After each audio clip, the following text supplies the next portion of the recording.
Hmm. There we go. Jesus fucking Christ.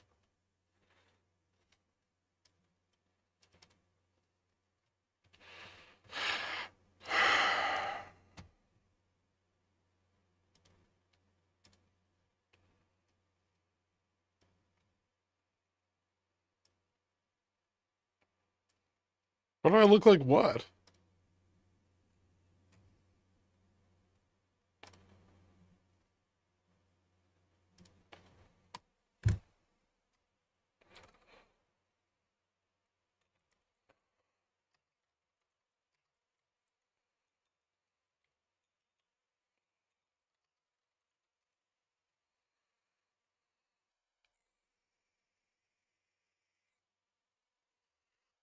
So handsome, like a stud muffin. Oh, Jesus Christ. Good morning, guys. Did he just Jedi mind trick us? I don't think so. Maybe. Good morning, everyone. Have you ever fallen asleep at your desk trading and then woken up and just continued to trade? Yes. More often than I'd like to admit. Literally. Where's my fucking tea? Hold on.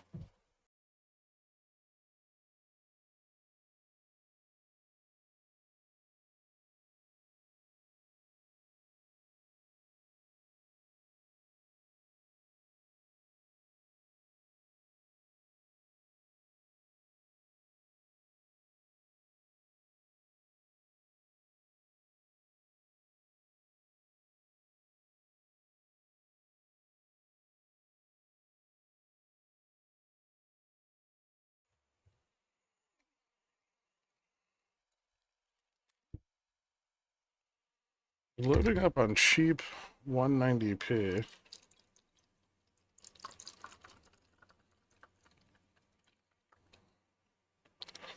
$5,900p. No, why would you want what? They're gonna try to get this back above their synthetic long at 6,000. Why would you think we're going to 5,900 by the end of the day?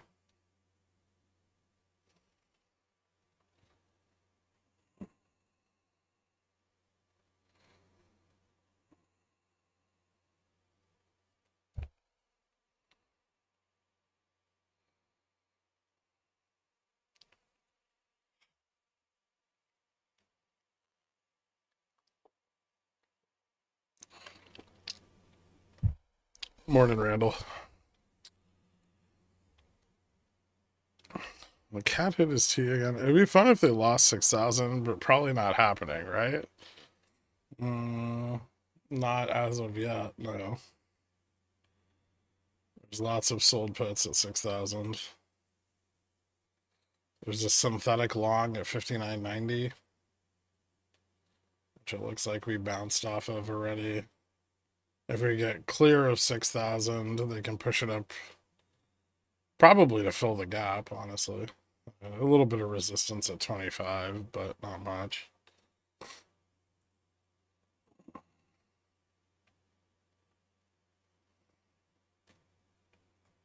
For some reason, out of the money, big bot calls at 59.30.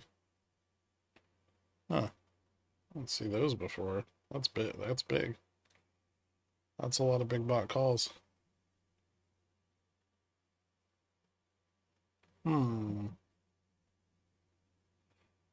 We do have to get over the synthetic log, though.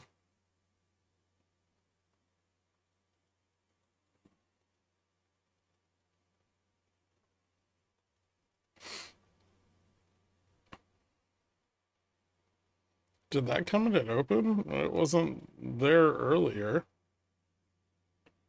So I assume yes. That's like, oh, there's also a lot of bot puts at like 15, 10, 5,900, 5,890. But bot calls at 5,930, 8,500 of them. Doesn't look like they expire today either, so they must be like end of month. The girl in the unit above mine is practicing opera singing. Dude, I had two fucking neighbors over the course of 4 years that both did that shit. Like 3 in the morning opera singing. One of them was also trying to learn piano, but had like a baby grand in their 800 square foot apartment.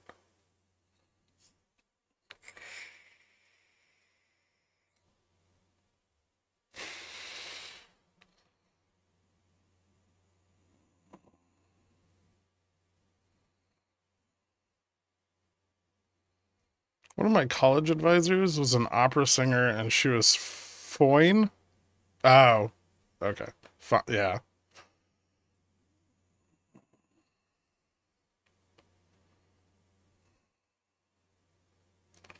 I don't know. Maybe my neighbors are bothered by me cursing at like futures at 3 in the morning. Although they've never complained.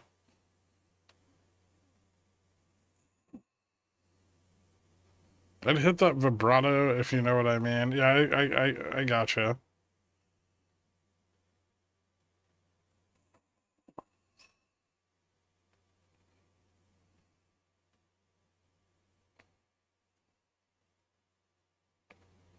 I practice Oprah at 2 a.m. too. You get a put, you get a put, you get a put. Ha, ha, ha.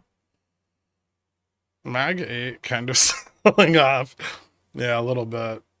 Tesla was leading the pack yesterday,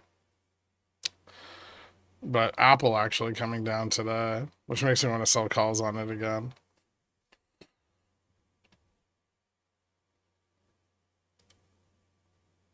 Oh, wait, a sound back under 25? Yes. I'm gonna fucking close that shit before I get fucked.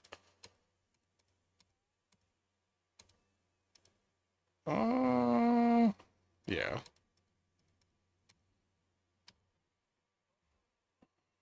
Nice.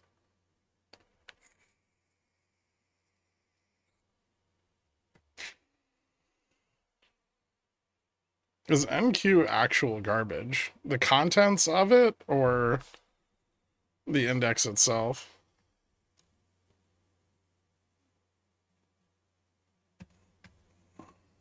The answer is yes.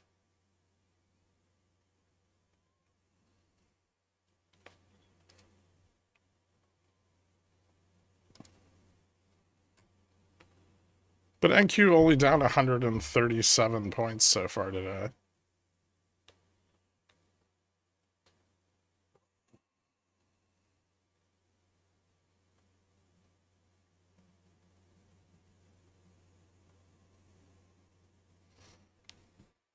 Ten-years pushing back towards 4.6.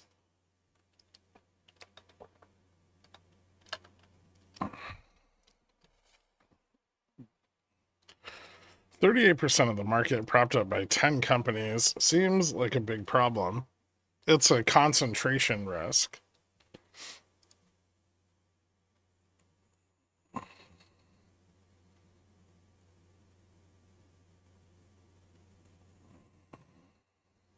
GME didn't go up today yet. How is ARB looking at it on it?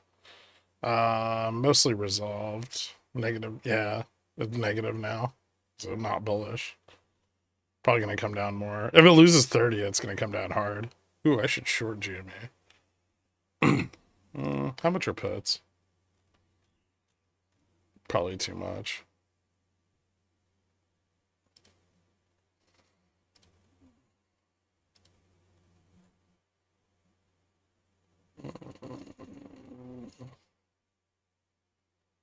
Gen 17, 30 puts. $2? Fuck off. Never mind.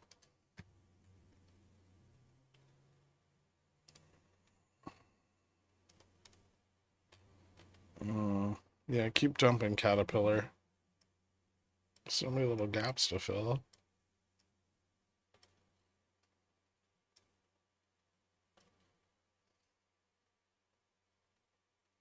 Dude, we didn't get 6,000. That's a win.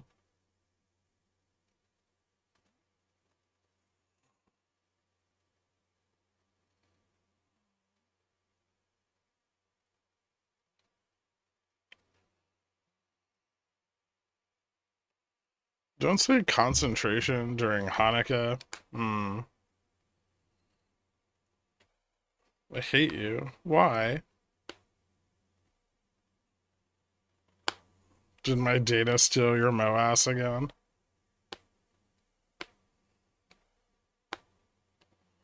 The idea to short GME amuses me and makes SS look sad. Keep up the good work. I do my best.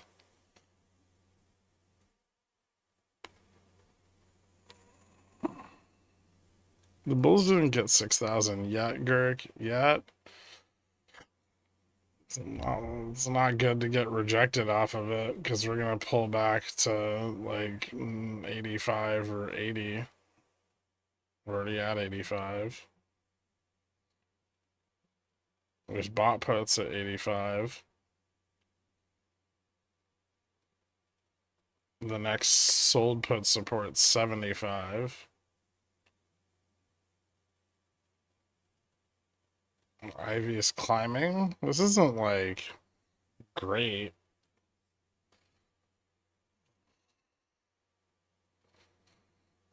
It's not MOASS, it's an infinity squeeze. Moronic. Nah, they botched it. Only I can hate you. Rims and Tims. That's not true. Lots of people hate me.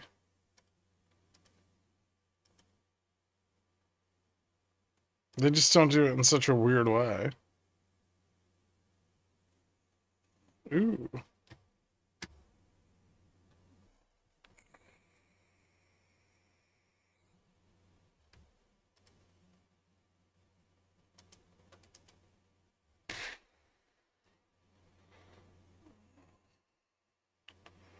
They found out I had a call. We dumped pretty hard into close yesterday.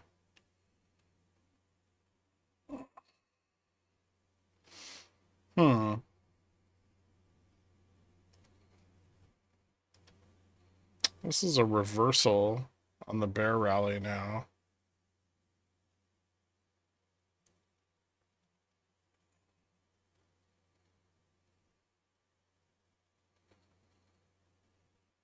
Puts.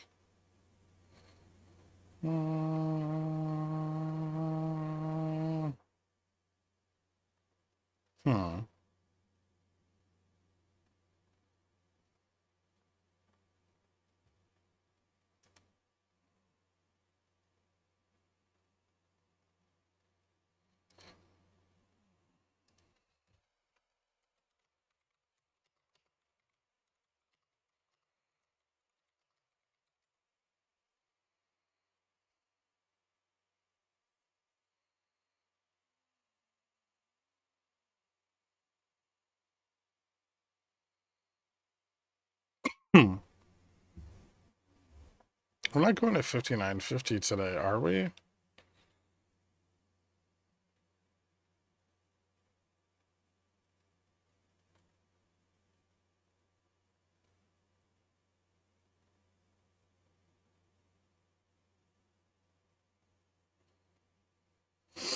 We're not going to 59.50 today, are we? Well, there's support here at 70 and 75.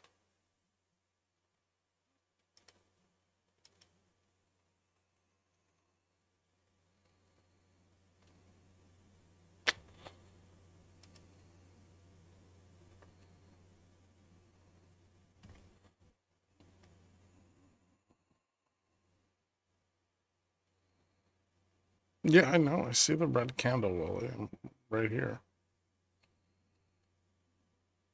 Futures lost 60-40.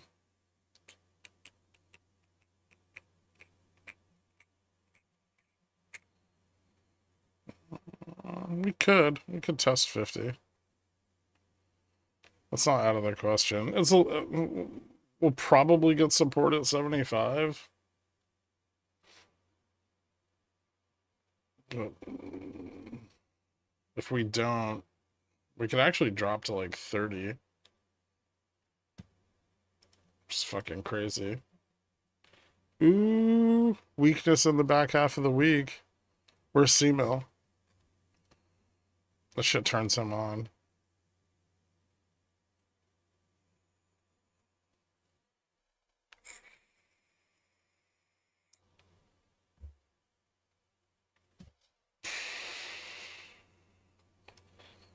Well, we're already testing 70, which is kind of crazy.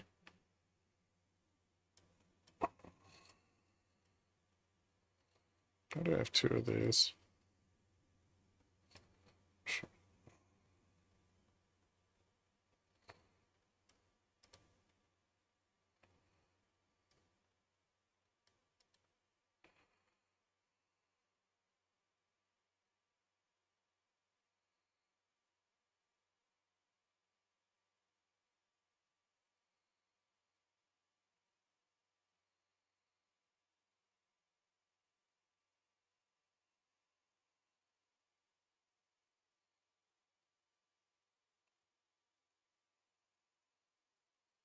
Oh, son of a bitch.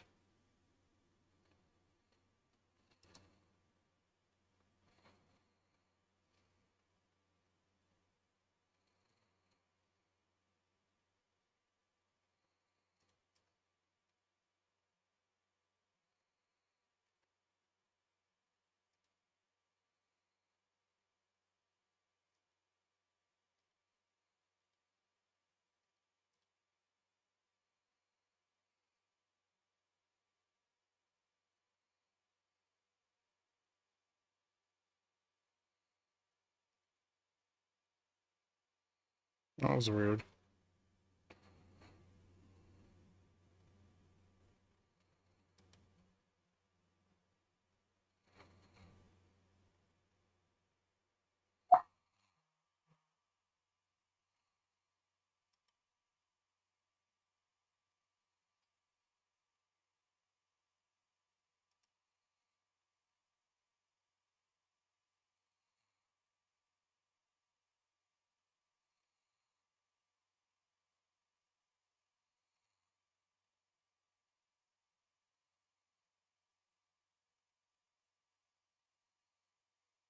Huh.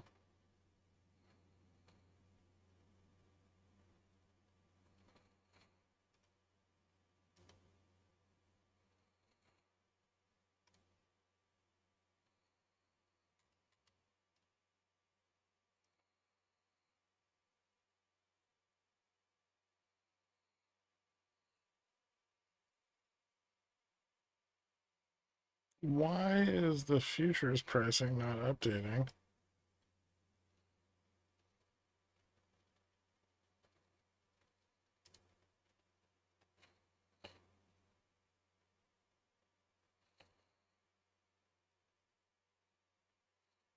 This is fucking very strange.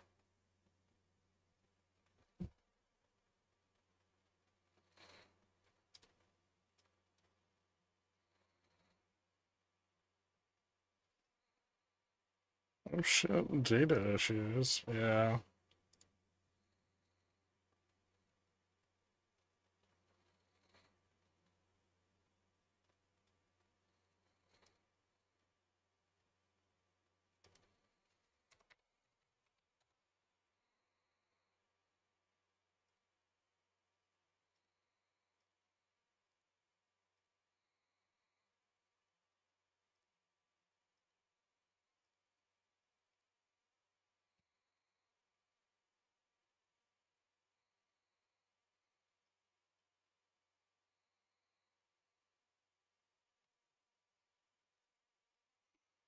Huh.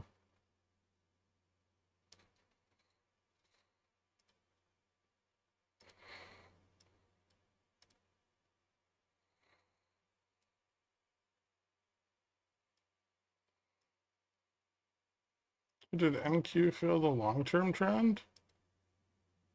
Ooh, very close. We might actually get a pretty good bounce from here if we can get some leverage Looks like we're getting some sold puts at 70, 75, 80. So they're selling the in the money puts. Bought puts at 85.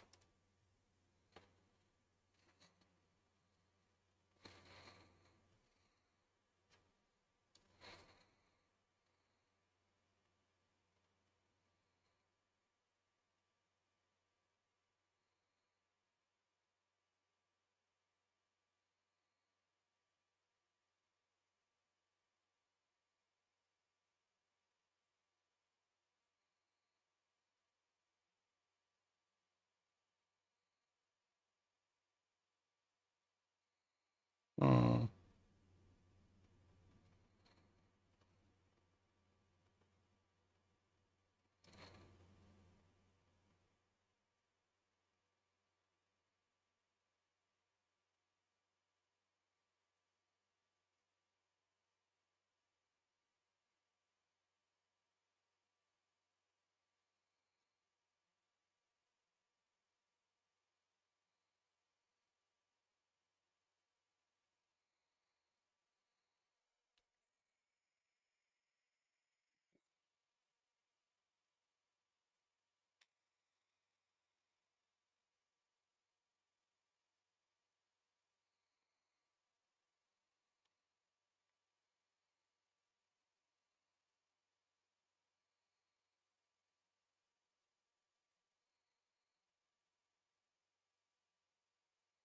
Hmm.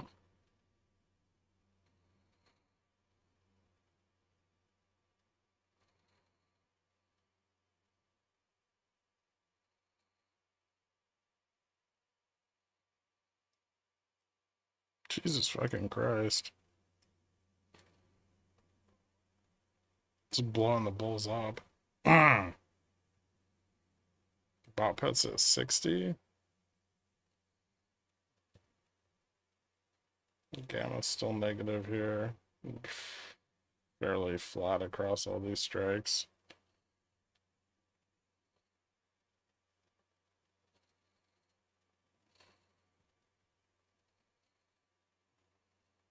Next support's at 604.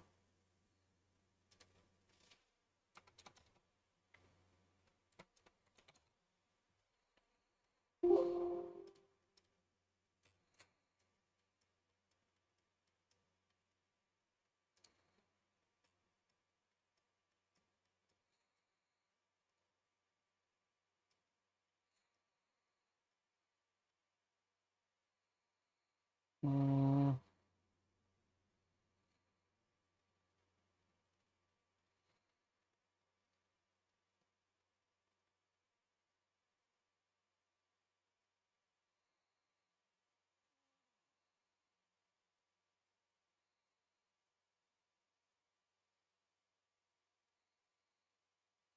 Pretty nasty rejection on the collar.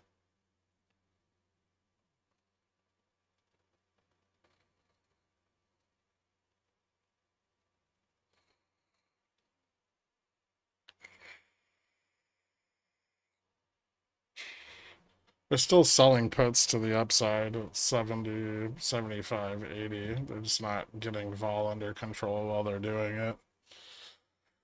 Which means either they're going to bounce this or it's going to break down really hard as their puts squeeze out.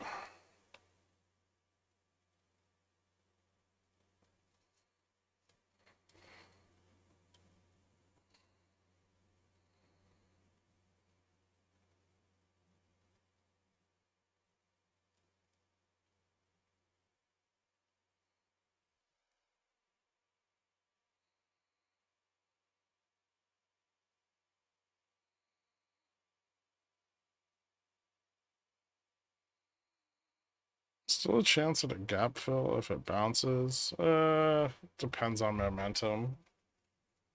There's still a synthetic long at 6,000, but it's resistance when approaching it from the downside. And 59.90 also is another synthetic long.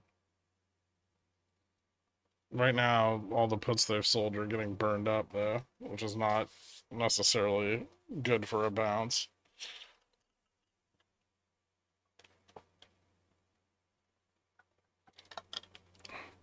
A little bit of profit taking on the 60 puts.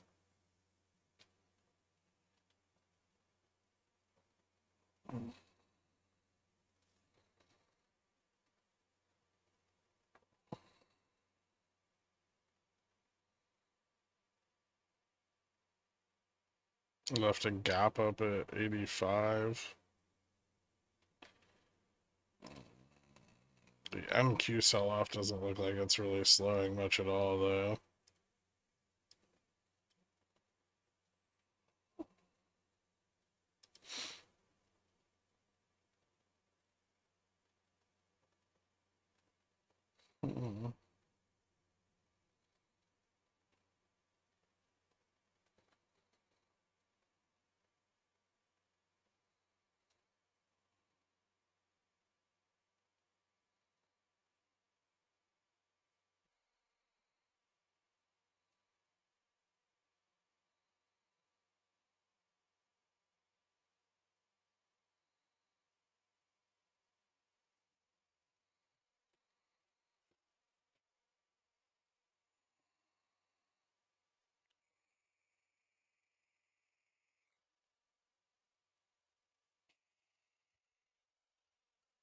That was Christmas. Not too bad. A lot of traveling. More traveling than doing anything else.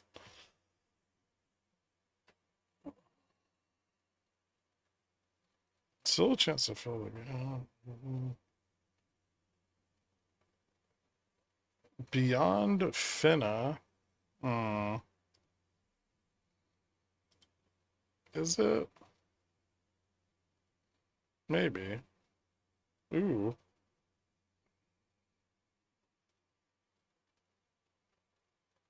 But Finna might be.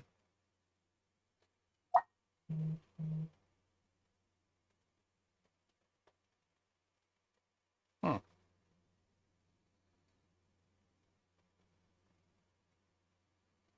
Well, that was fun.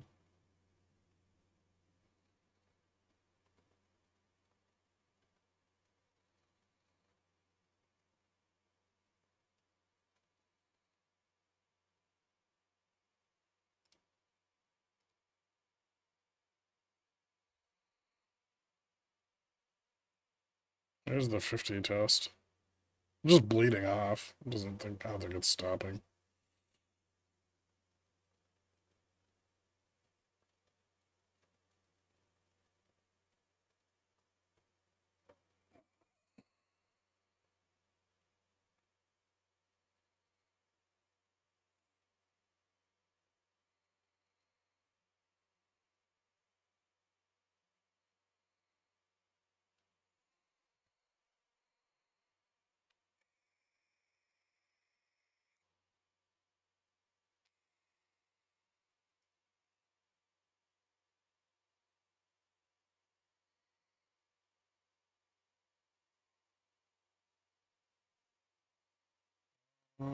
There's bot puts at 50.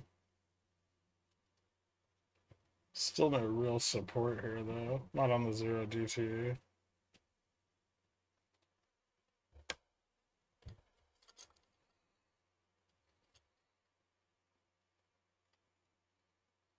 How you doing? Kind of surprised at how hard this is selling off.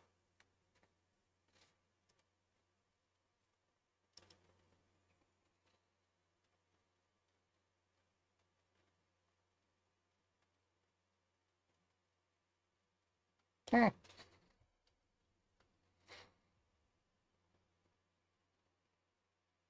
Well, that's nice. VIX 3-month is almost back to 20.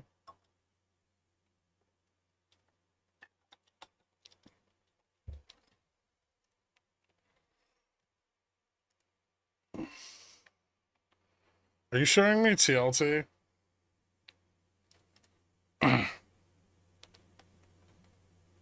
Did you DM me a picture of the TLT graph? But with number.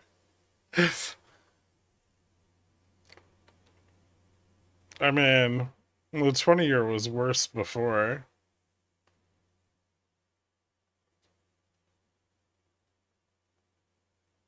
Kind of stabilized here.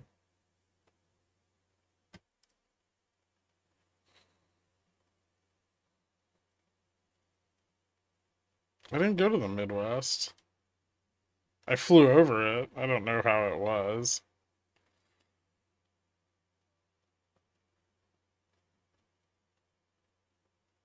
This might just keep dumping.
Hmm.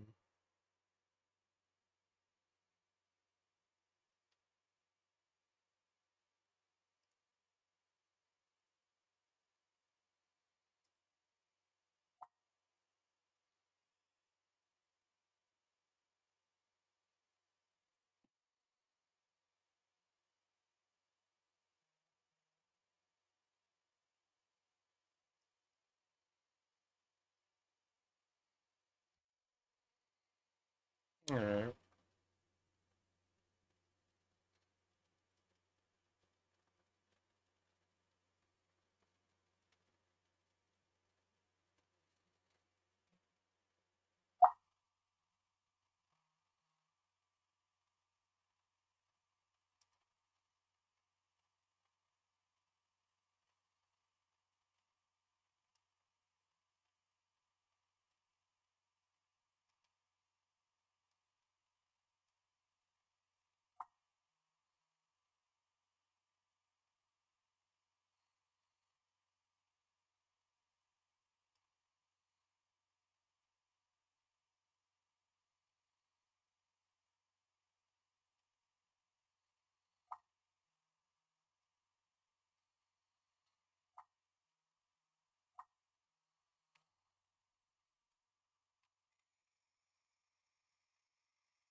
Alright. A little bit of resistance here on the 70 test.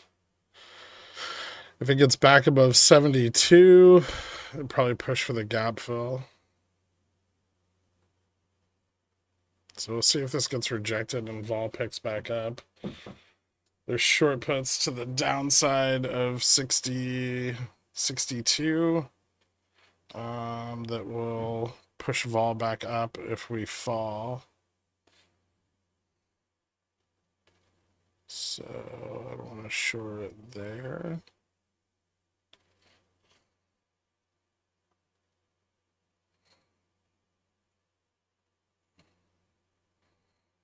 I want to go long.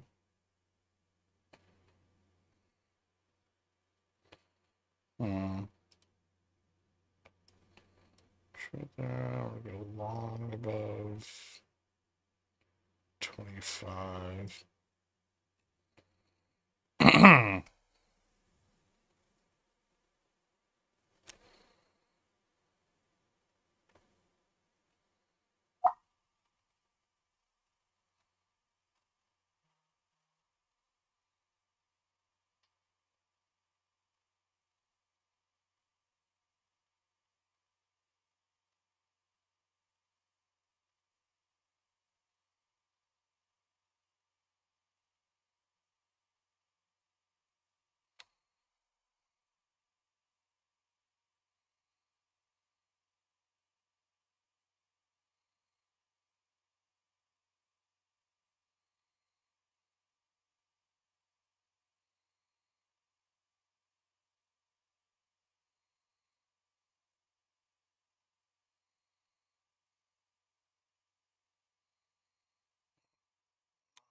roll back up.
You were saying last night on Discord that we're months to years from a crash. Could you expand on that? Well, without any kind of shock, we're gonna head into like a lending recession. Credit markets are already tightening pretty substantially. And so, based on that factor alone, um, oop, there we go. We could potentially see like a big sell-off in risk assets as the 10 2-year spread continues to widen and puts pressure on the banks. It'll just naturally widen with the rate of inflation going up and more demand for higher yield on duration. And so, I mean, that single factor alone is likely to continue to drive equities down over time. That's not factoring in shocks that could come from the carry trade and stuff like that, but um, simply the uninversion of the yield curve and the bear steepener continuing to worsen over time. It's an effect we've seen in pretty much every like major recession for the last almost 40 years. We can kind of take a look at it. Do you have a position? No. Okay. Hold on. Put myself in like an $800 hole, so I'm gonna dig my way back out of that.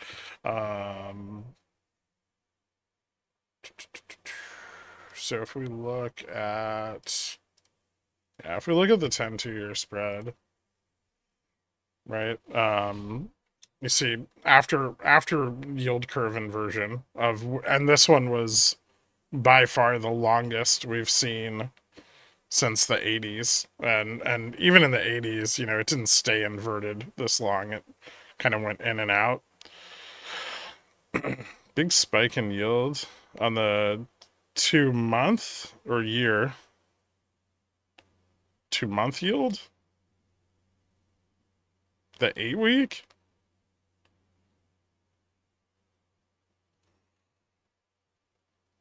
No, but I don't think there is a 2-month. There's a 42-day, and there's 8 weeks. The 8-week. No. But it's spiking's odd. Anyway, as you come out of yield curve inversion and the Fed starts cutting rates, financial conditions tend to tighten a lot. And we see that,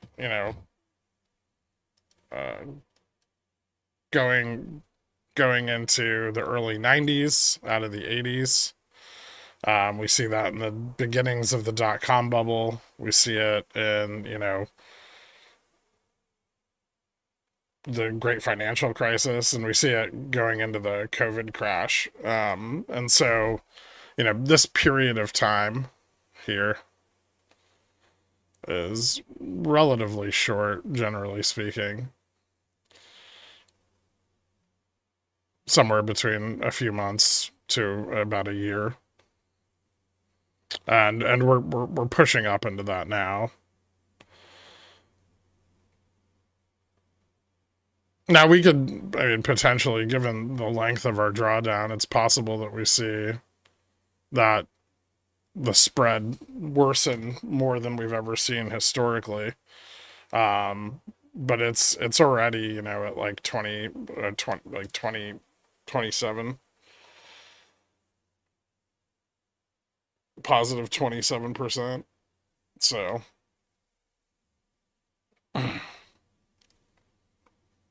because this period, like right here, this is really just Fed action, but this period's from like June 2007 through, you know, Feb Jan of 2010, which was like the worst part of the recession by a long shot. You know, this is like September 2019 through, well, we crashed in March, Feb March, right? So not too long before we crashed, and then the, you know, that recession kind of continued until like 2021 when we pulled out of it. Um, this is like Jan of '01 through March of '03. This is like July 1990 through 92, and none of those periods are particularly great for the S&P. Like if we look at where that yield curve turns more positive in relation to the market.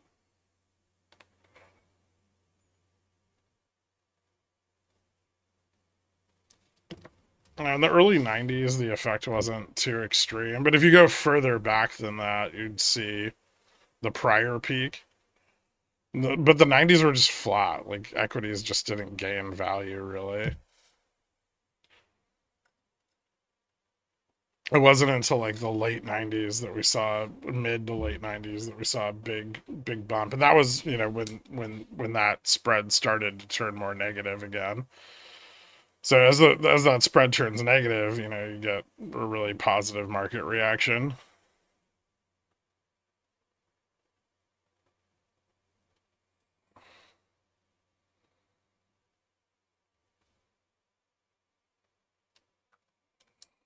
So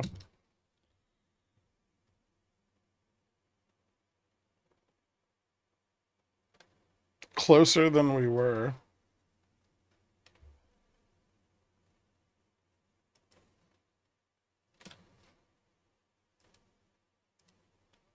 All right, what was I doing here? We slipped six. Ooh, we lost 50. More downs.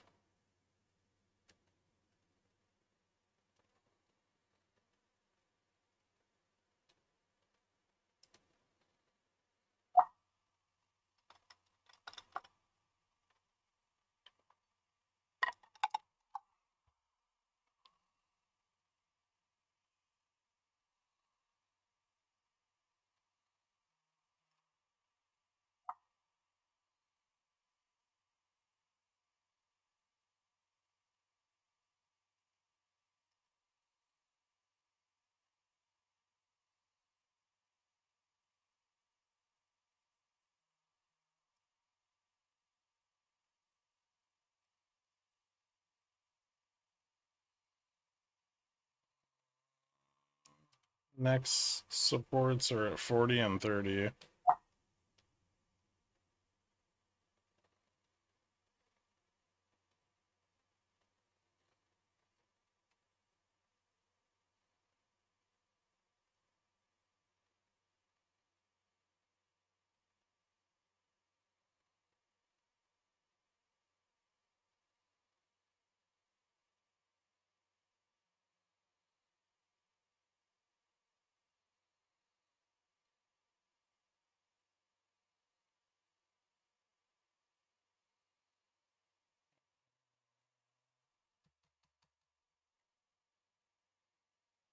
Does not look like we're getting a lot of short vol piling in here.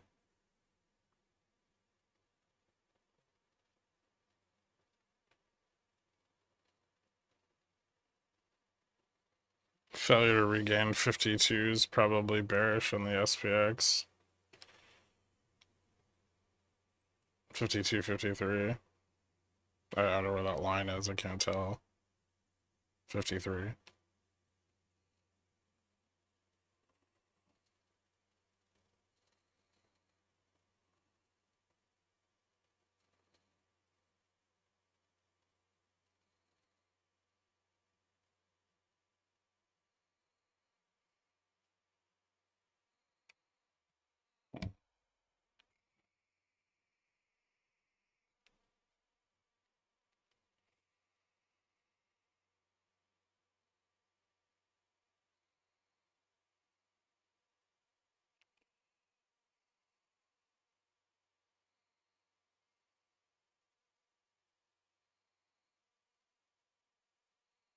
Can bulls still bounce this? Gamma's gonna be pretty negative.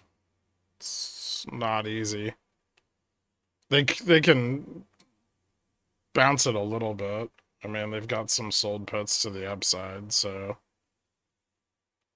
potentially back into like 75-ish, but it's, yeah, I mean, we're down below delta neutral again, so you know, V's are kind of wonky, and probably fairly unlikely, especially on low, like they need volume.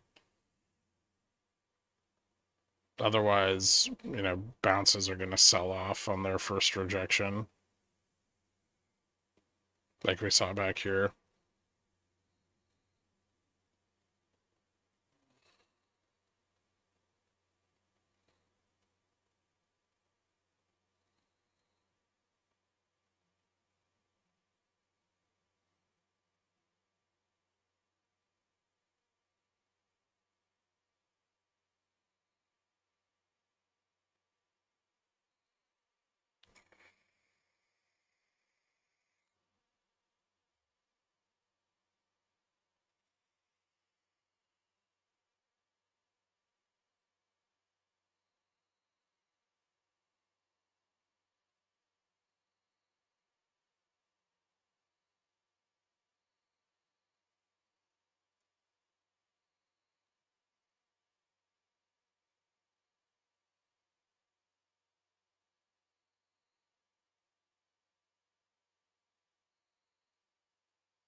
Uh,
Bulls are trying to keep a foothold on 50 here. But they're still selling puts pretty far out of the money, down at like 40 and 30. Not too much near spot.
If I get 63, this breaks out.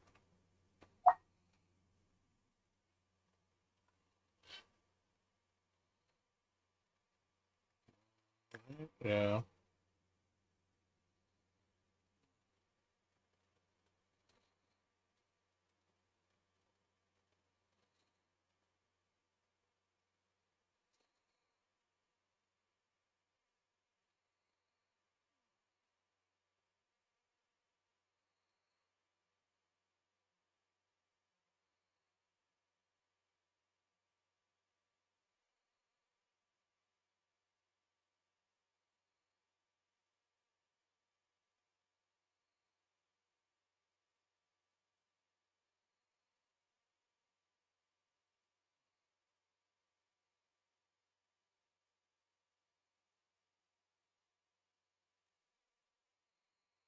MQ is getting a tiny bit of volume. 60 is sort of supportive.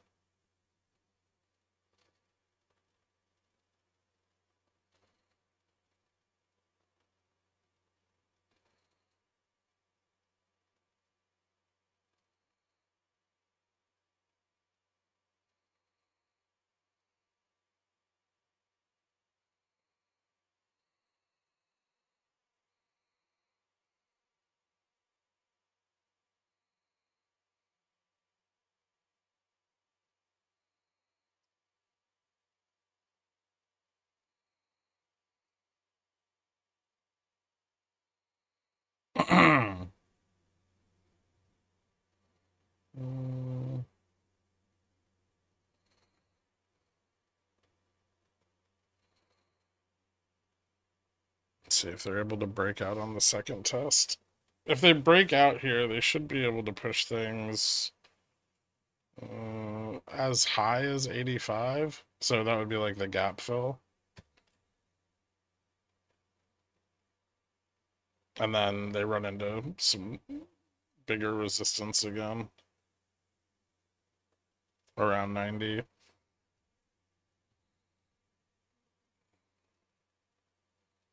Seems like it's going to be hard to get over the breakout point. I'm going to have to lever up short vol more, which they're doing.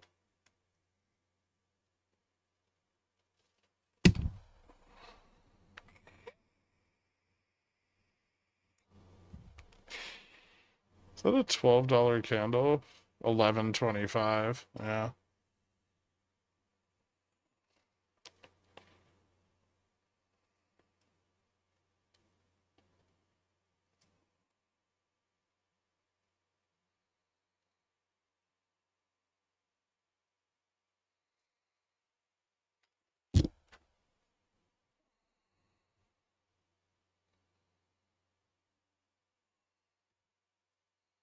They shake off a bunch of negative gamma on this breakout. That's why it's so hard to get above it.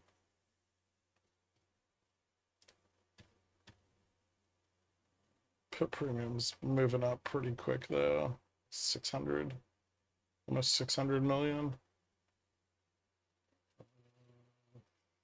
Things get bullish above 59.90.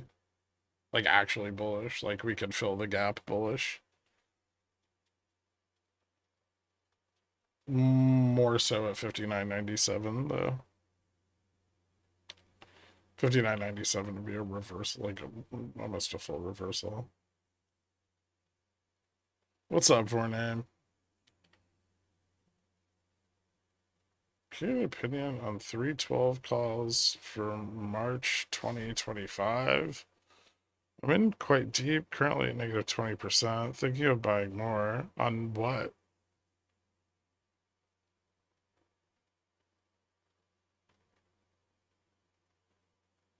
Oh, on McDonald's?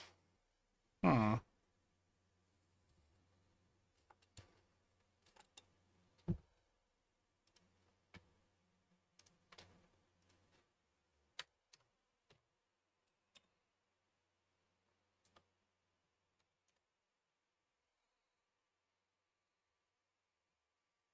312 for March?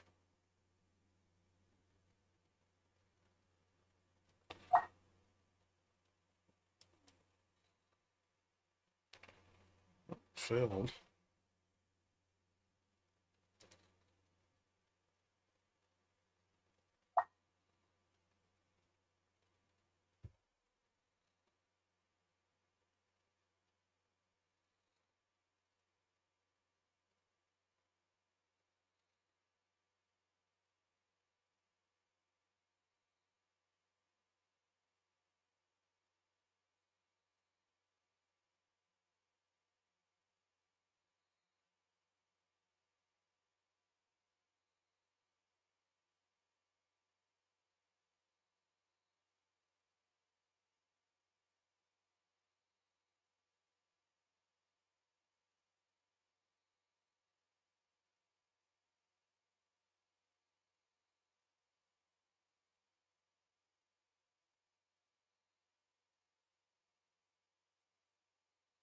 Mm-hmm.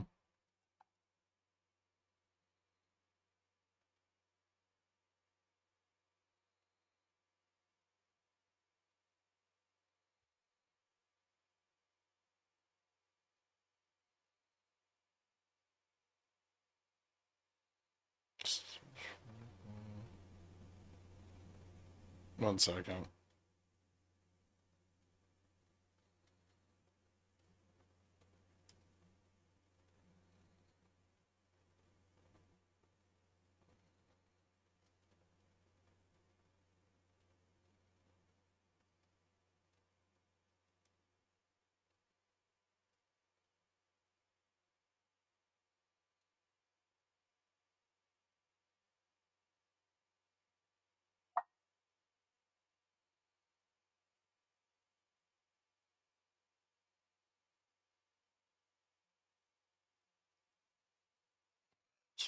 McDonald's 312. So you're targeting the gap fill to the upside. I mean, technically, it looks like it might be enough time. Let me go look at the options chain.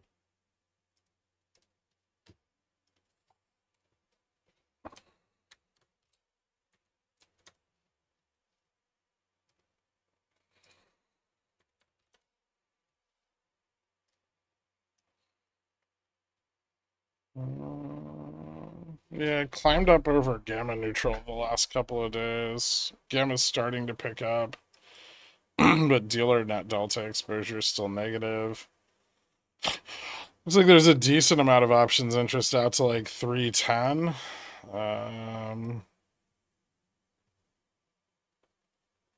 And some building, like a little bit building above that out to like 330. The 310, 315 have a pretty good amount of delta. Yeah, I would say if it gets over 300, you're probably good. I don't know if I would over leverage too much into it, given that it got rejected on both the other attempts to break out above 300. And could get rejected again, but maybe it'll spin up prior to earnings, and that'll give you a shot to exit if nothing else.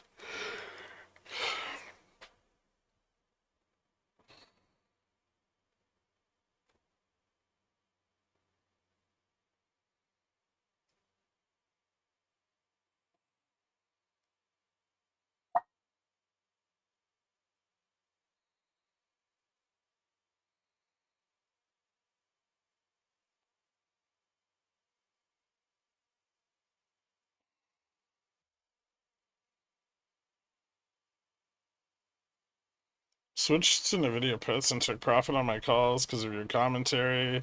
Kisses. Thanks so much, Flying Tuttle. That's awesome, dude. Is this the Santa rally? I mean, I think we've gotten most of it.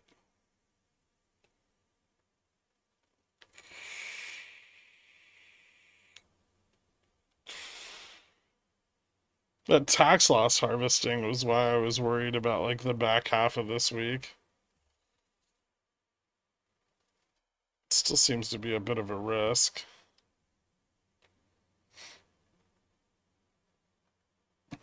think should be pretty bullish here, though. Well, at least a little bit more stable for the bulls, if nothing else. Maybe push back towards like 80, 85. I'm gonna break out at like 72.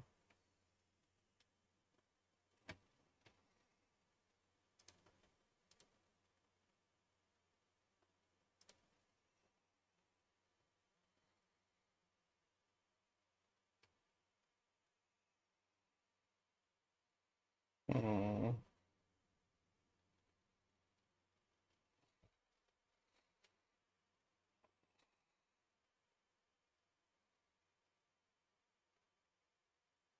Yeah, I can see us pushing out to like 85, 90 if we break up here.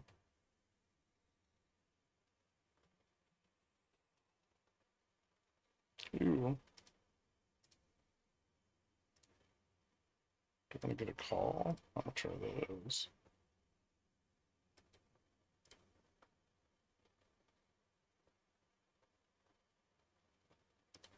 Jesus.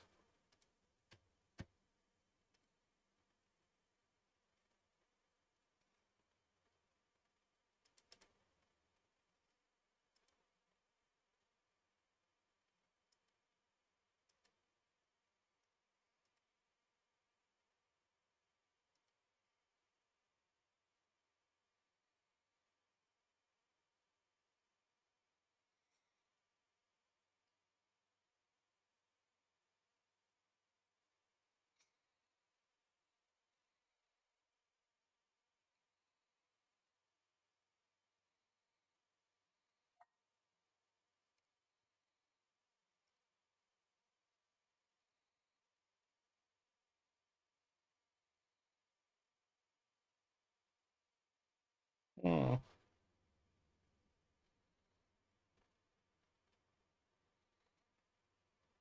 Hmm.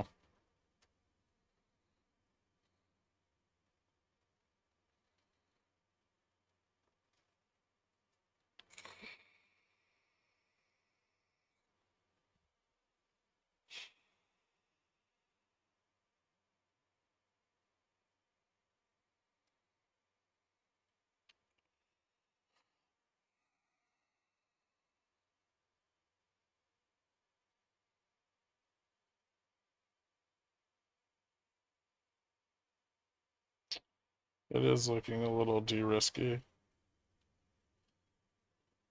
But they're trying to build some support here, so we'll see what they're capable of. Yeah, I'm still buying the upside move as long as it keeps moving up and doesn't get rejected. And it doesn't look like there's anywhere over the next like $15 where we should get rejected. At least not yet.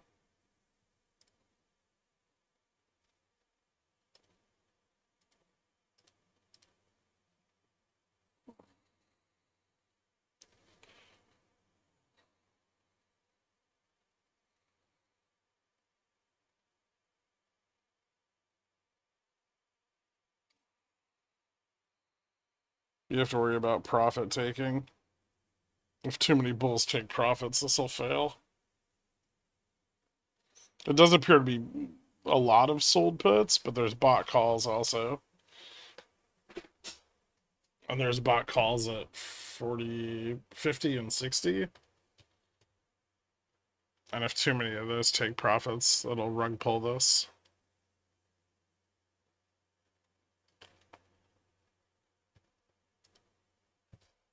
Is it above $5 yet?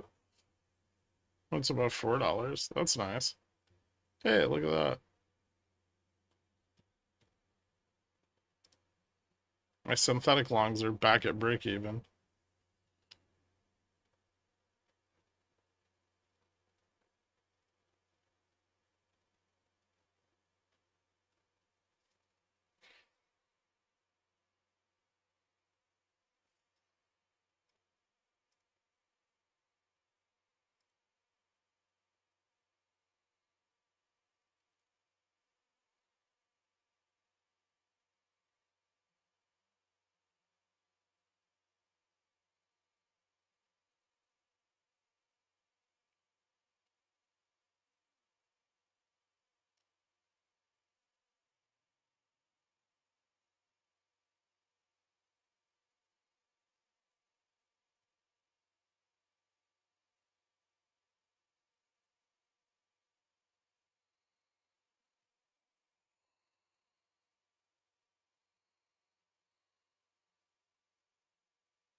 Hmm.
Angry Bears, just weak position for the Bulls. There's no bearish positioning coming in around spot. At least not for today. There's some bot puts down at 59.50, but should be far enough away from those that they shouldn't have too much of an effect on anything right now.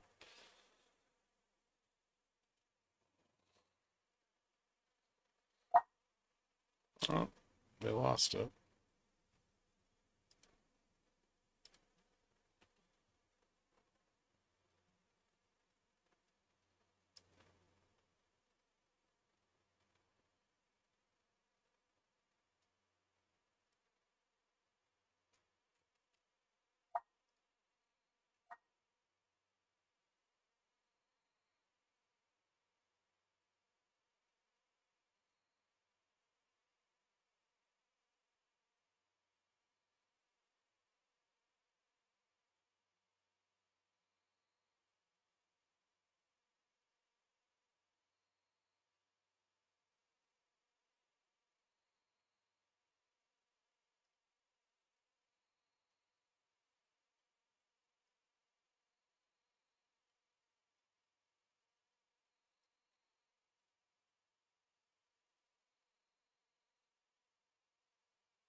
So much for their support.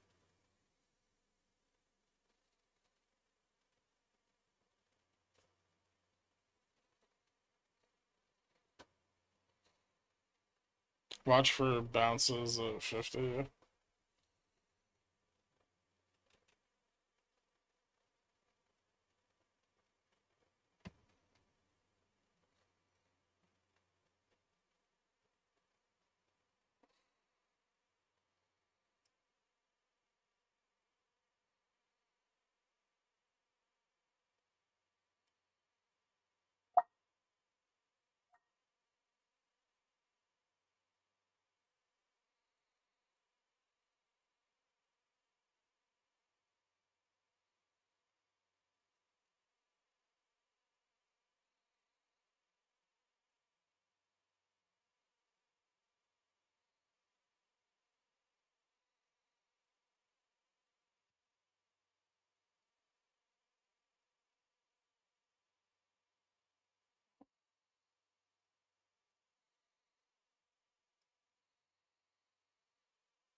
we lose 50, vol's gonna start pushing up again.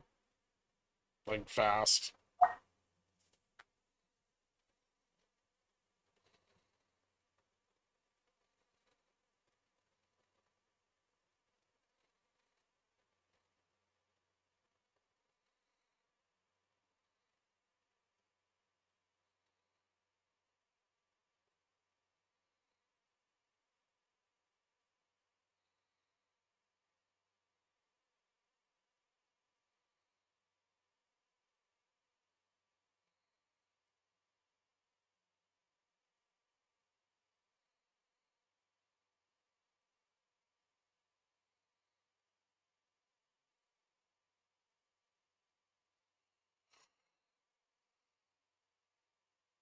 Is the Korean won melting down?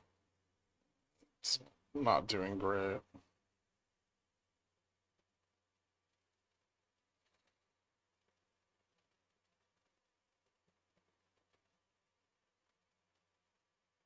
Bull's got nothing. It's not looking good for him. They have a synthetic long at 50, which is holding, and they're still holding their 60 and 70 positions as well. So I don't think they're done trying to turn this around, but this isn't a great spot for them.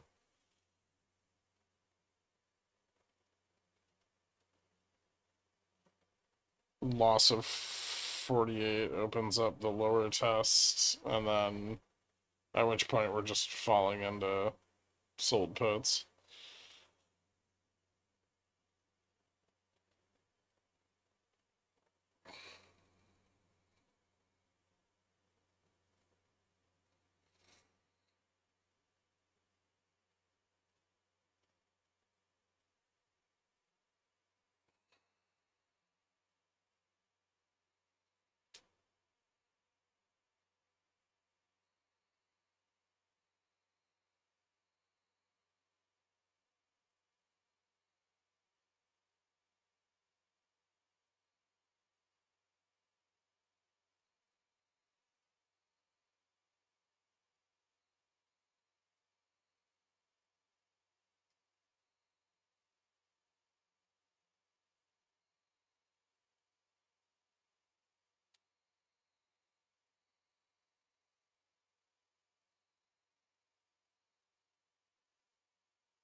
Did you get the jumper for Christmas, Kitty? No. No, I've had this one forever.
They're trying to short vol here again.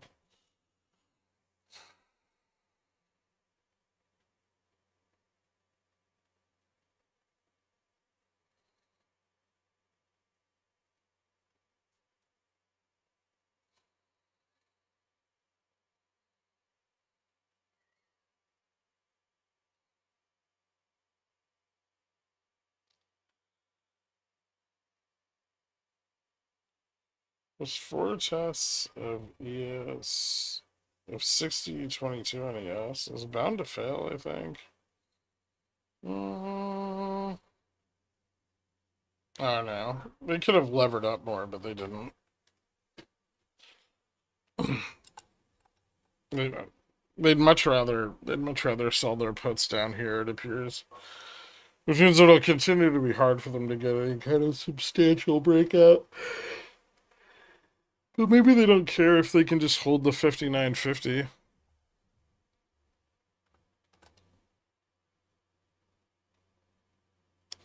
What gifts did you get the family for Christmas? Cash. The best way to show you love someone.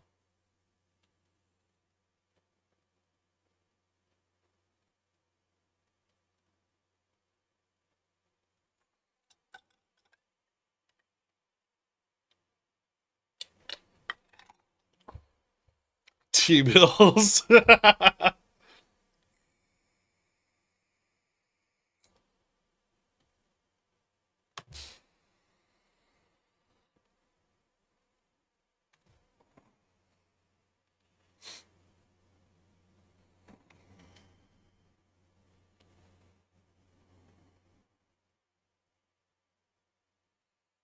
Give them plants. Here, enjoy responsibility.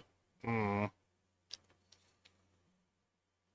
They probably just let the plant die. But then you can guilt them like the next year. You can be like, oh, where's that plant I got you? How's it grown? I like where your head's at.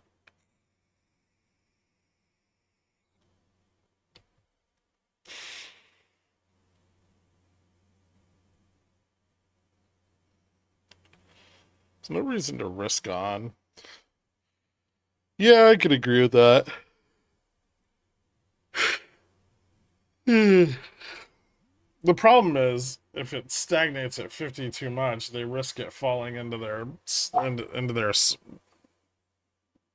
the rest of their positioning, which is not ideal. Like this slip here is very dangerous for them.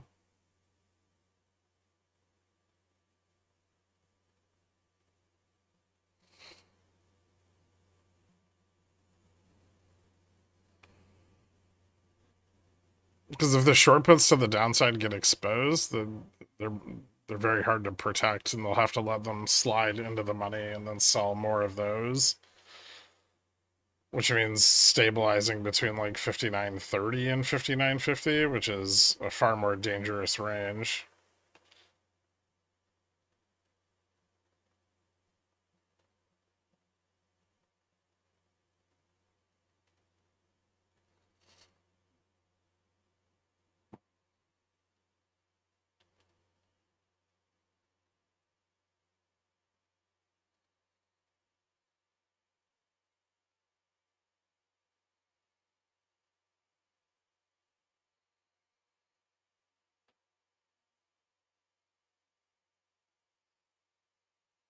Because anything below this, the MM's gonna keep pricing vol up,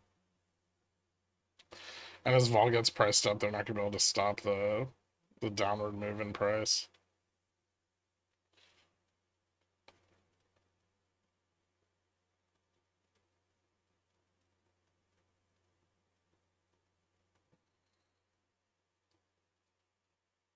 It's much better to have like to try to push for 75 and get that like air gap.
People in your family ask you to manage their ports? No, not usually. I don't think they have any. Well, not really. Oh, we're getting another 3% day. Probably not. Well, we could. It's unlikely that we get another 3% day. But we might be able to get like 2%.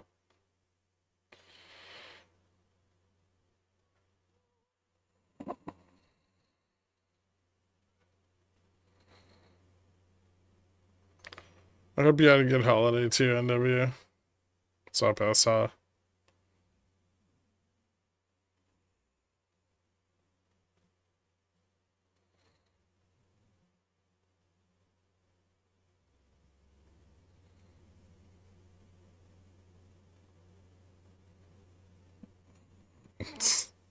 Yeah, it is. It's very astute of you. I need more caffeine. Hold on.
Bounce this shit yet?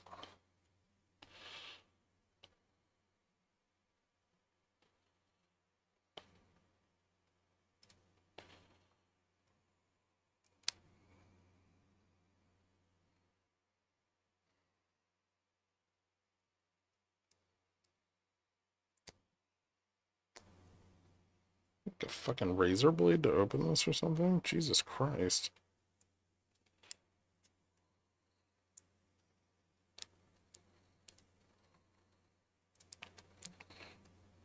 Opening a strangle was not the play.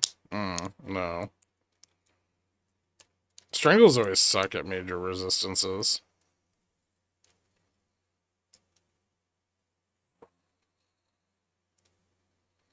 Unless volatility is really, really high, which it's not that bad yet.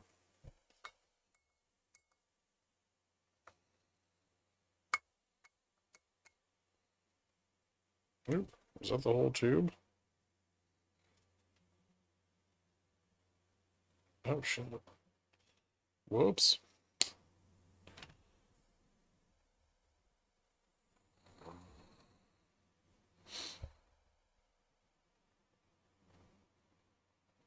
I am not packing a fat bowl to toke, dork.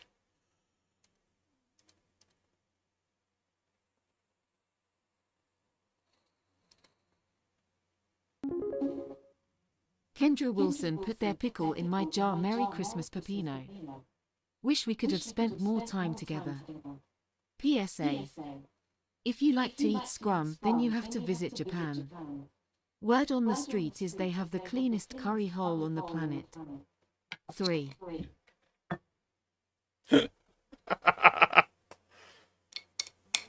Beautifully put, Kendra.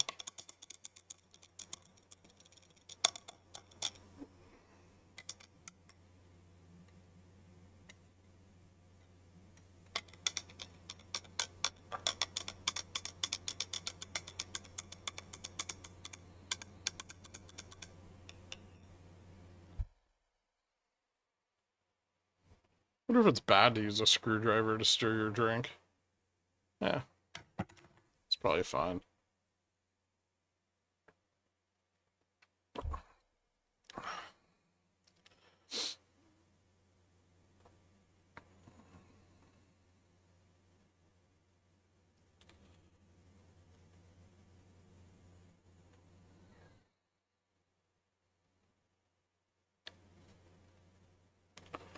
Machine oil's healthy for your joints. Yeah.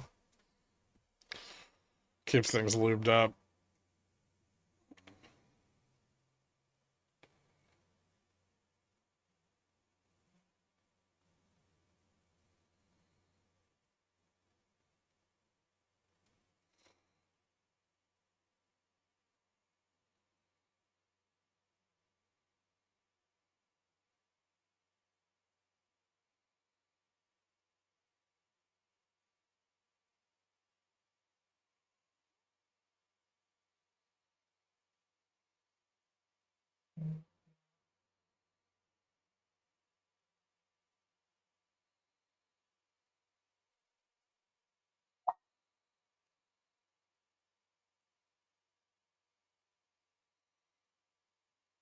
Man, bulls fucking suck sometimes.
Yep.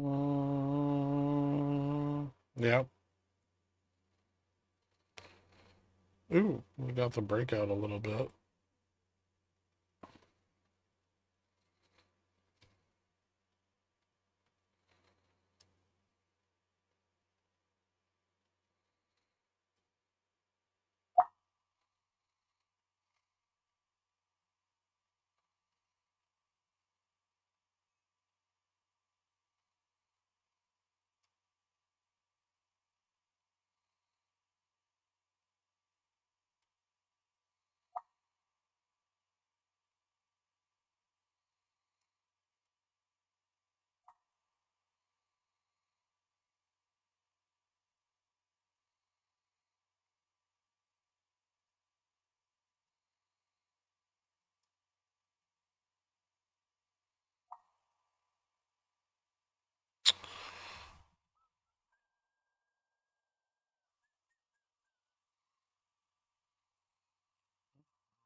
It is a higher high, right? Yeah.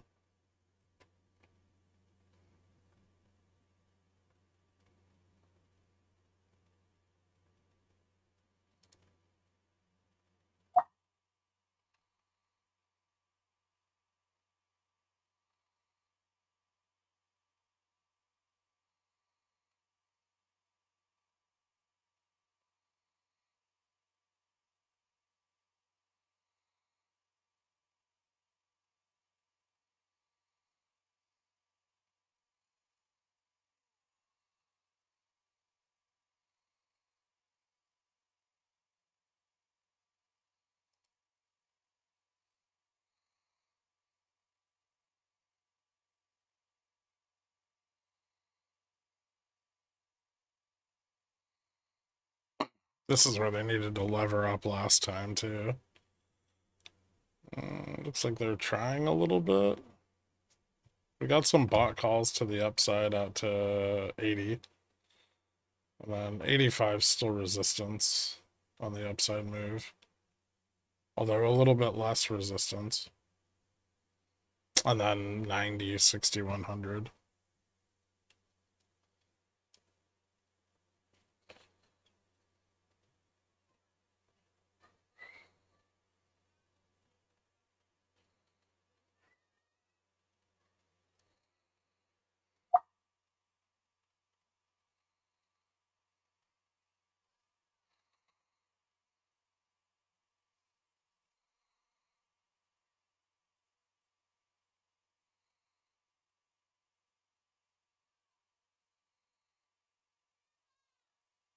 Hmm.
Still have some short vol coming in.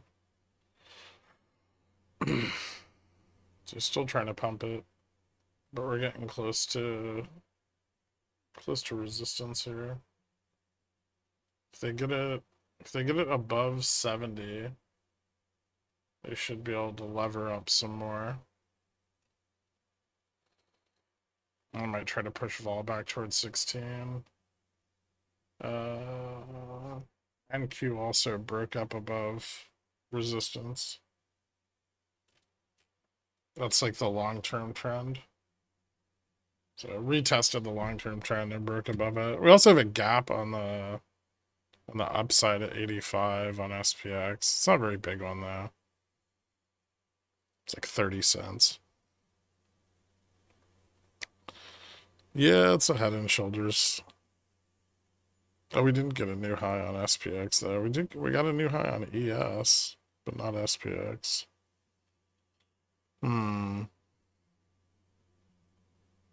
That might be cause for concern. Let's see.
Got a huge gap at 606. Yeah, let's take it level by level. We'll worry about the 606 gap if we can get above 59.90. Right now, the 0 GT contracts are still in negative gamma territory. Like, pretty deeply. Doesn't turn positive till we get above, like, where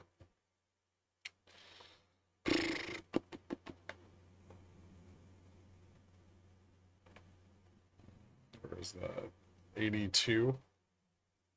So we got a little ways to go. And then delta is not positive till we're above 90.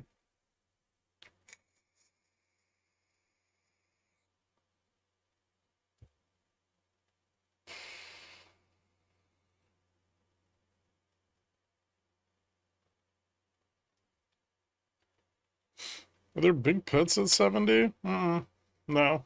It's just the... So anytime someone takes profit, right? This is the problem with a negative gamma environment for bulls. Is all the positioning around spot, all of this is bullish. Has been, right? It's all sold puts, bought calls. But the problem is anytime anybody down here takes profit, the MM sells off equivalently.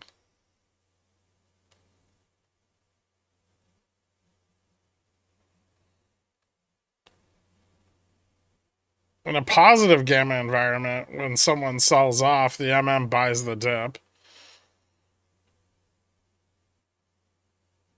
And so they've got to fight back against all the other bulls that have already made money closing positions.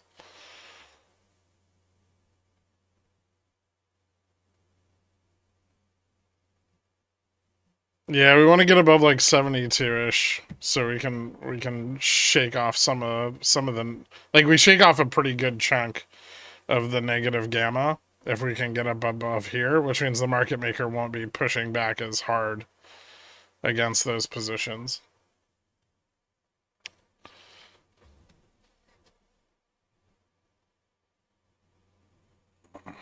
Not rocket, but we can more easily move up to where gamma's positive.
Uh,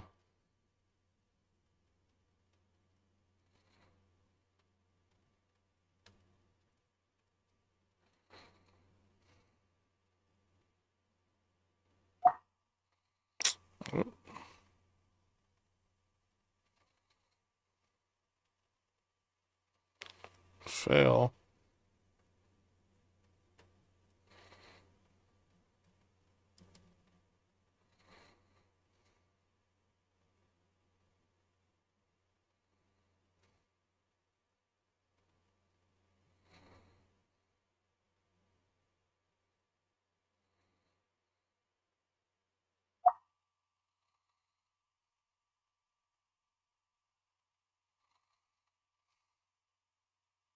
See how much more volume there is on the downside move?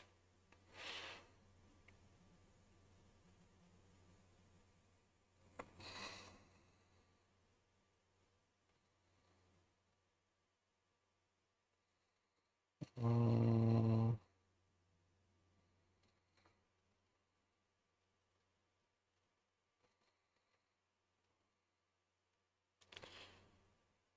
if we lose 63, we could dump back to 50 again.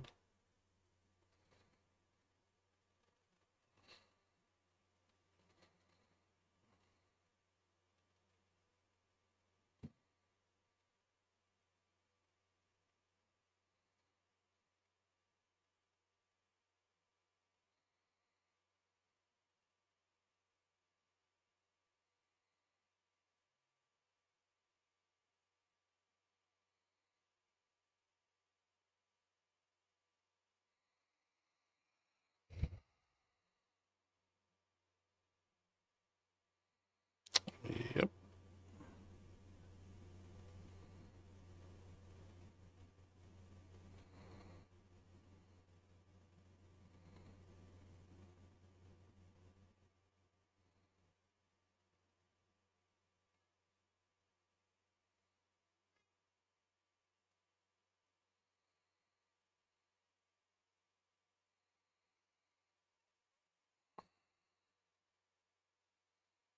And there's another dumping gamma under like 58, 57, like right here.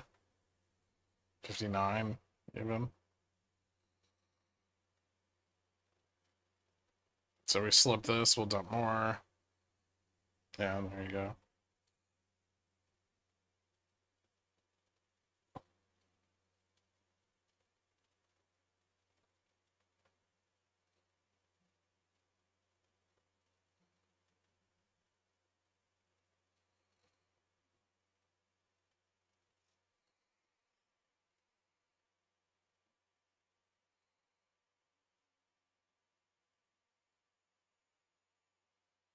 The other problem with this is it spikes vol and it makes it harder to catch the knife.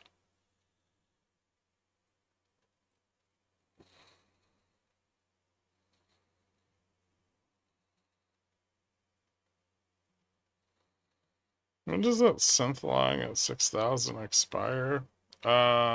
Like next week.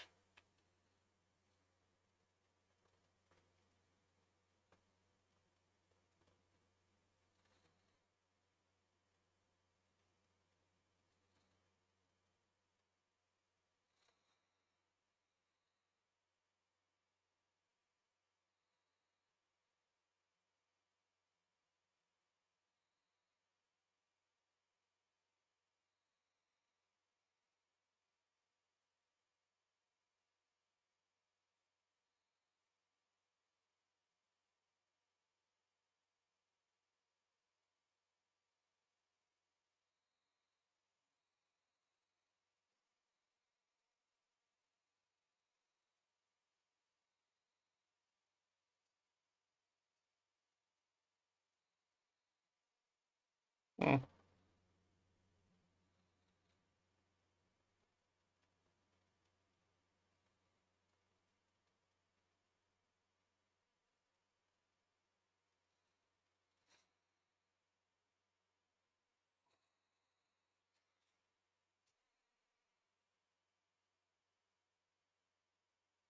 It's a shitty day to be bullish. Yeah, it's a bear flag on NQ. It's like a triple bottom on ES, though.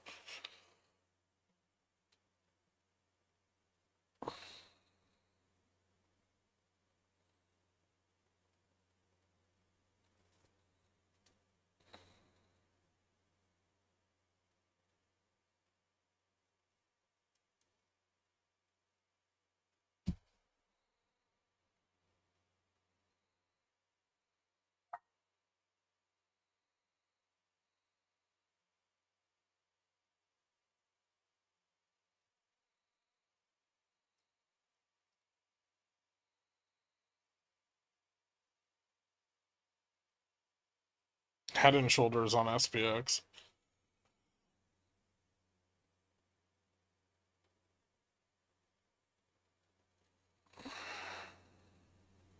If this doesn't regain 58,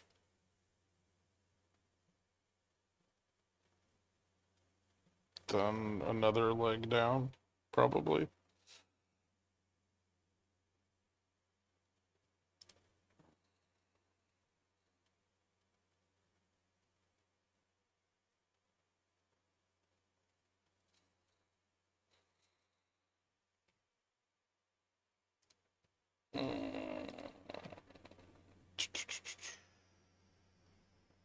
Yeah, watch for a rejection around the between here and the 60 strike. If it breaks above 60, then they should be pretty stable. It's more stable. What a fucking wonky range.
Sisyphus bulls? Yeah.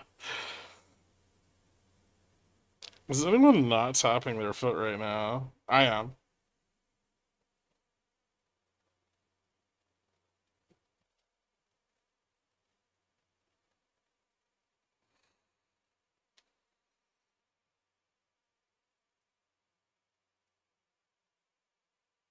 Is the Head and Shoulders still a play on the video since it failed 140?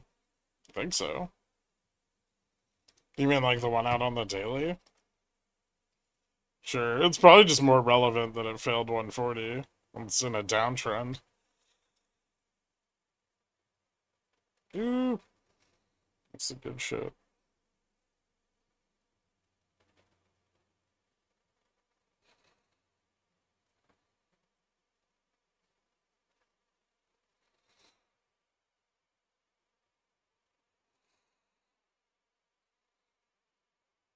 Maybe we have enough momentum. They slowed it a little, but it'd be cool if we had enough momentum to push down to the 30 sold puts.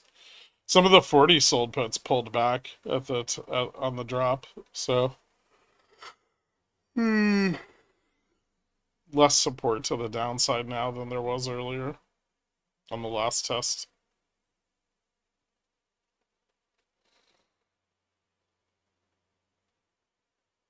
Bear flag on NQ's failing also.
Nice. Vol picks up.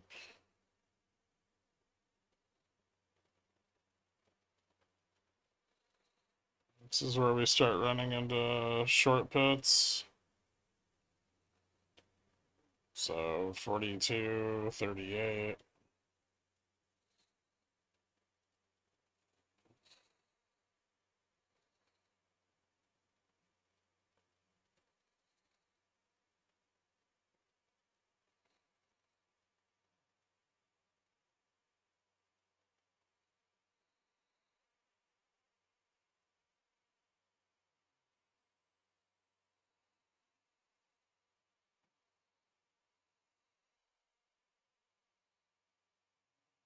Side gap.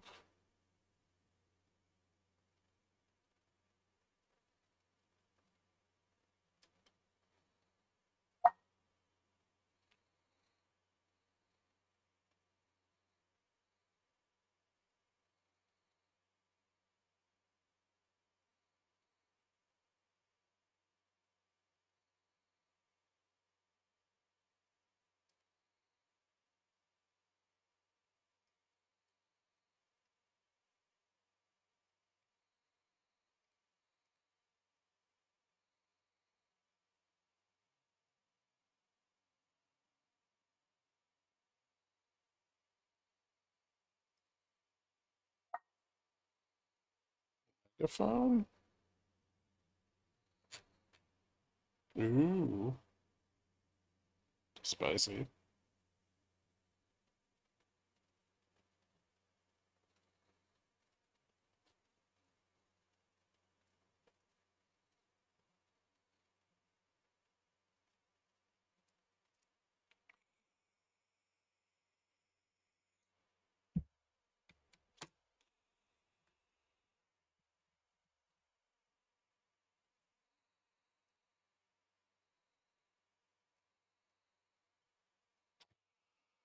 What's the next support on ES? 59.80.25 and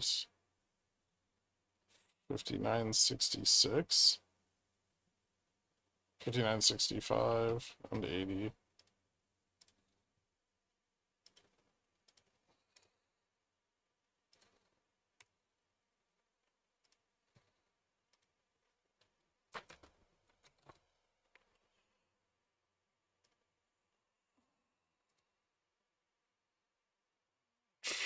$59.48 or 65.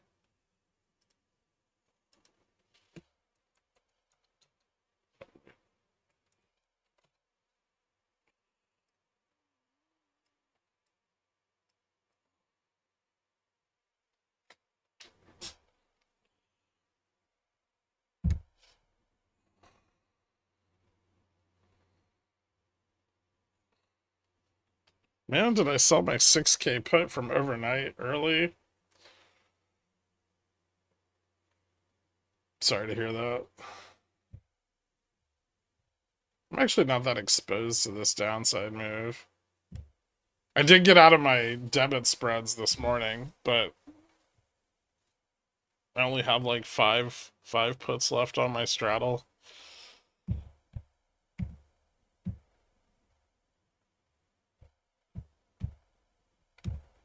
I still have my like 2026 Vega shit, which is doing okay today.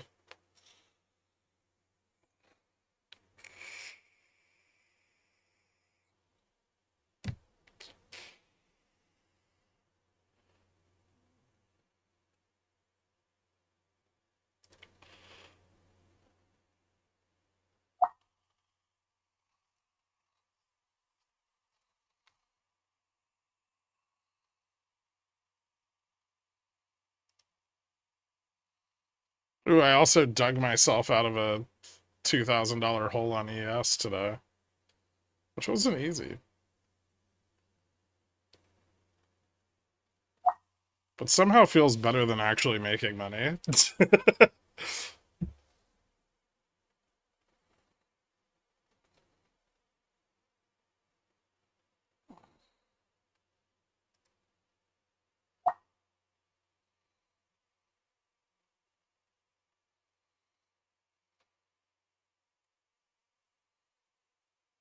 futures have been wiki as fuck and hard today. Yeah, even ES is nasty. It's being a nasty bitch.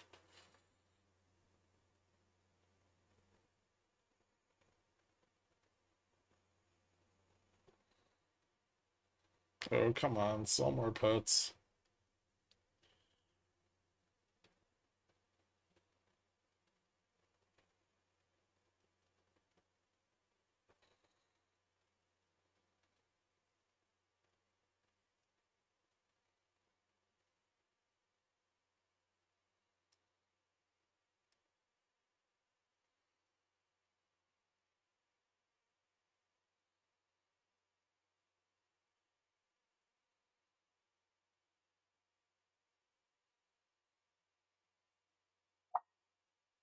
Hmm.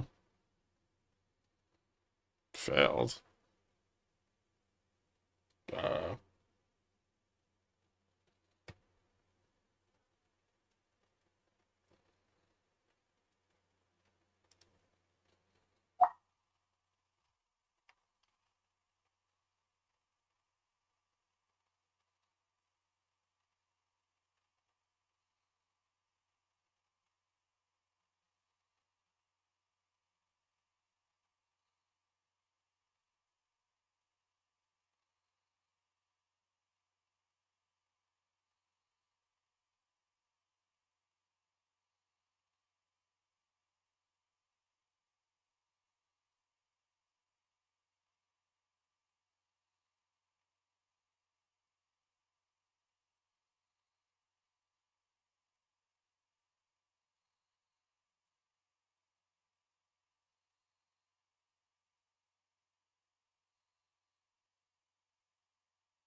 those are trying to hold 95 here.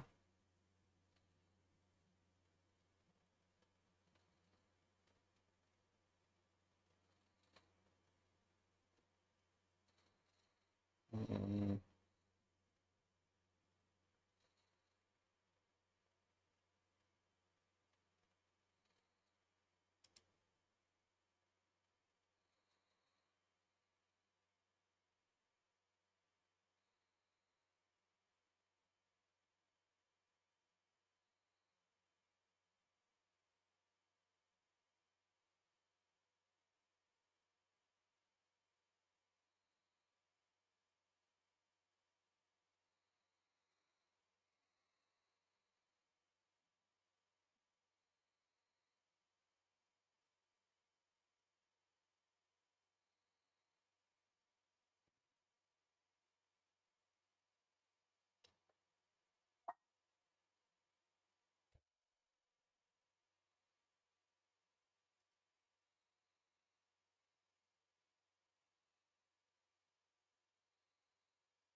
Huh.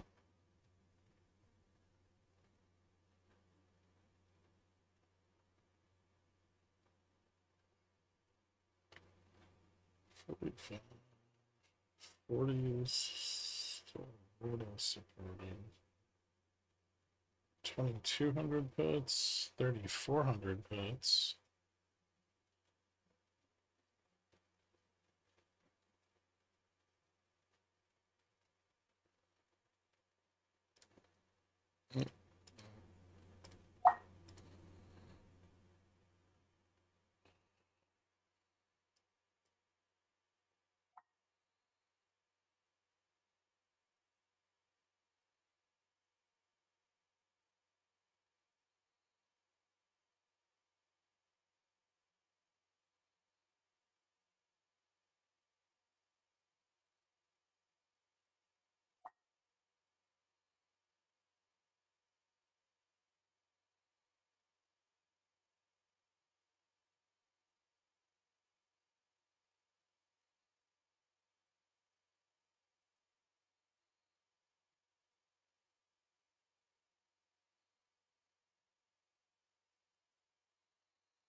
The knife catch might fail here.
Hmm.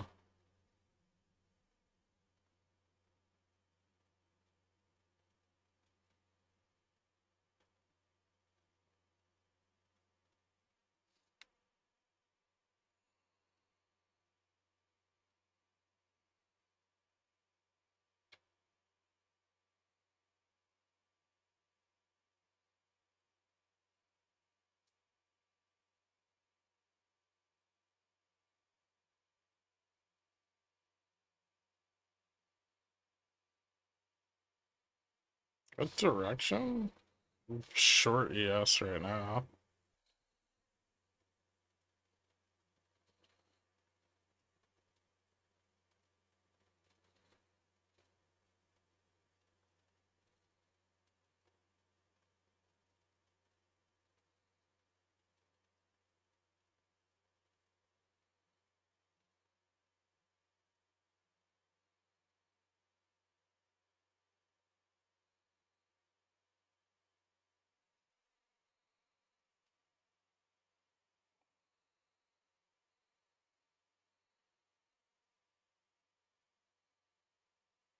I wish the Bears would buy 100,000 puts and then cancel the order and blow up the synthetic long at 59.30. I'd be like, whoops, we didn't mean to do that.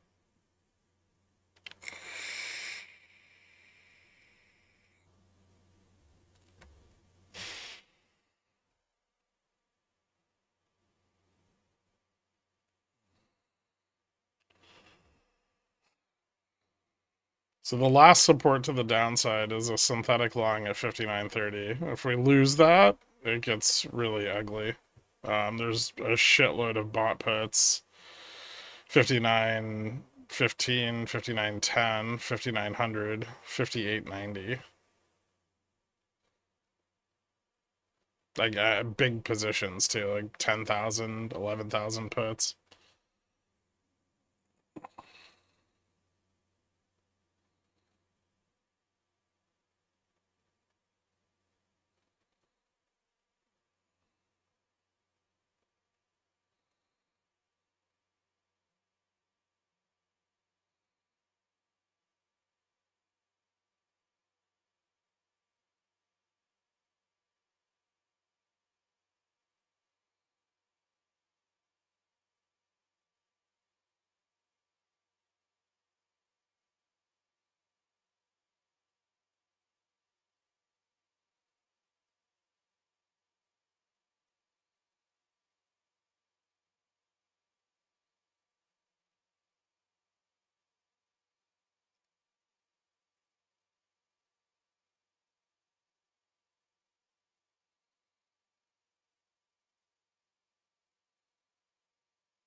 Slipped 40.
It was gross.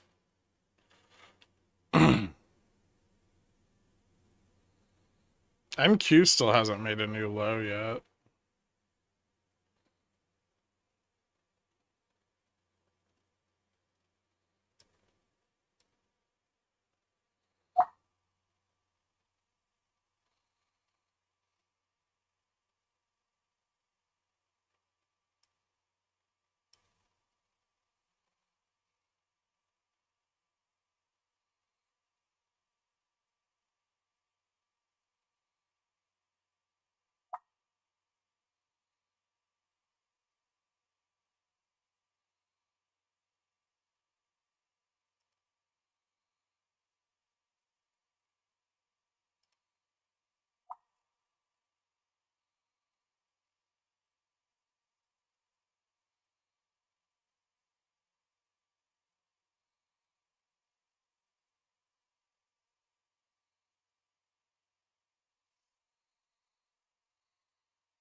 Bot puts? Yeah. The ones out of the money are bought.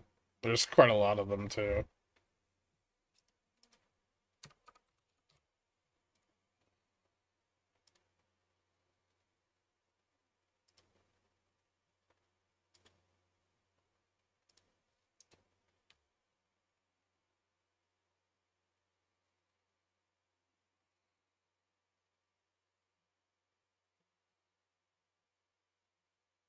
What means SOFR greater than FFR? Short-term funding and well, short-term funding demand and repo is outpacing the supply.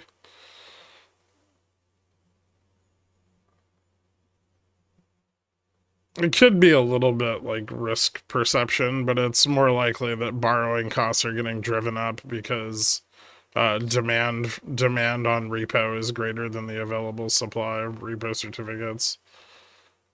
So liquidity shortage, yeah, yeah. So if we're bear steepening and you suddenly see rates at the short end rocket, it's really bad. That's like a market like that happening during COVID, during the COVID crash. Um,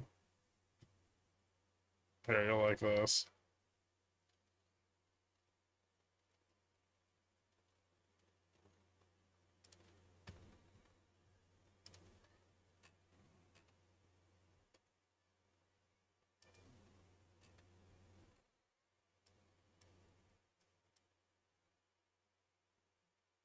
So right here before the COVID crash in Feb of 2020. See how like the 10-year contracted super fast going into that OPEX? That was because like short-term liquidity started to get fucked up. Like all the way out to the 2-year, like the two year was going up Um, and then everything blew up, and the Fed had to cut rates.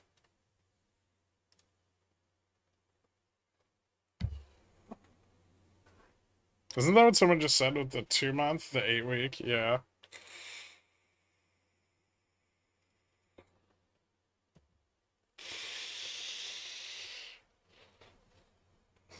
Nice work, Puby.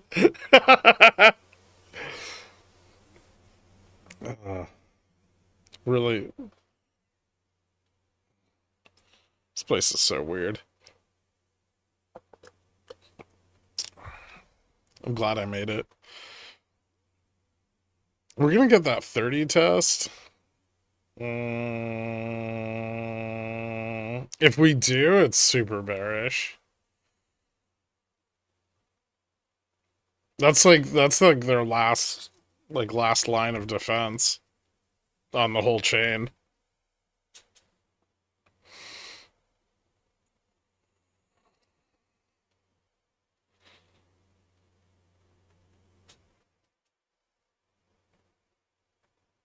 Although we're not getting back above 40, which is also not great.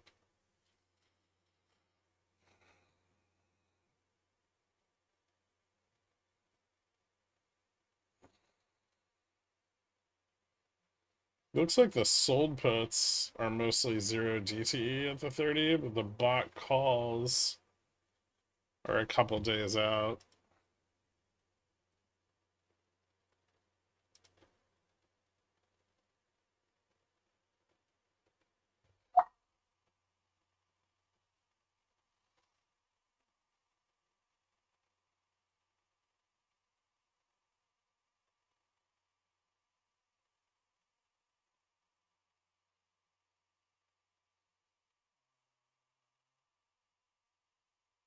Watch for the 21,500 NQ test.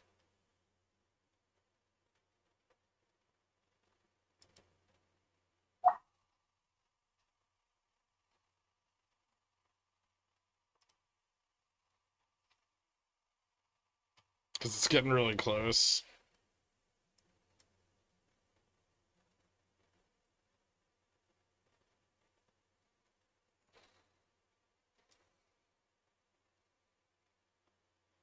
Usually at major resistances, NQ will sell off super hard and then snap back. So careful with this. If it doesn't just bounce. What did I do? Nothing.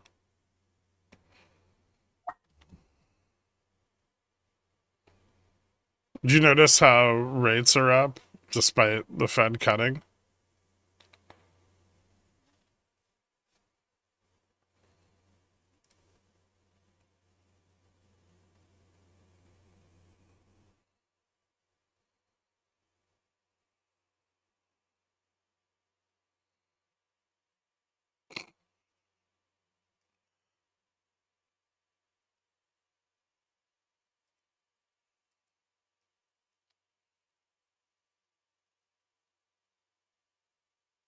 Oh wait, you're not real Gaff.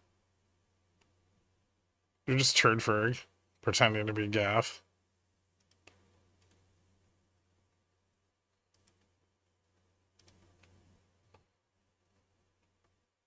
Maybe you are real Gaff. No, you're Turd.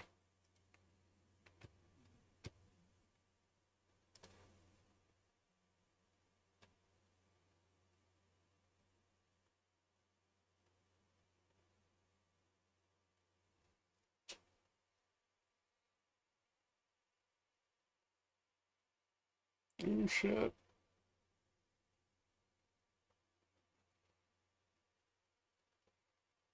Come on, NQ. Sell off. Just dump it.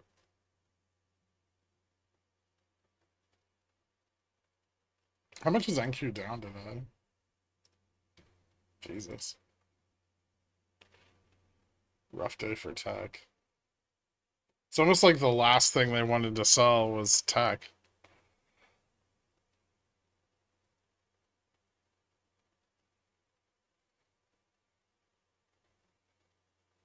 Hmm.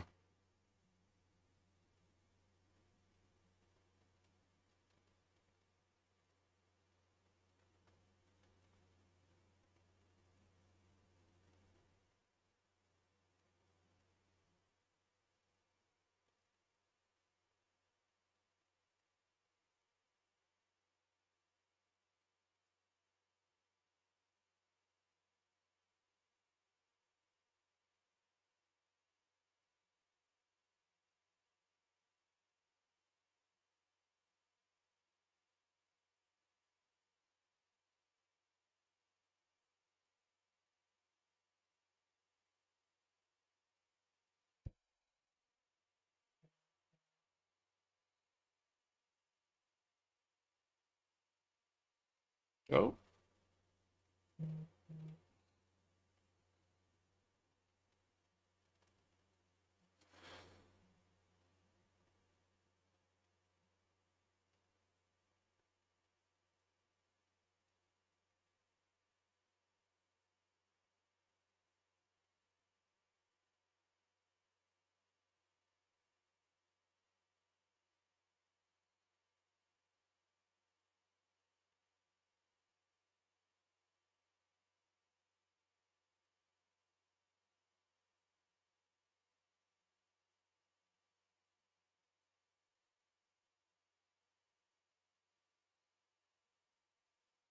It's gonna be really cool if NQ sells off hard here and pushes us through the synth long on SPX.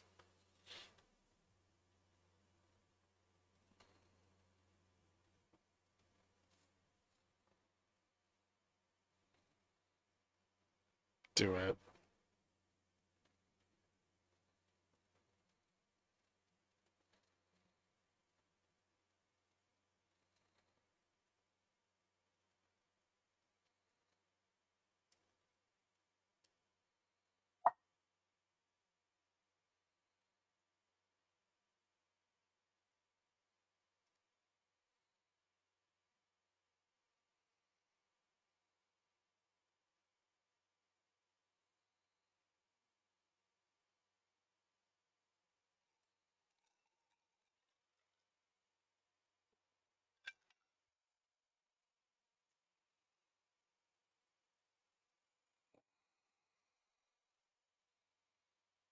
Uh, Bounce on fucking 21.5.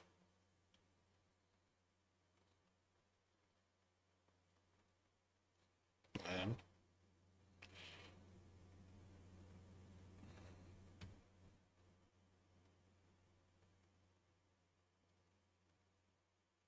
Just fail. Go back down. No.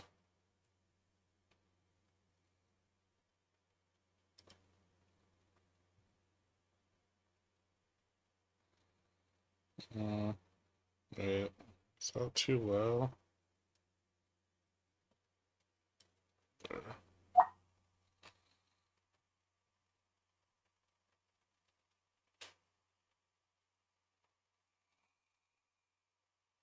Oh, it did fail. That's kind of exciting.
Hmm.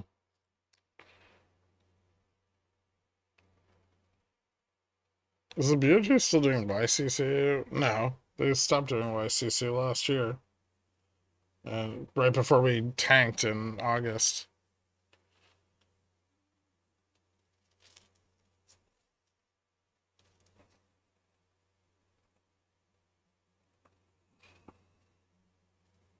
Is the Ministry of Finance still doing some YCC? Not recently. Can the Bulls turn this around?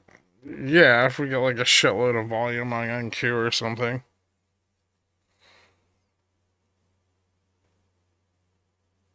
They have support at 30. There's a synthetic long. It's a big one too. It's not small. It's like 8,200 calls and puts, sold puts, bought calls.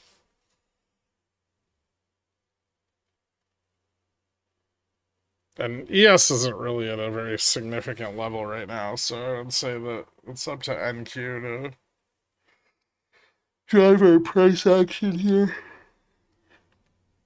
So if NQ fails 21.5 spectacularly, we could dip below the synthetic long. And if we lose the synthetic long, remember gamma to the underside of synthetic longs goes super fucking negative, and that could push us down into all the bot puts.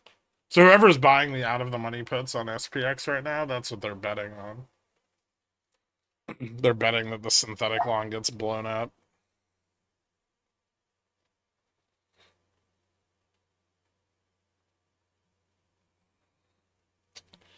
They might end up being wrong, but we'll see. We regained 40. It's not quite enough. We need to get above 42.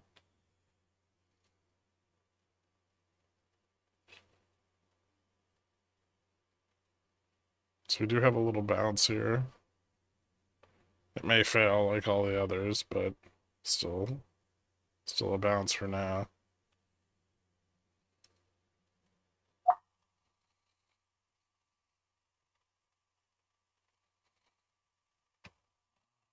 Not a ton of volume. Decent volume on ES though.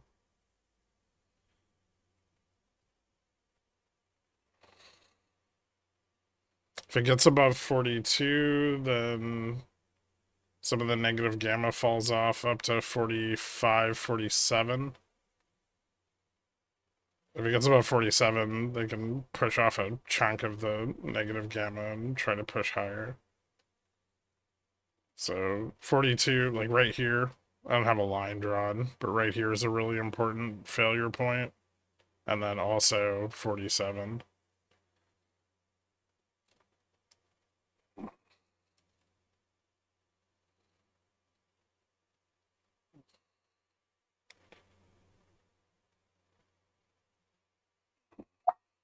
Oop, how did I get stopped out?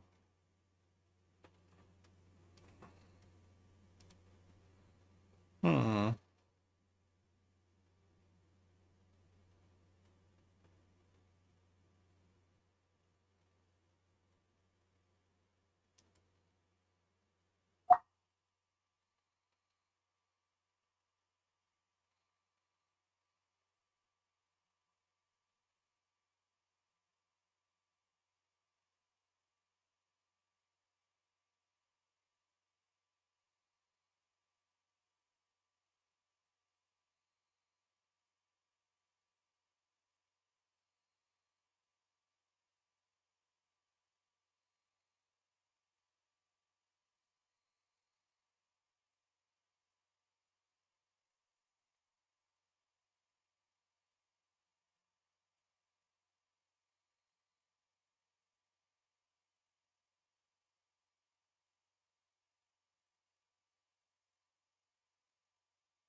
Uh,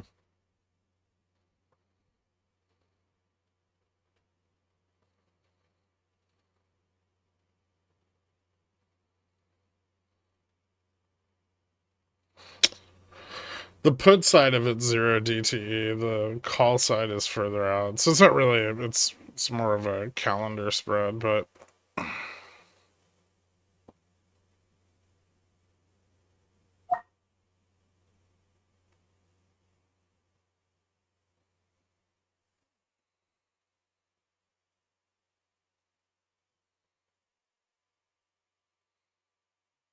alright, they got it over 42. So yeah, they're gonna pump.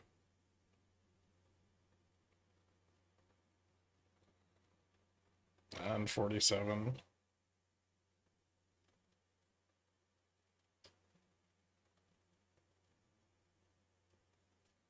It's the ES 6000 test.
Back over 40 gives the bulls a little bit of support here.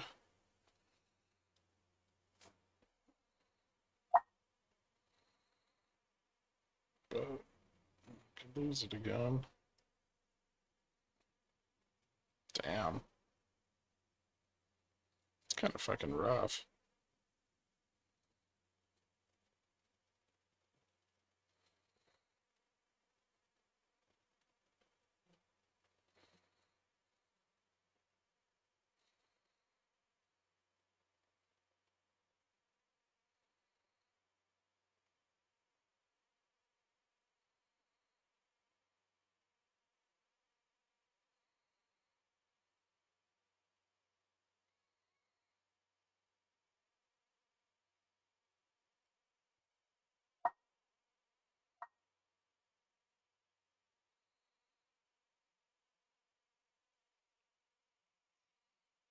Fucking reject it again.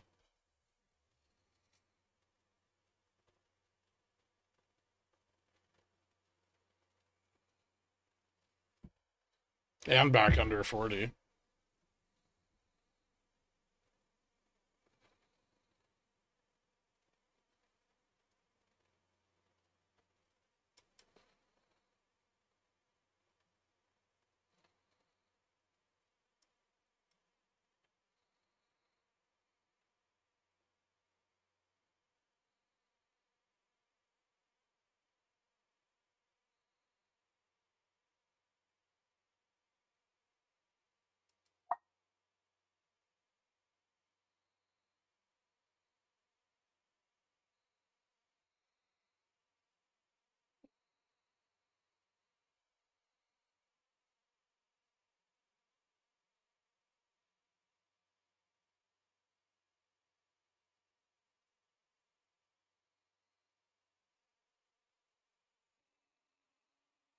Is NQ gonna fail the 2100 test this time? Or 21.5, rather?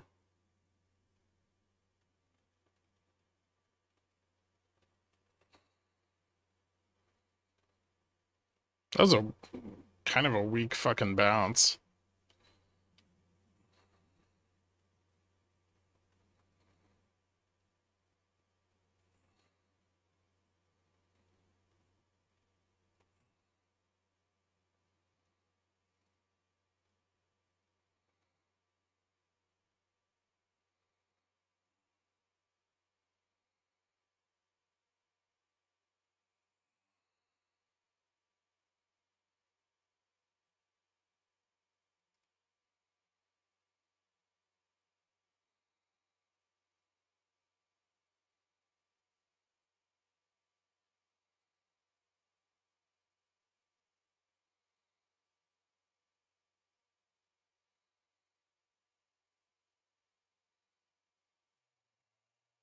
There's the synthetic long test.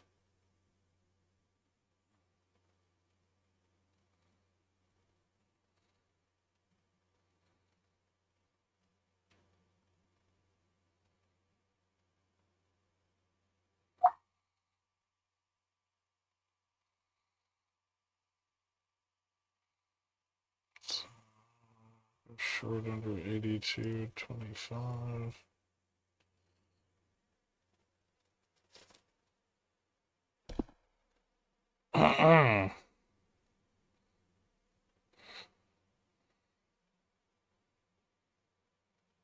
Did a break of 59.30 make you the richest man in Manhattan? No. Although I would enjoy one. Not even close. Maybe people checked out that tax loss harvest meeting.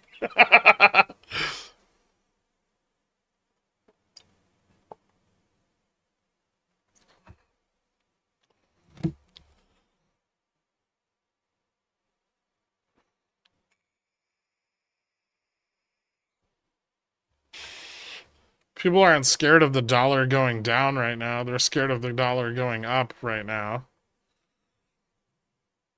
When people are afraid the dollar is going to go down, that's when you'll see the flight back into gold.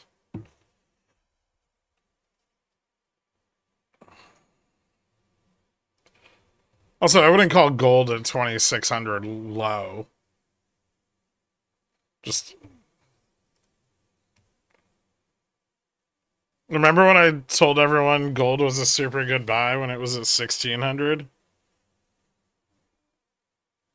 Before the Fed started promising a bunch of shit that they weren't ever going to do.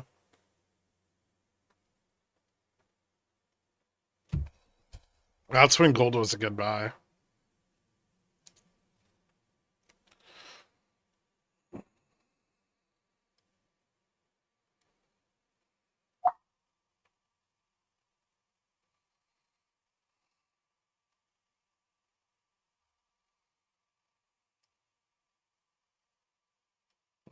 No, I'd rather buy there.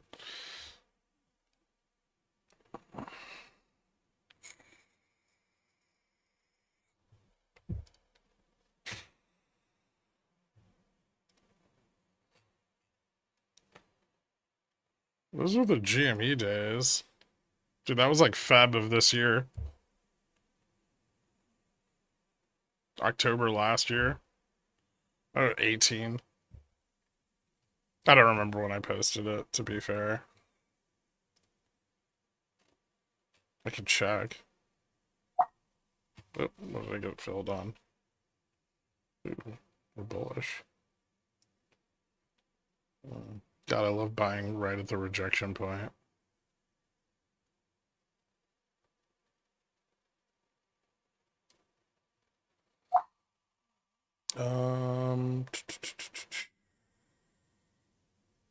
What was I doing? Oh, yes. Pickles picks.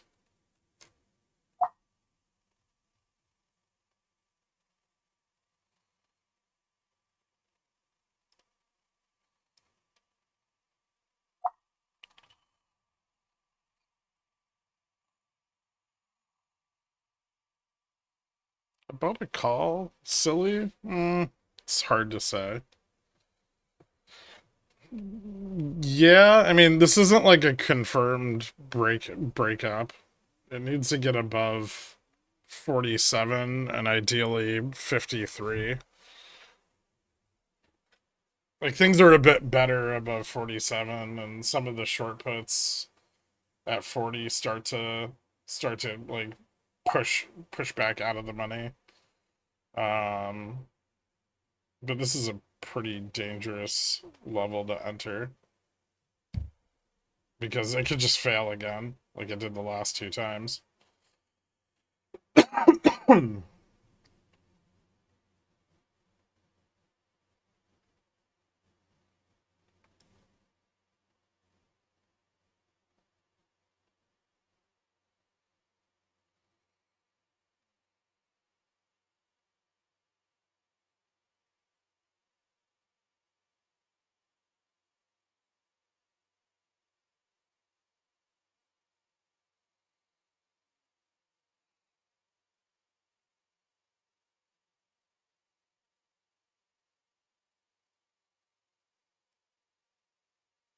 I don't know how many bounces we're gonna get off 21.5 on NQ, but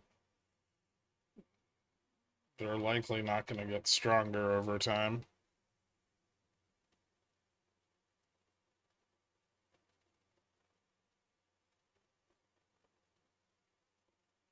Welcome to Zillionaire Balani. Thank you so much, dude.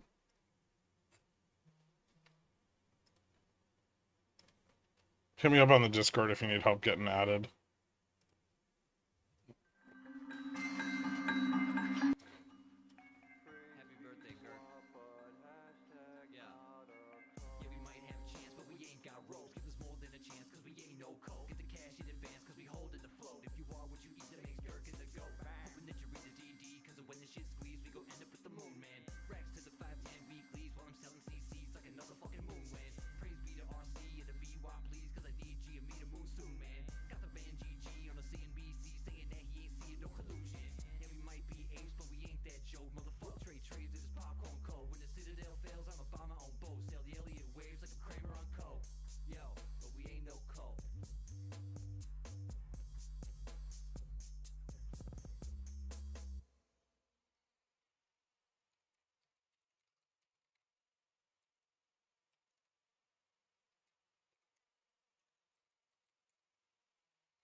Left a gap there, which is weird.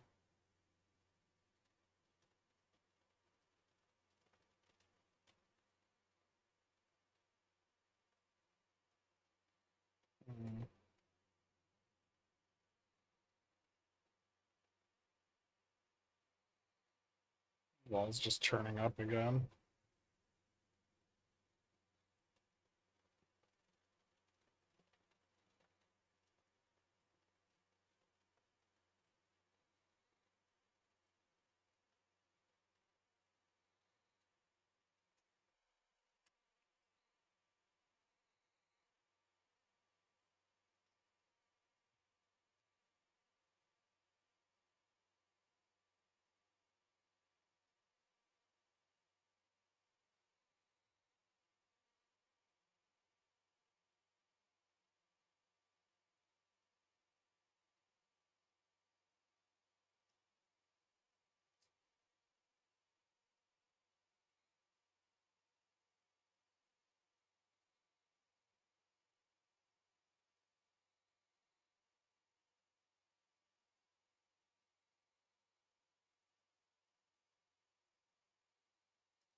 Are bears doing anything here? No. They have a bunch of out of the money puts.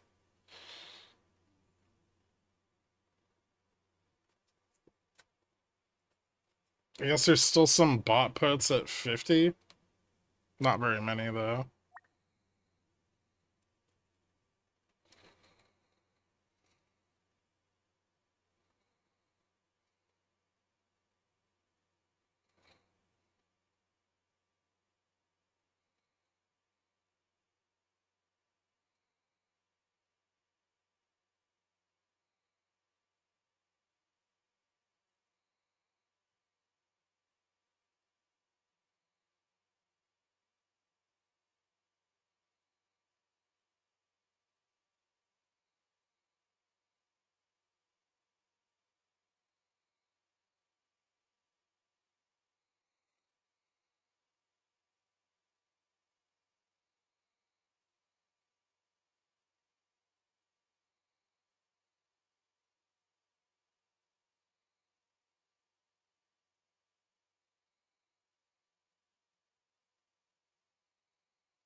Short vol picking up.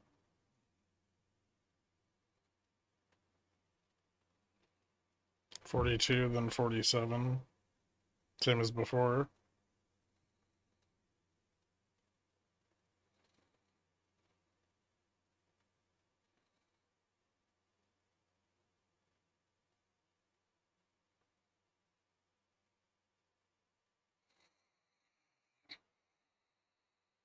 Hmm. Ooh, I have to try that next.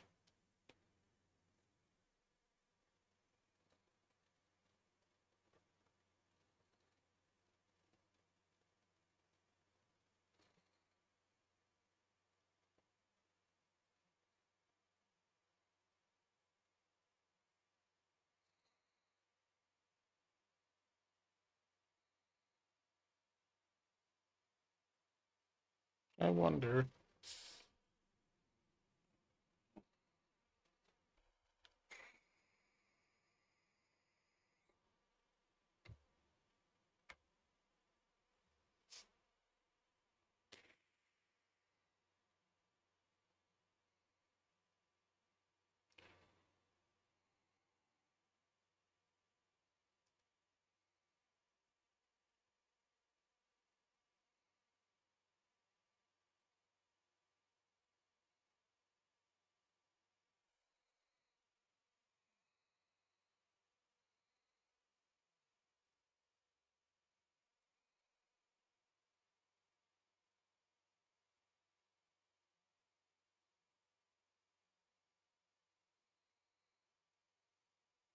Should really put a line in there.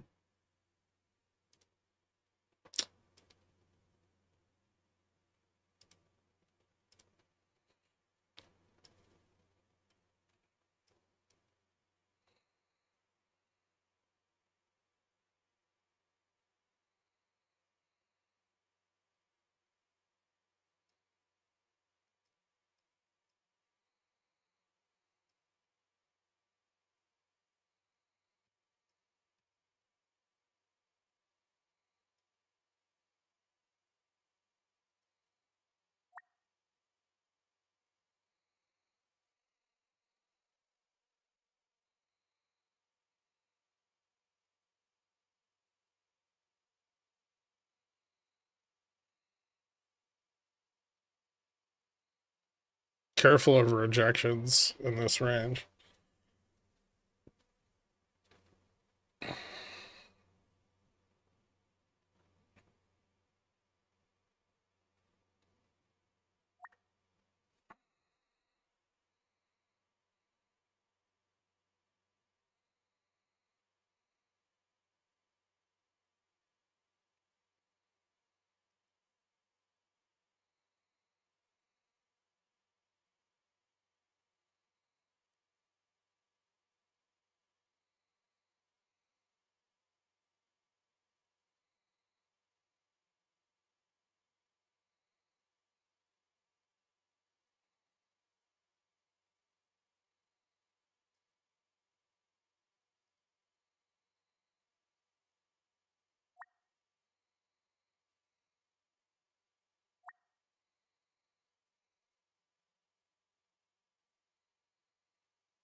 Hmm. I realize I had the stream paused. Is this a double bottom? Yeah, sure. It's like a quadruple bottom.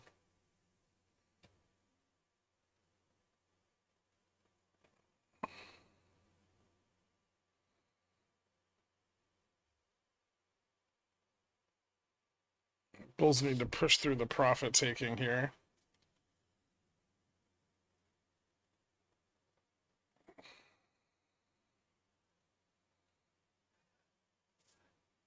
There we go. Ooh, futures didn't like that move at all.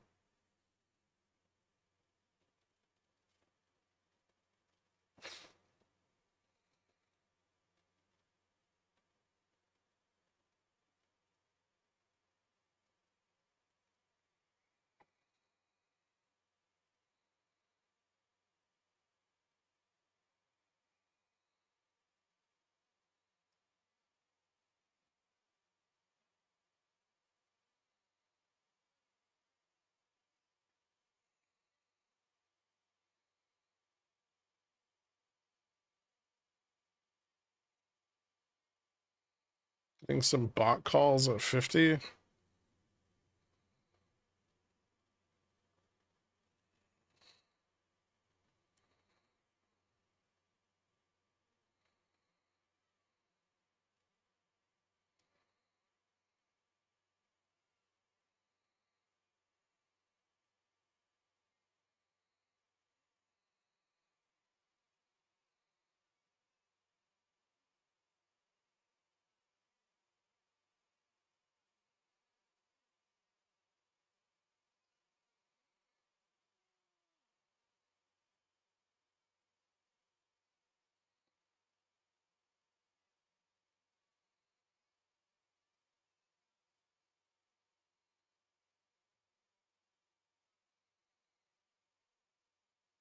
Where does the gamma flip? Like way the fuck out of the money.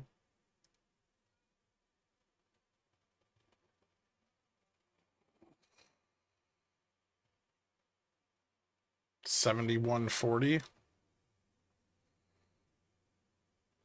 So we gotta reverse this entire drop first.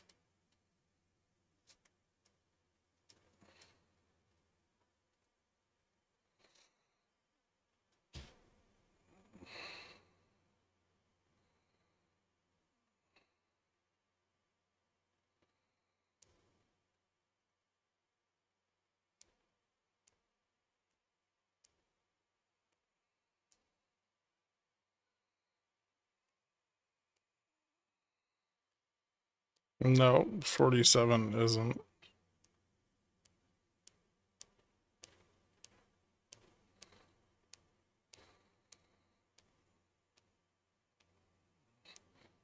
Some of the negative gamma comes off above 47.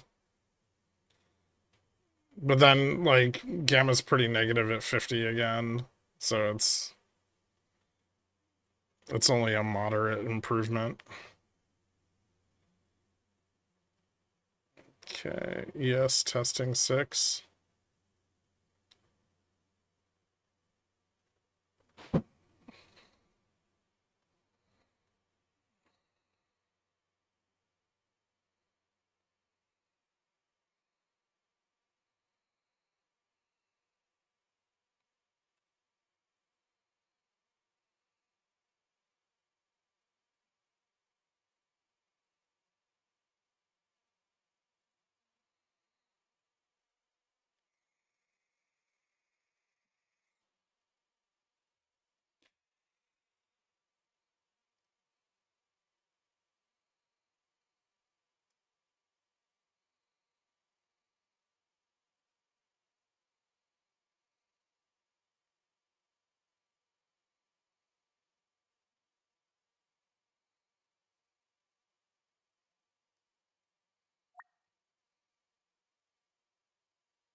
Back over 50 is pretty significant.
I think if we get back over 50, they're going to start to short the 40 really hard again. Which, if you're buying a 40 put here, be very careful of.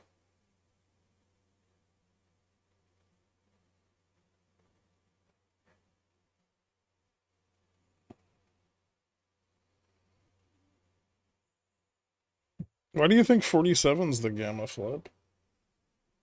Gamma on the 0 DT chain goes positive at 59.70. 59.70 and 60 cents. Nope, 50 cents.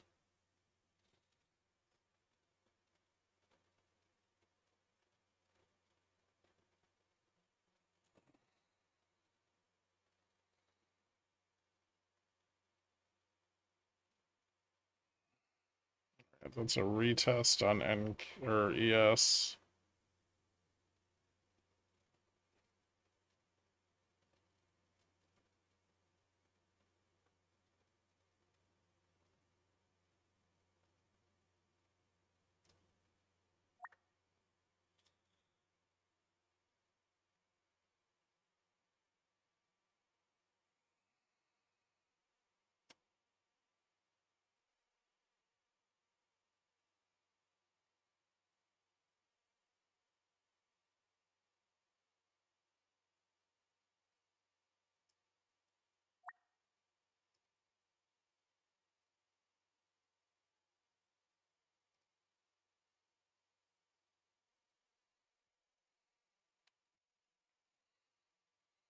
What was the high there?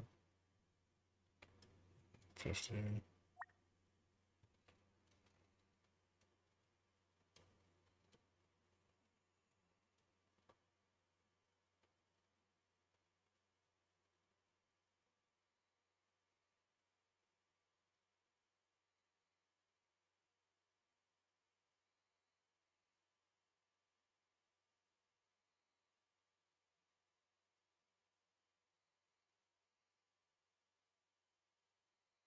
So now we got to see if the bulls can survive the profit taking. So if they can hold it here through the profit taking, they can probably push it up more. It's going to be hard though. I'm pretty sure if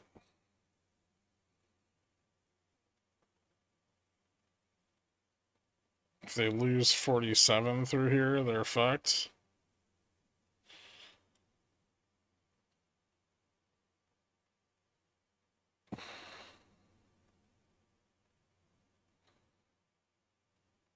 Diamond bottom? Sort of. Yeah.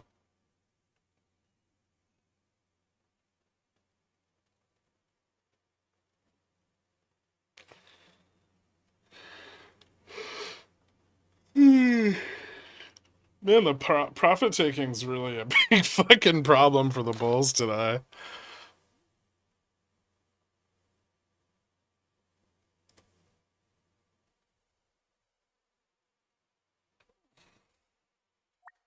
It's getting fucking wrecked on that shit.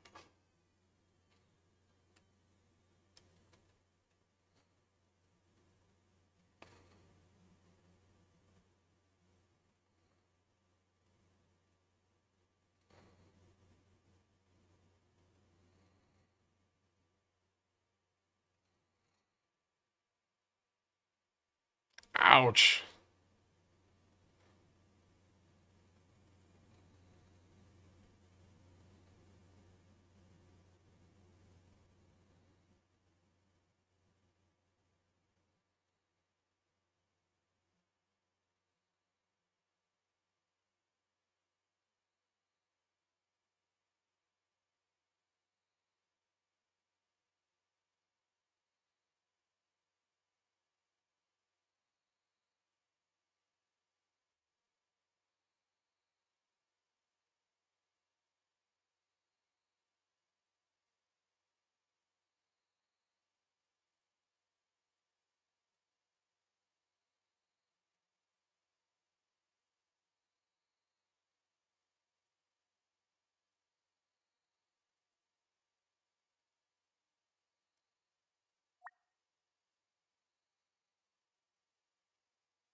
Jesus.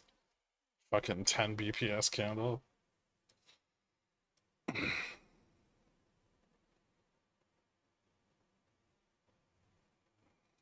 It's harder for them here.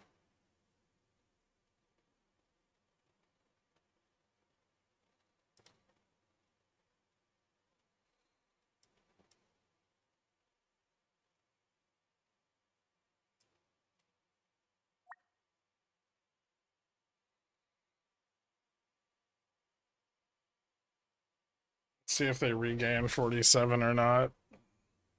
If they do, probably retest the upside. If they fail to get this continuation down, futures got rejected a little bit.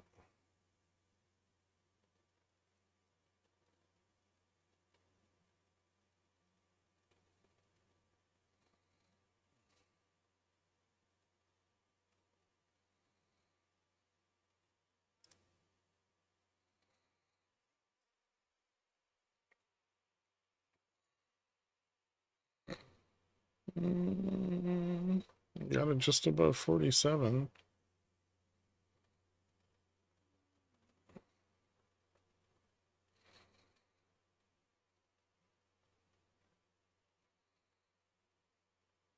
These are moving too. Don't forget these like support resistances.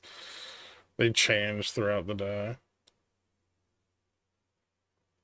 As gamma expands, the like effective gamma from the next strike gets closer and closer to that strike.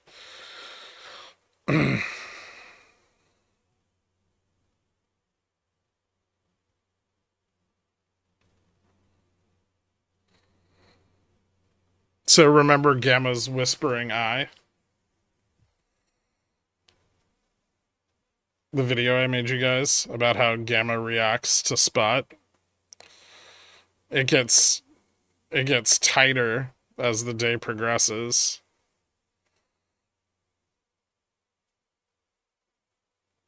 I saw that.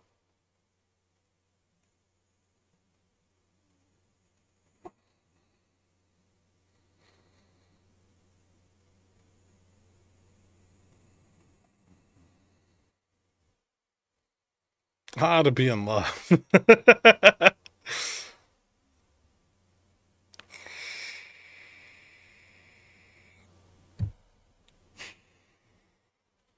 Okay, bulls survived the profit taking. That's probably kind of bullish. Let's see if they can get a new high.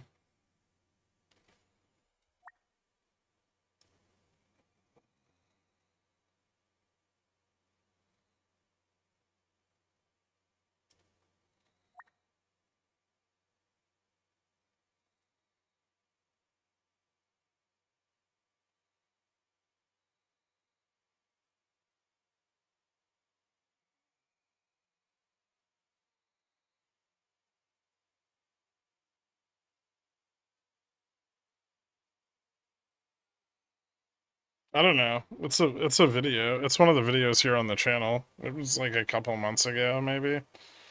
Like October.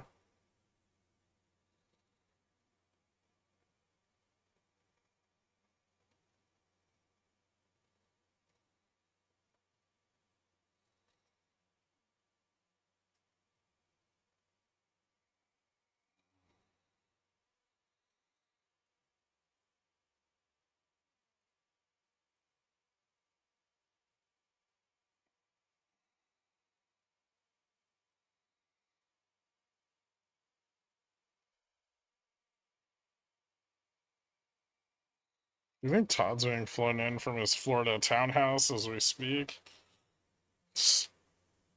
You assume that there's multiple floors in Todd's house? Todd lives in a bungalow.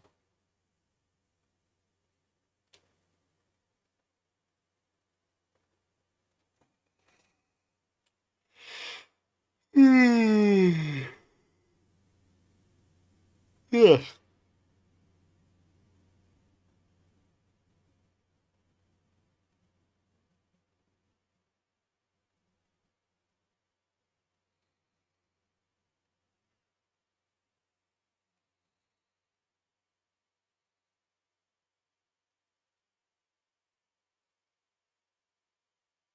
Like a stainless steel shed.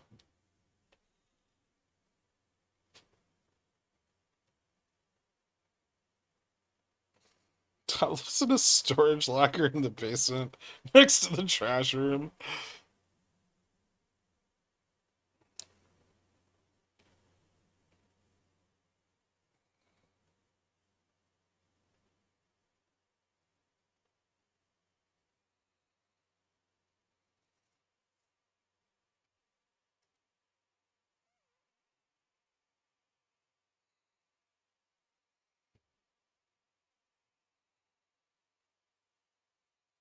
I think if the Bulls get this breakout, they can recover some of this into the end of day.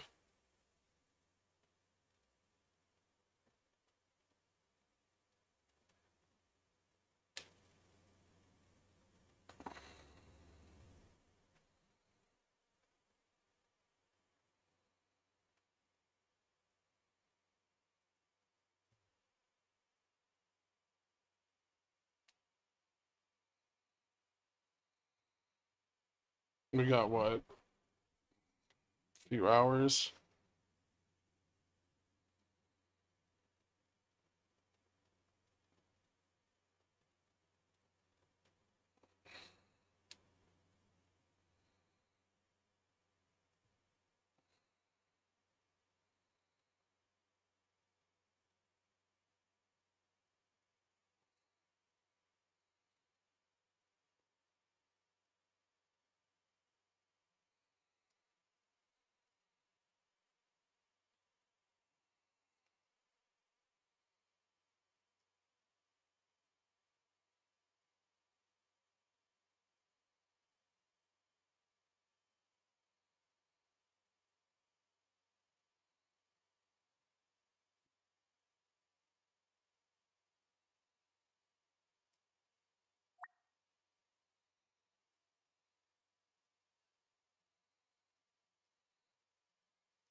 As long as there's no more profit taking, I think they've got it. Where would they even take profits from? Sold puts? Maybe.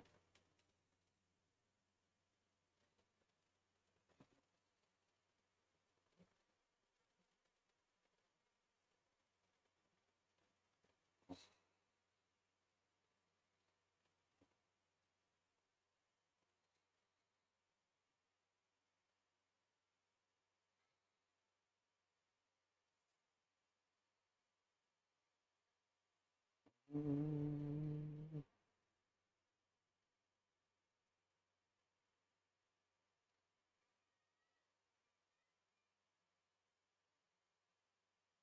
oh shit.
Should calls be purchased here? I don't know. I would confirm a breakout first, which we haven't gotten yet. Although it is getting a little bit more stable.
My flip's positive at 68 now.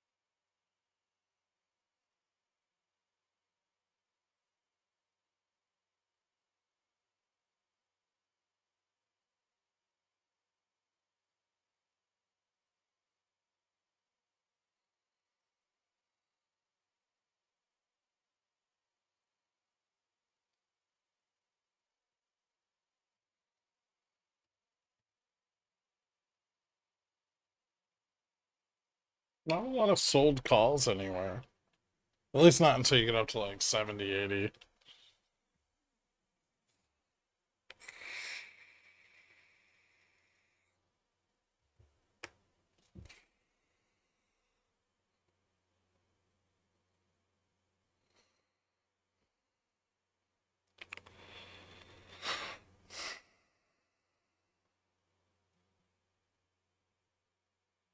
Can bulls get this back to the 80s? We'll see.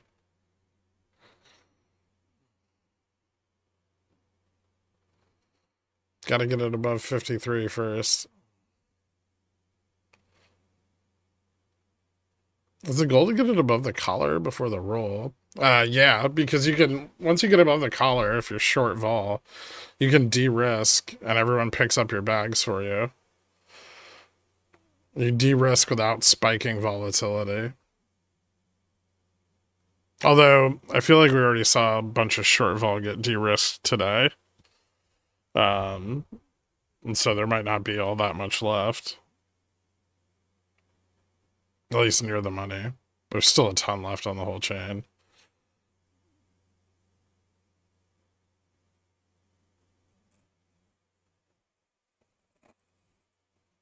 Happy Friday, Bert.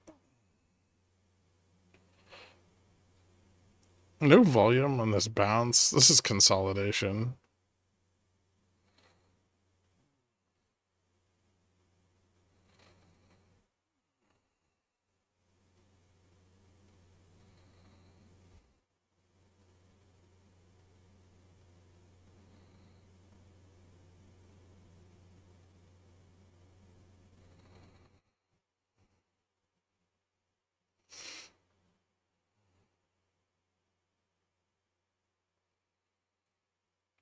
So the question is, will there be volume on this breakout?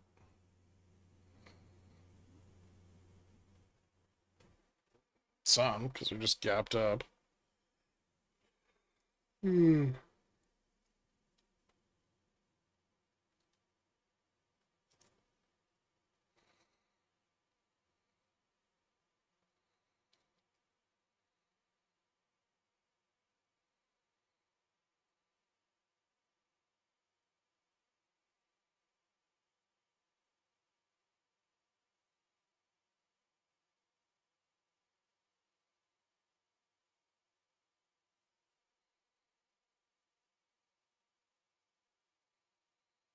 Yeah, so above here, gamma starts to fall off really fast.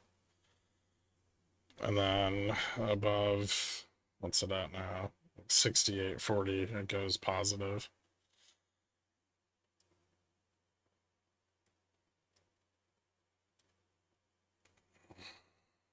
I'll put another line in because I still want that level.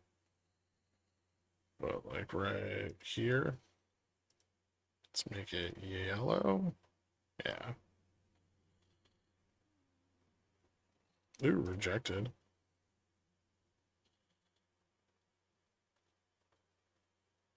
Oh, it's not going to be good.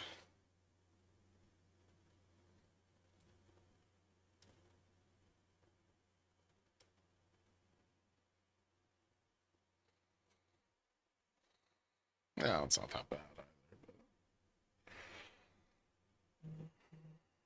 Failed breakout.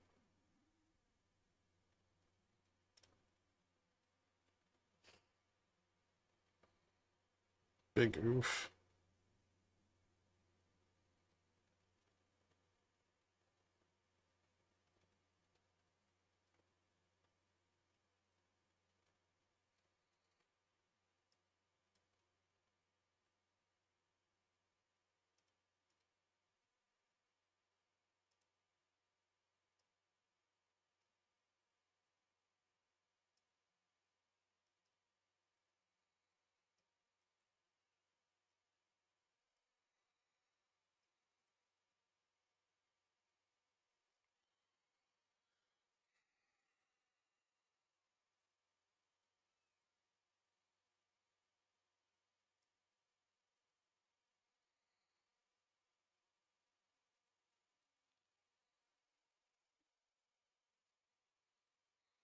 Not bearish yet.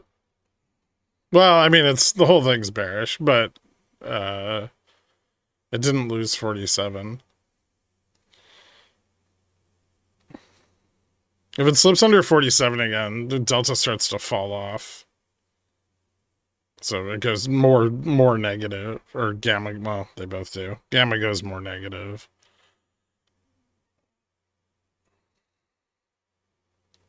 There's like a little pocket right here where gamma's pretty low. And then here and here it moves up, right? So when you get to the upside of this,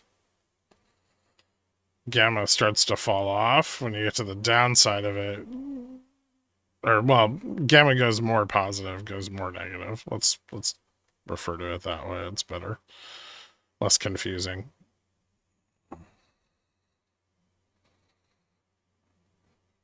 And then like above here, like if this is the 0 line, gamma moves more positive.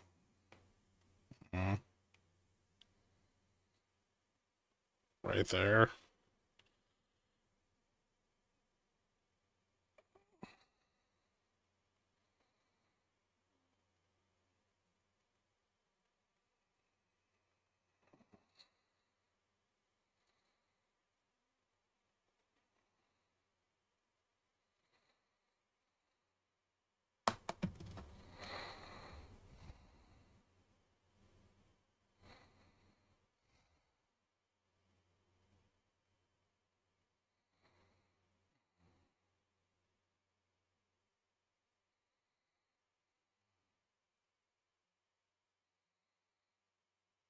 And yeah, 50's kind of the flip point for that.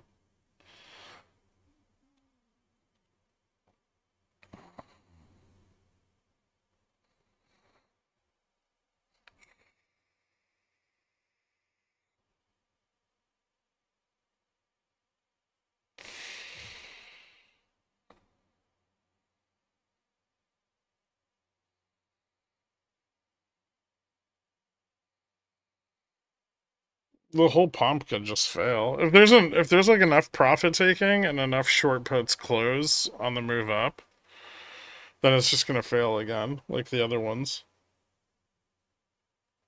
So they survived the first round of profit taking.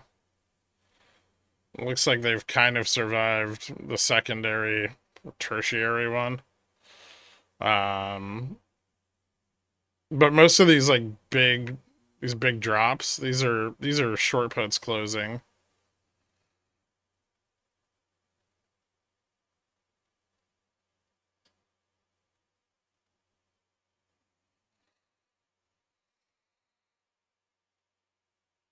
But that also means that there's less support.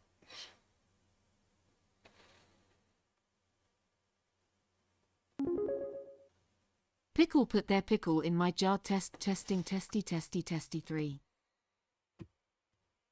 Testy.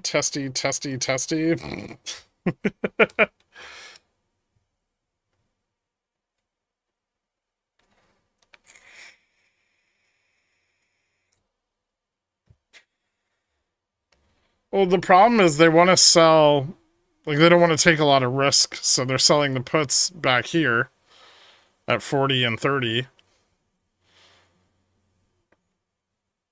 That's where the majority of the puts are being sold. And so once you get up here in like above 47, things start to get really unstable. Because these aren't very supportive anyway. And then if any of the other people selling those same puts start to pull them back, you lose that support, which is what keeps happening. That's why it keeps wicking down super hard. And then remember that the MM is selling into downside moves on top of everything else. So you get the delta and the gamma, like the positive part of that gets pulled off the chain and the MM sells into that. So it amplifies the effect of downside moves anyway.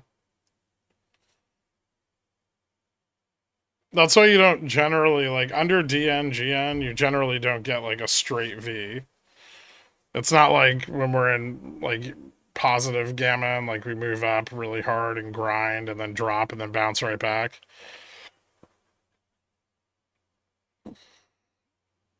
You'll get, like, a lot of tests and failures as they move positioning up and try to get back into positive gamma. And then when they can, you know, then it'll break out. But it's not as smooth of a it's not as smooth. Escalator up, elevator down.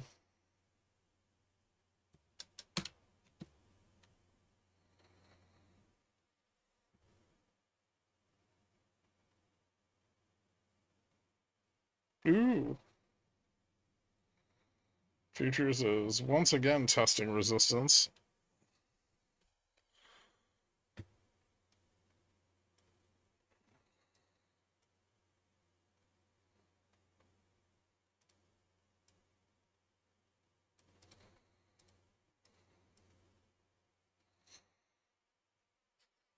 Remember, when ascending triangles break up, they tend to be super bullish. And this one's already failed once, so.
Gamma's positive at 67 now. 67.30.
Slowest breakout ever.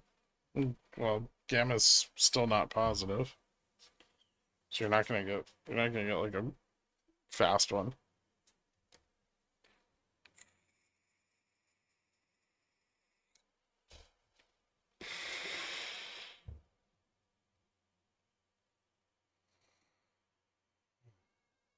It gets more positive above 55 and then above 65. Well, 60 to 65.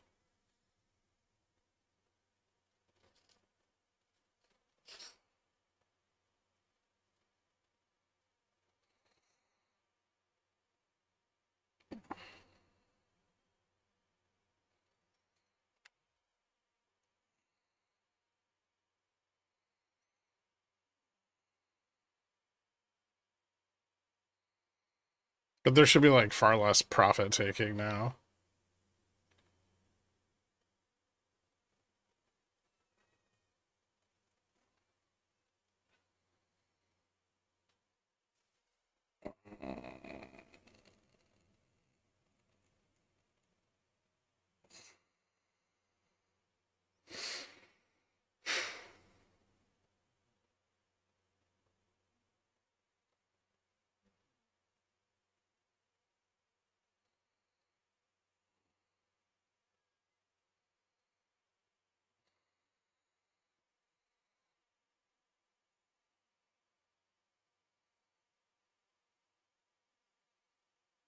Okay. Gamma's pretty flat between 55 and 60, so that should go quick.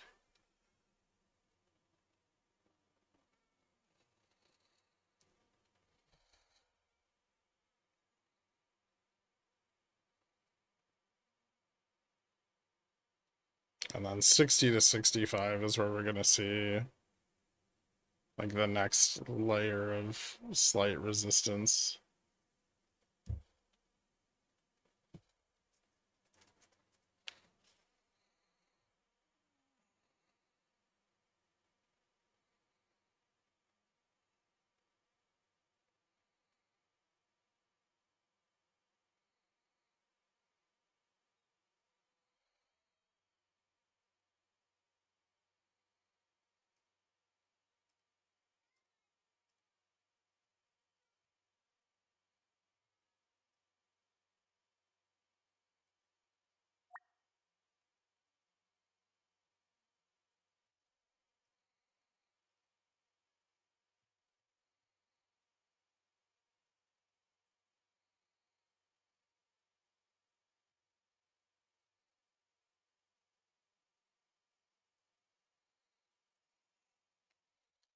But their confidence in shorting volatility should go up here. So we should start to see more short puts, vol come down.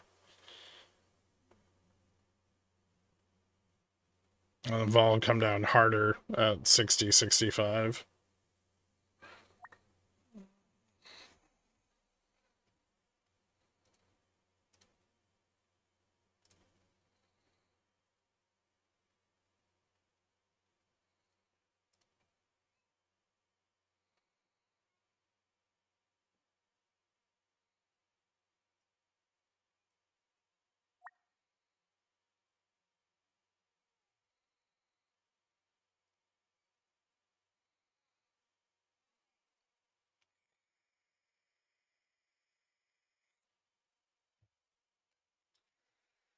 Michael Saylor said it's a good time to buy Bitcoin, even if it's at the top.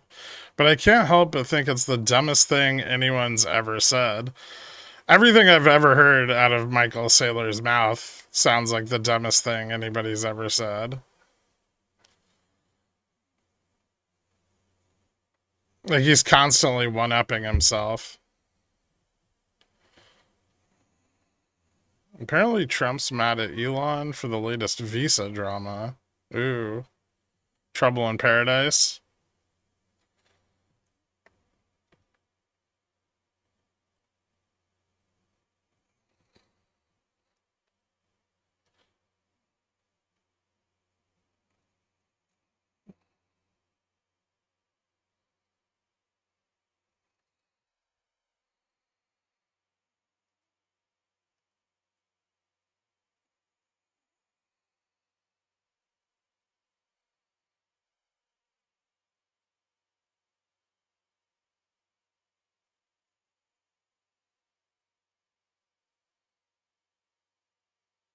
Oh, bulls are so close.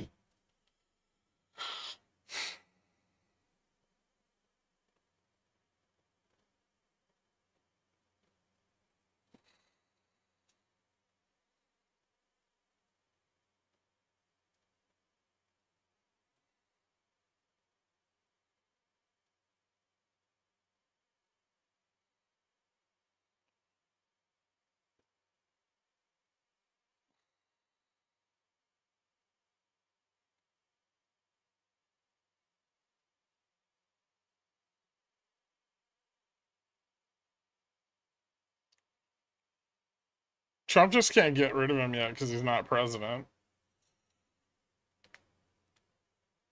He has to, you don't understand, he has to publicly shame him. And so he has to appoint him to something and then get rid of him.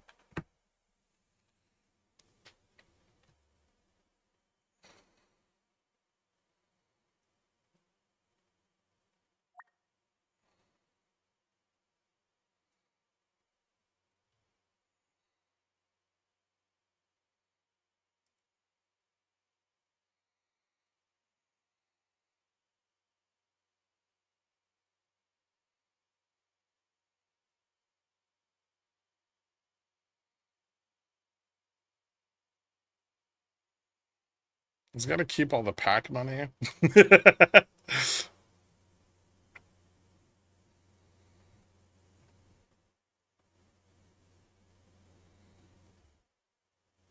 Back to 6,000 would be awesome. Is that possible today?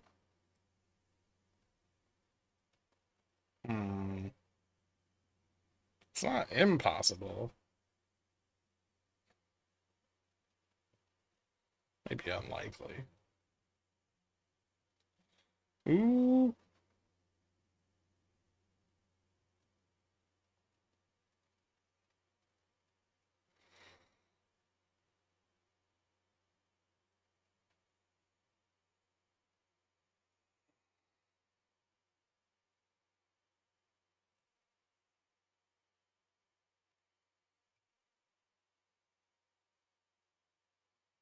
$66.30 now.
So now any price improvement from this point on is going to be,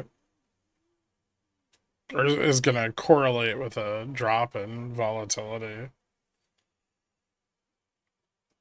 So IV will fall off very fast as price rises from here on up.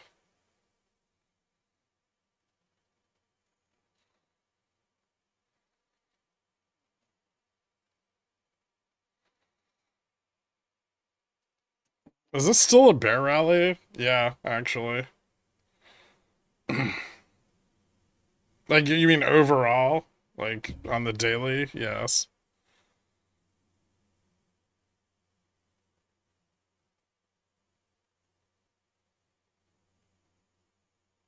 Technically, unless this breaks above DN at like 59.96 today, probably still a bear rally on the daily too.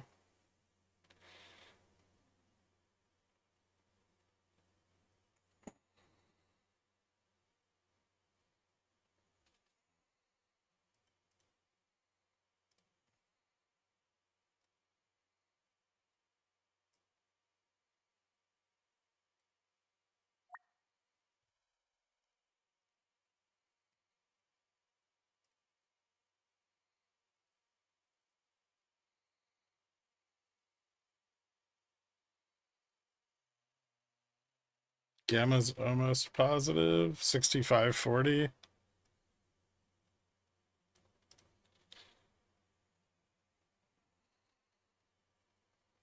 Very, very close.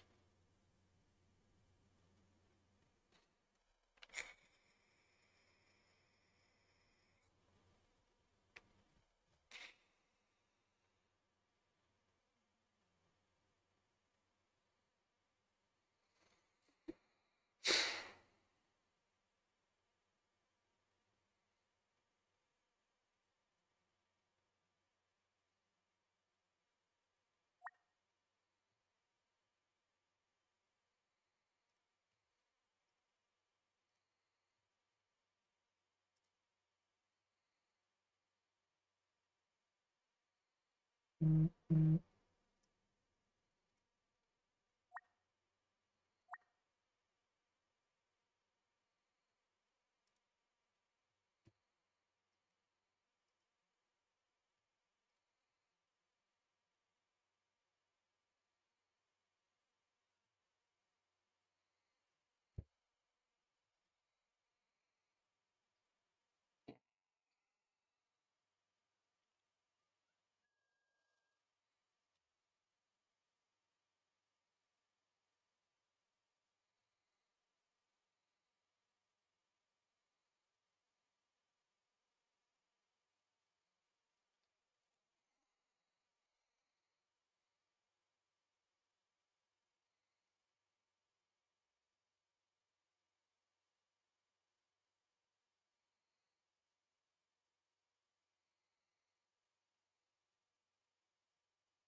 65.20.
5480.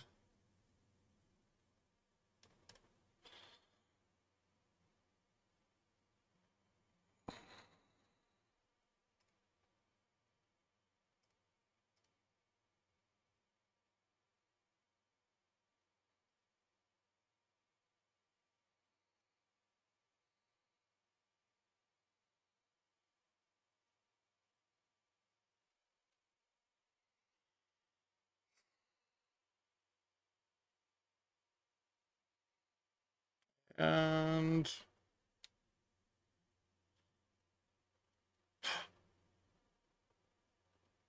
almost.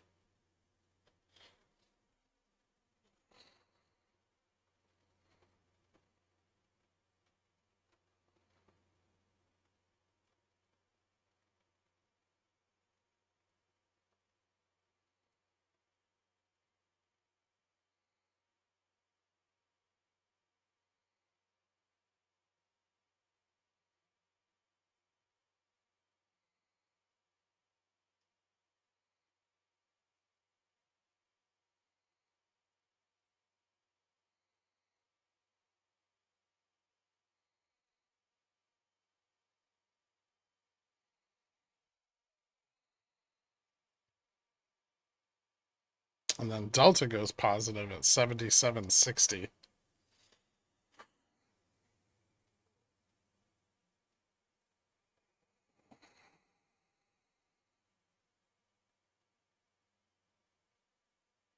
A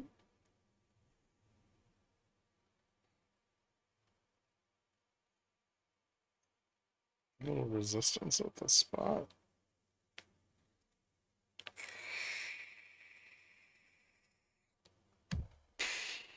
I just dumped a bunch of money into FedMag 7 calls. Thoughts? Sounds bad. I hope you make money.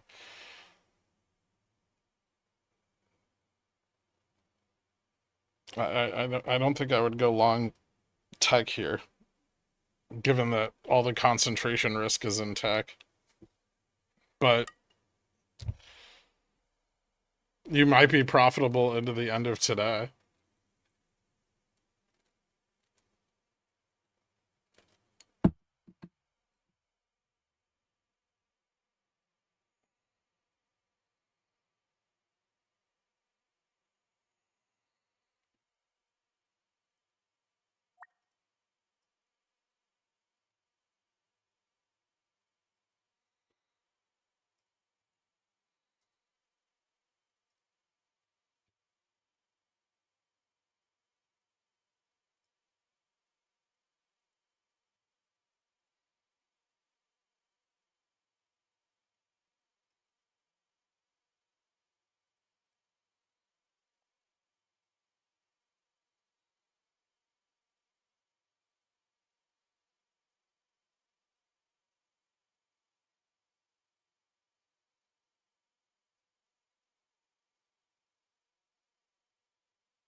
If bulls get rugged here, it's going to be very disappointing. Yeah, maybe I don't give a shit. I kind of do, though.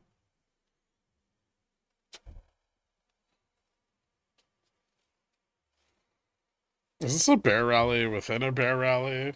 Mm, yeah, we just got like a bullish support.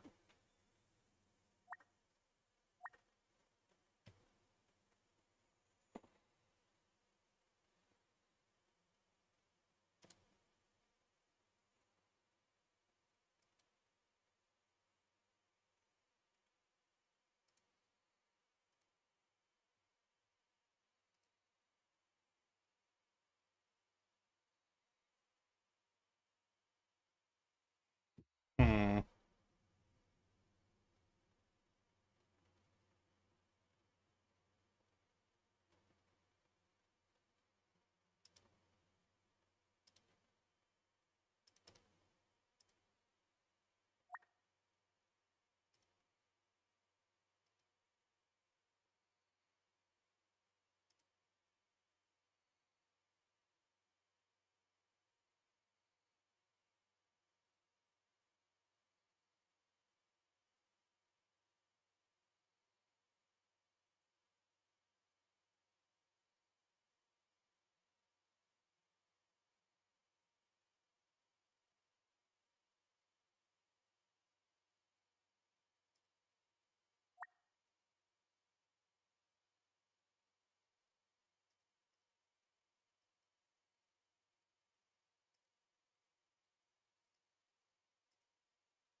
C440.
So sold puts out to 75. Synthetic short at 85.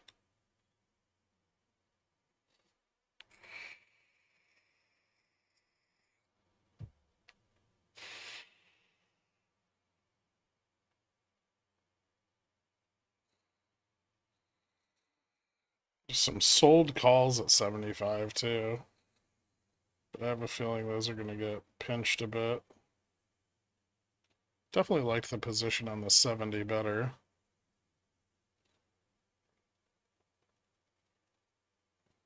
Mm. If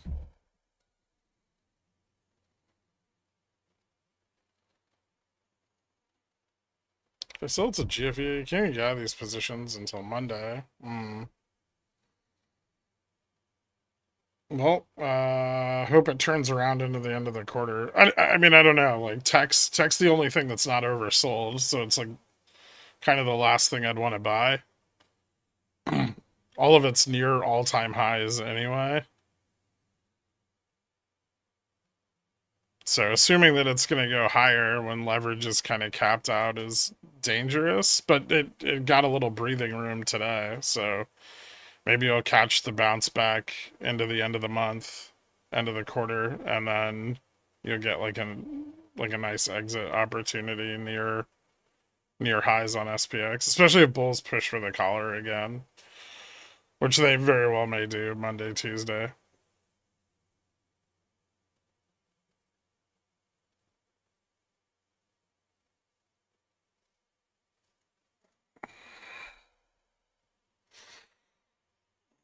All right, gamma's positive. And as we move up, gamma will be added on. So every strike to the upside, gamma more positive.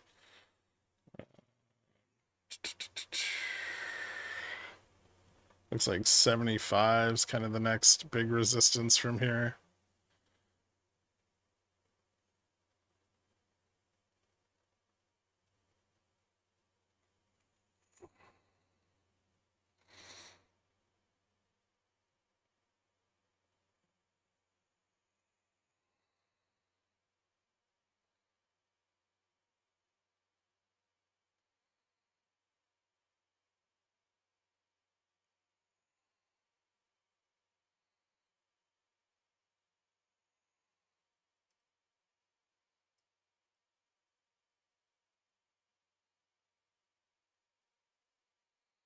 Yes, moving up to test VWAP.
Yep.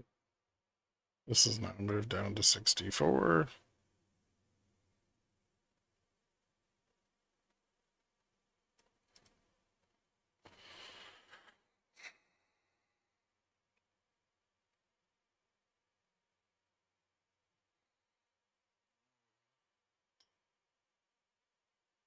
Delta positive at 75.40.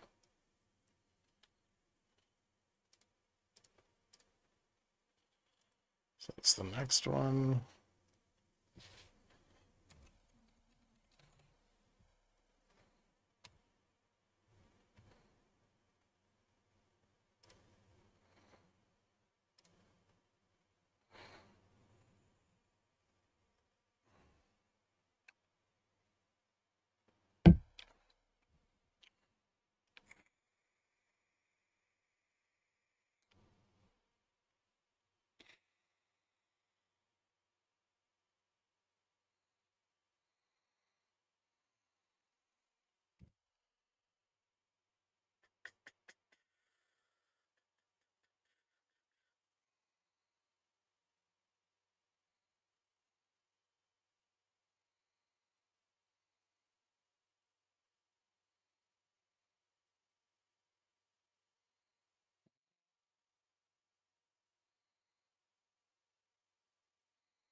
Hmm.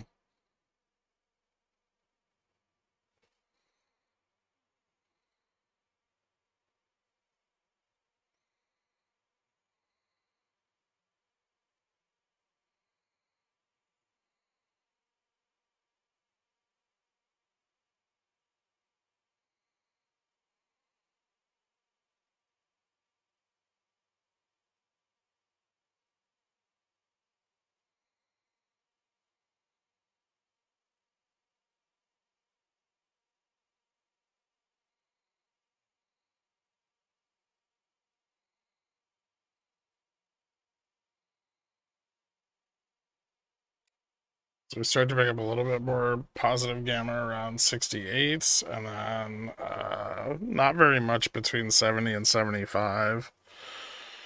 But the out of the money gamma at the 80 strike will start to go up. 70, 75 are pretty stacked already.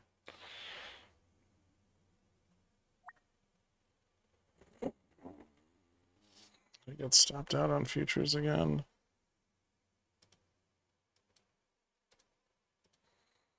I don't go long here.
215. Hmm.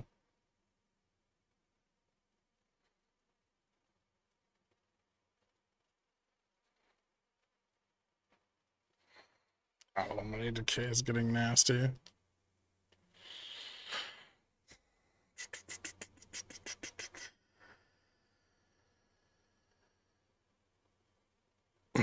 Yeah, so if bulls get this above 76, then charm should be positive into close. And it's supportive, at least.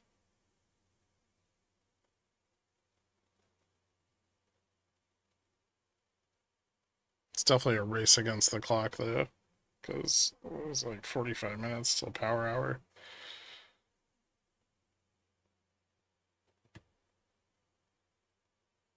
30, 63, 80.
Oop, nice.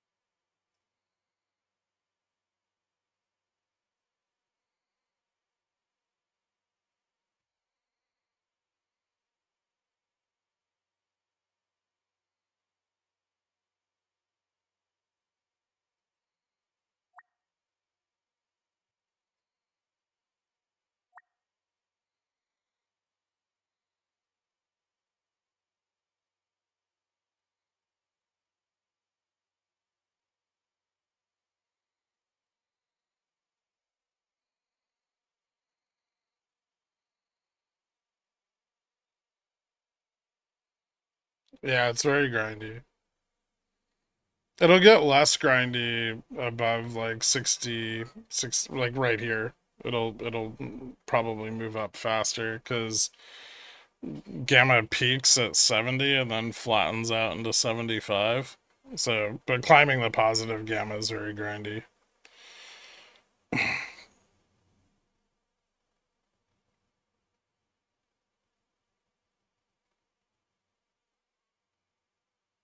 But bulls don't have to work as hard now. You see how the sell-offs are like not as drastic. Like you get a little bit of profit taking, but it doesn't like mean revert us all the way back to support.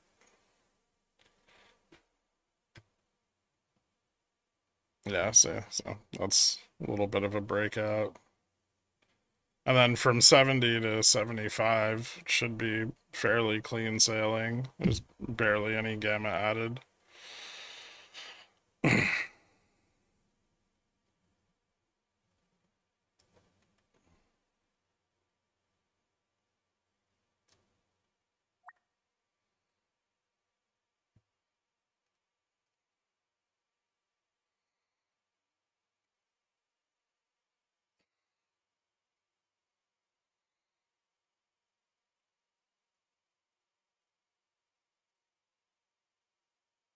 And if the bulls are able to push this to where the MM goes positive on delta, then it can really rip. And we're pretty close to that. That's the purple line to the upside. I can get rid of this other fucking purple line so it's not confusing. That's a 76.40 now. So there's some call selling going on. A little bit. But not a ton.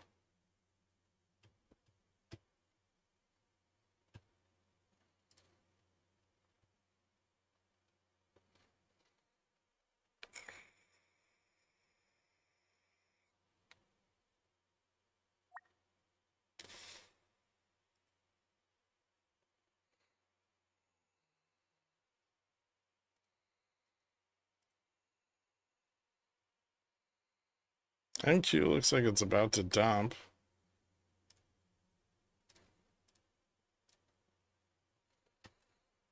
NQ looks pretty good. It's back above the long-term support. Maybe. I don't know. Not that weak of a test to view up. It just needs to get above view up. And it's already above 61 or 21,650.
That's not good.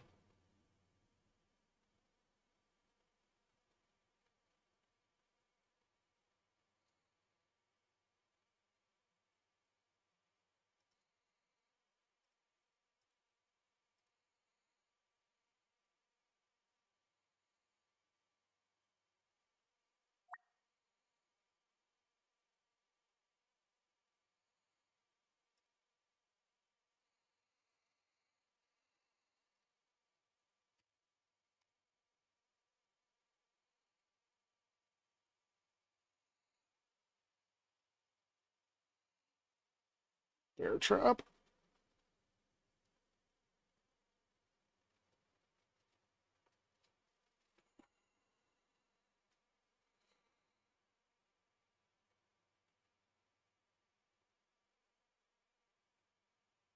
Might be repositioning. Yeah, sell puts higher. Some of the 50 puts closed there.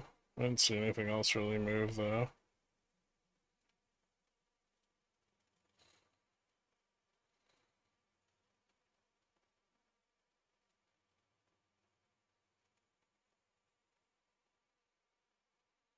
Hmm.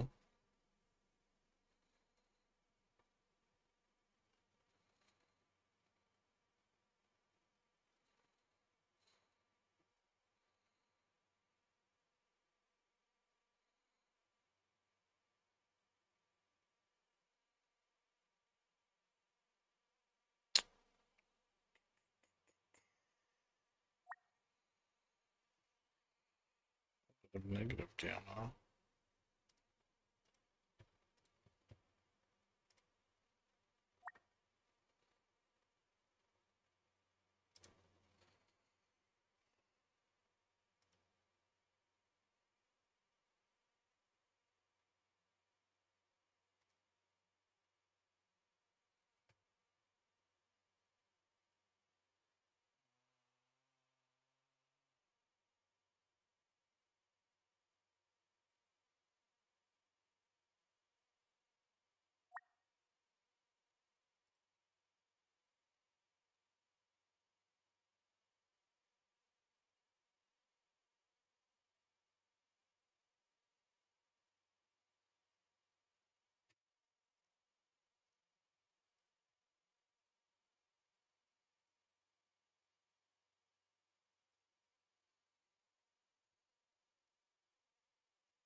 Some more sold calls at 75.80.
Not seeing enough put selling.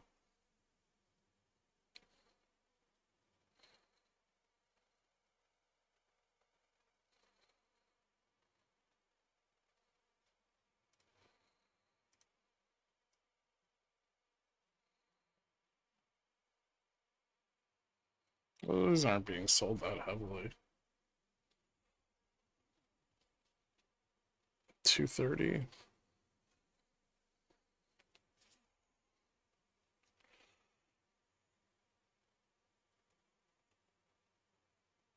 How high are they buying 0 DTE calls? Isn't it calls? Or like, at least there's net no bot calls.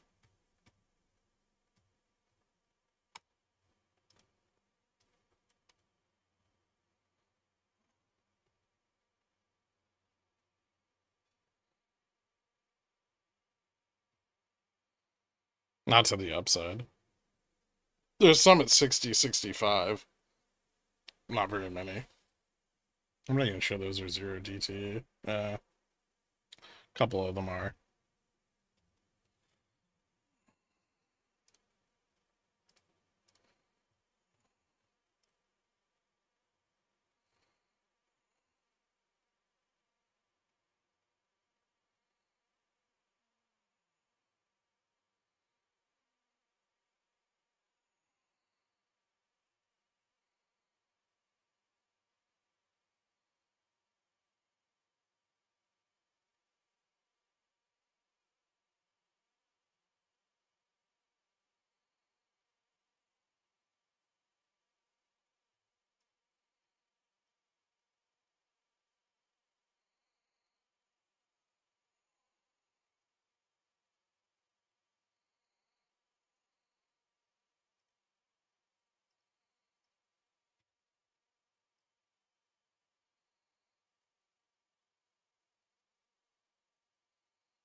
Hmm.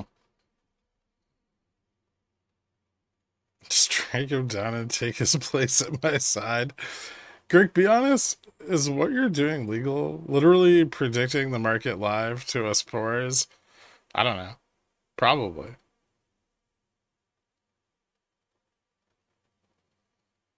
That rejection was rough. Oh, let's see if we recover. We filled the gap, so that's a good sign.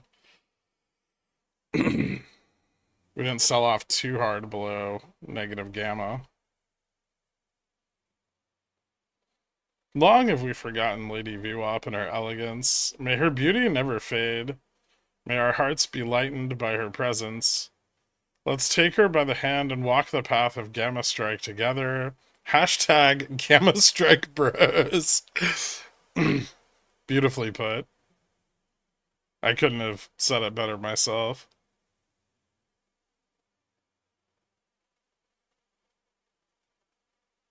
If so, I don't think it'll last long. Yeah. I think we could get back above 6,000, but I agree. It probably won't last. I think most of the like tax loss harvesting's probably already occurred, and that's why we see breadth so fucked up.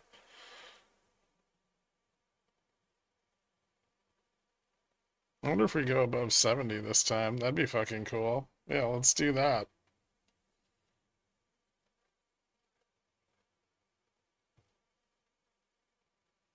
Just run right over all these fucking sold calls.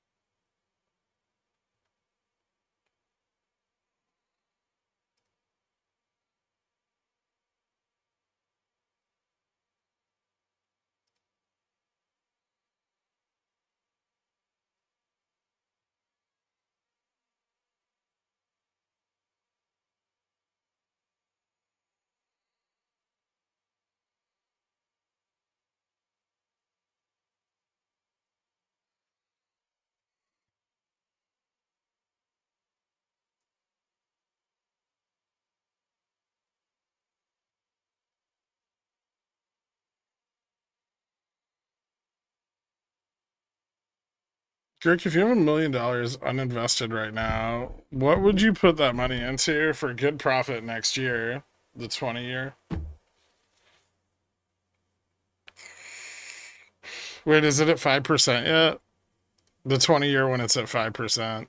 It's almost at 5%. It's very close.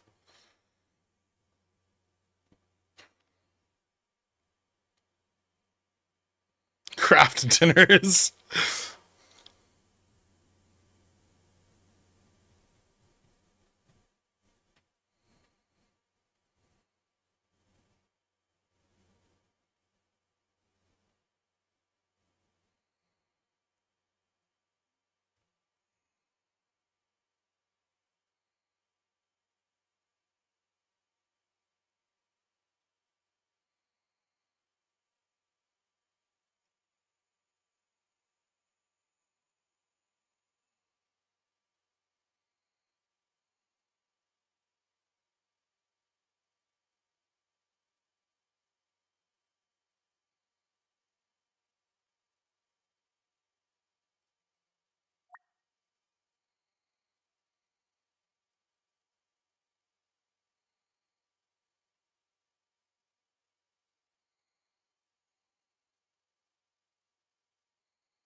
Mm,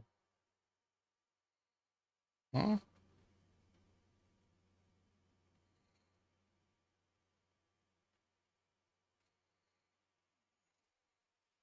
Lots of sold puts. 70 and 75.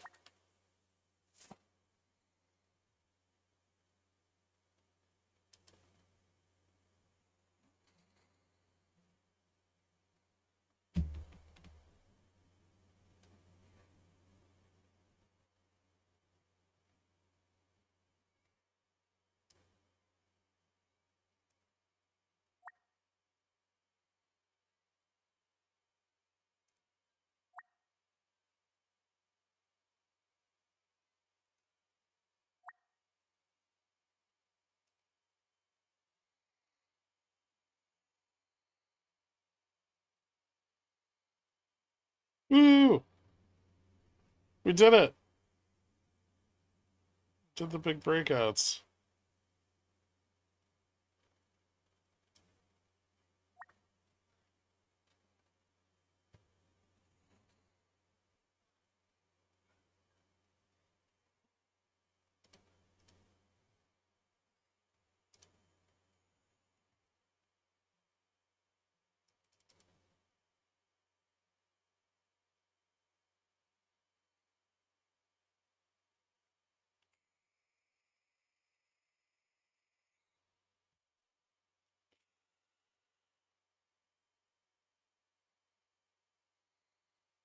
Nope. Fuck the gap. Keep going.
Oh, gapping my captain.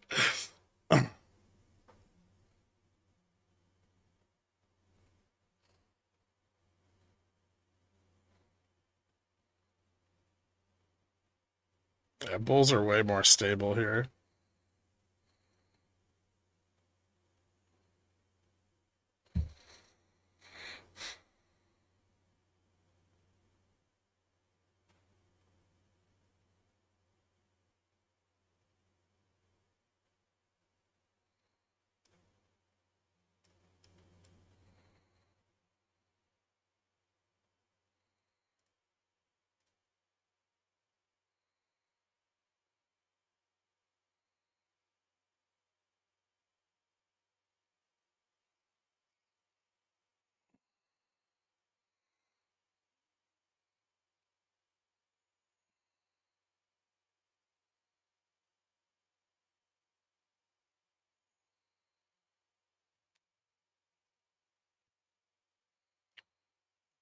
Does Delta go positive? 75.60.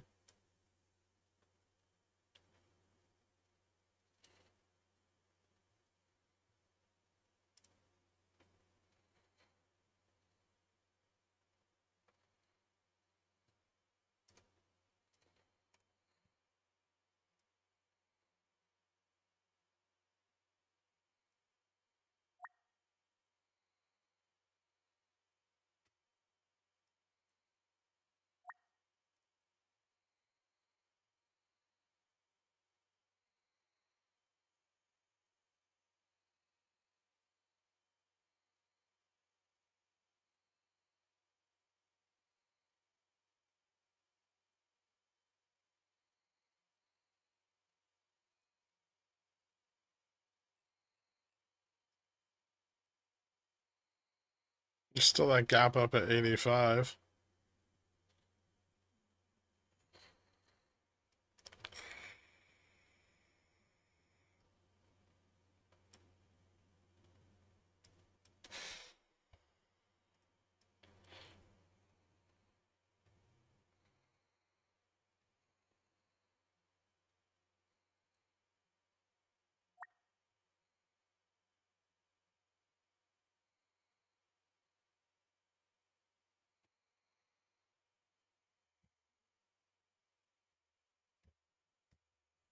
Now it's time to rug pull these bulls. The time to do that would have been back here when gamma turned positive. Not right before delta turns positive. Much harder to rug pull them here, as you can see.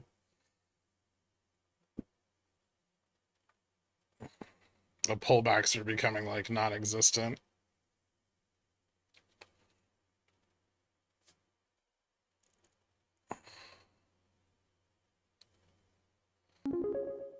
Turd Fergaff put their pickle in my jar. Lusty love machine on the topic of Lusty love boning to machine. The topic of 6,000 this boning to afternoon. Could you 6,000 this moan afternoon. commensurate Could to the you likelihood of moan achieving such a commensurate to the smexy likelihood target? of achieving such a 3. smexy target? No, no, I won't do that. I'm not gonna moan. I mean, maybe inadvertently, but you just have to pay attention.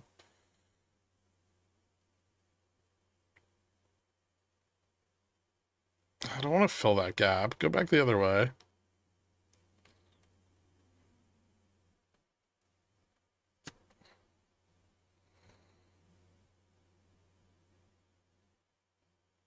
Much better.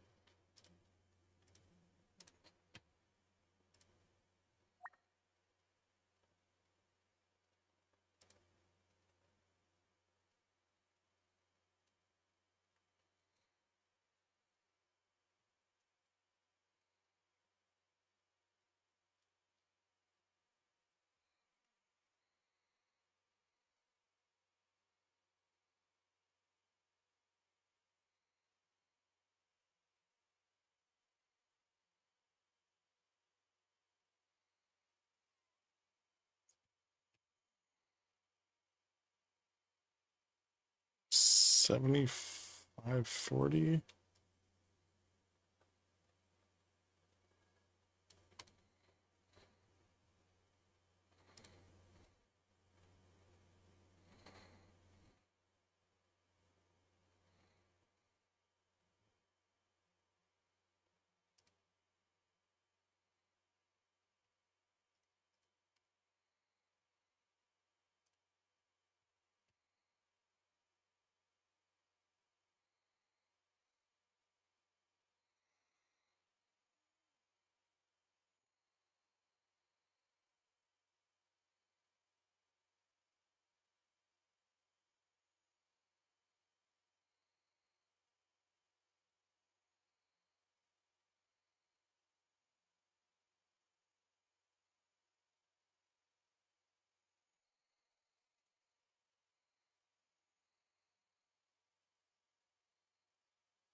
People are so fucking retarded when they God, put their no. pickle in my jar. Bubblegum, bubblegum, bubblegum, bubblegum, bubblegum, bubblegum, bubblegum, bubblegum, bubblegum, bubblegum, bubblegum, bubblegum, bubblegum. Bubblegum, Oh, bubblegum, Jesus. bubblegum, bubblegum, bubblegum, bubblegum, bubblegum, bubblegum, bubblegum, bubblegum, bubblegum, bubblegum, Oh, God, bubblegum, it's Nuke. bubblegum, bubblegum 3. I'm sorry, are you just telling the market what to do? So bossy? Well, yeah. That's how you make it give you money. It's like bullying. Just bully the market into doing what you want.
Can we neg the market? You could try.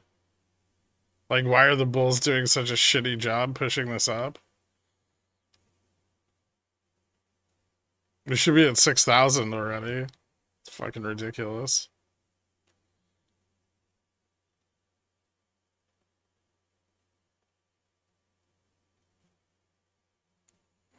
Bulls can't do push-ups. I have. I have seen a bull in real life.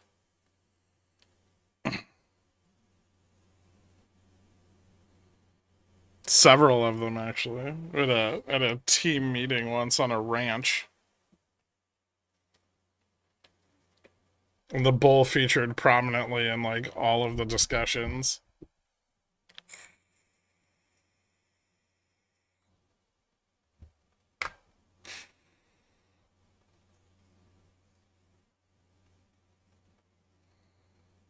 I don't remember the name of it. It was in Texas.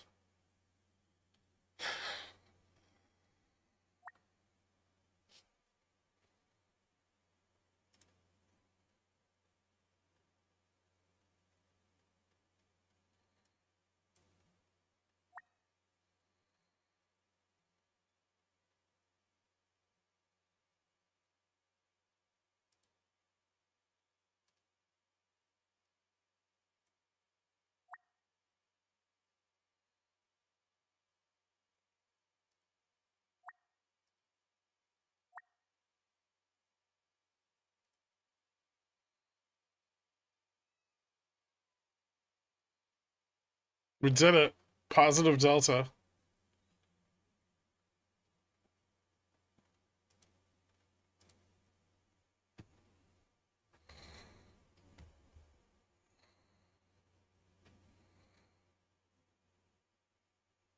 Goon time. Or wait. Everything before this was gooning. This is bussin'. Your girlfriend got you a bidet for Christmas? Dude, that's fucking awesome. Now it's just Dork who doesn't have a clean ass. We really need to get Dork a bidet. Wait, no, Dork has a bidet. Who doesn't have one? J-Fresh?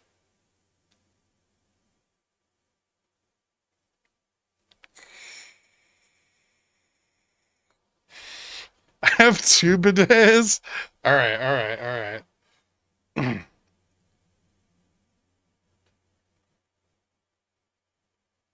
How do we combine... We should start calling him Gingerberry. Like Dingleberry, but ginger. He needs to be shamed into getting a bidet.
We'll put a stop there, and then I need to put a stop on these two. Let's go like, I'll just take profit on those. I don't give a shit about those. Wait, do I have a futures contract open? Oh shit, I do.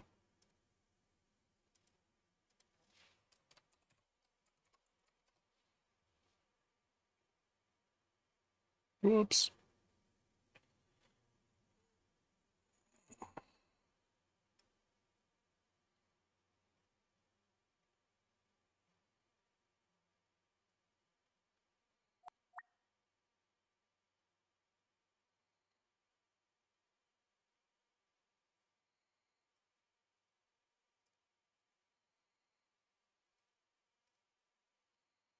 That worked out. Nice.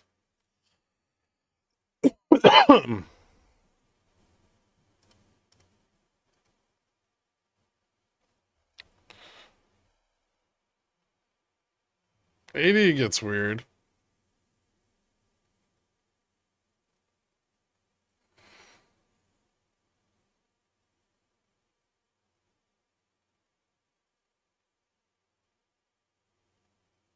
We're still both below both GNs. We're still below DN on the monthly. That's up at like 59.96 or some shit.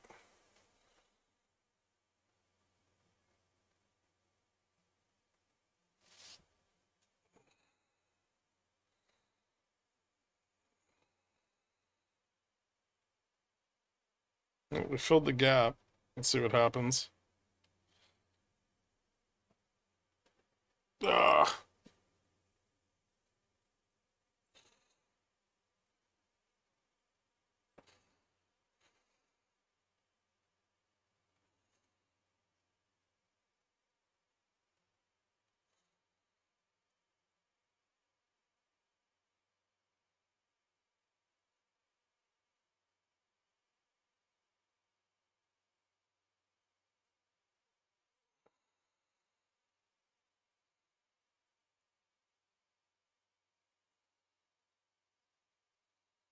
Yep, power hour.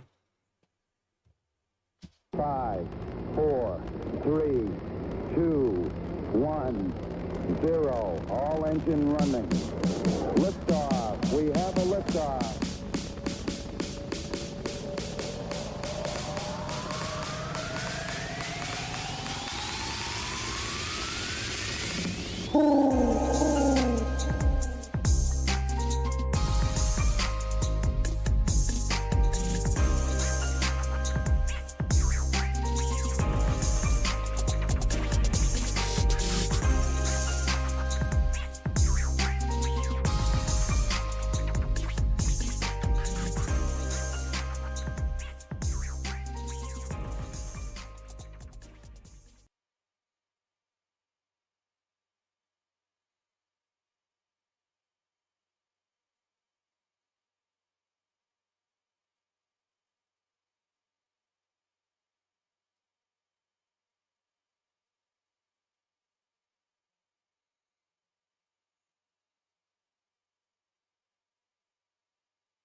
I'm gonna go fill that other gap now.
Well, no, this is the right way. I already took profits.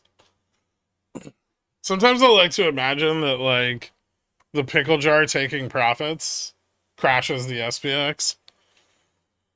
Like 50 BPS correction because we took profits. But then I wake up and I remember everybody's poor. And that's not going to happen.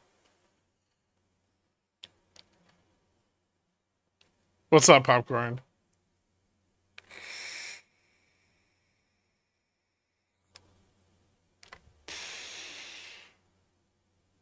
I don't think we're getting 6K. I mean, we got to positive delta and then sold off. Now we got to see if we can hold positive gamma into the end of the day. The MM's very happy right here. Also, I sold the top. I don't know if you were watching, but that's just not going to happen. I know.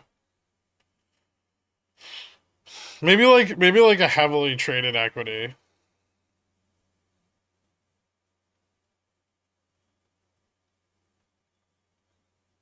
No, I've been watching. I've been busy. What have you been doing?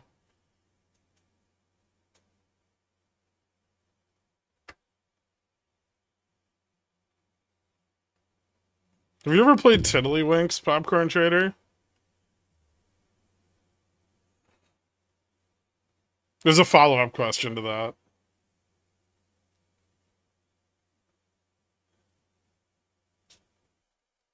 No, but I'm intrigued. If you were a Tiddlywink, which I assume is the little round piece of paper, how would you short dispersion on volatility?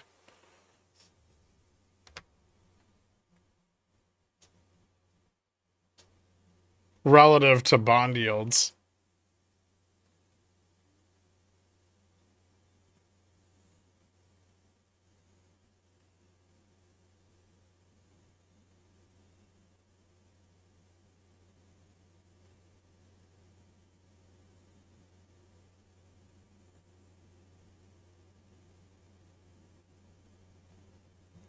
Sorry, I was wearing a towel.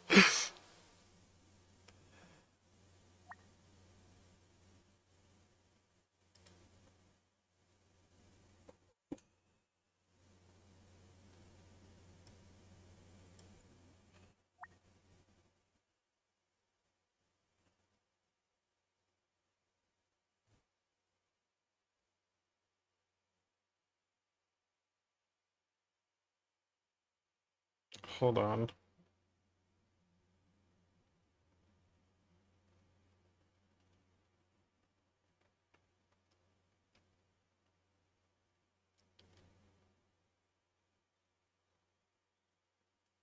I don't like that shit.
I wouldn't. Who buys bonds anyway? No one. That's the point.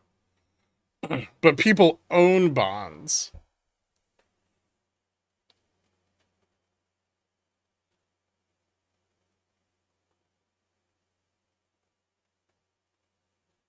Short vol.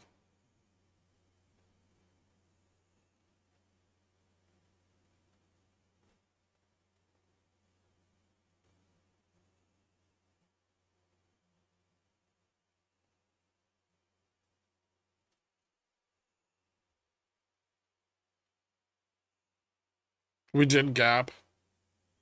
I'm not sure that's bullish. I mean, like, short-term bullish, but probably not great to leave a gap right there.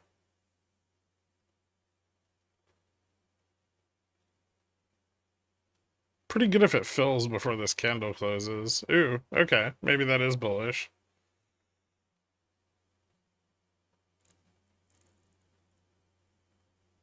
Oh no, we still didn't fill it.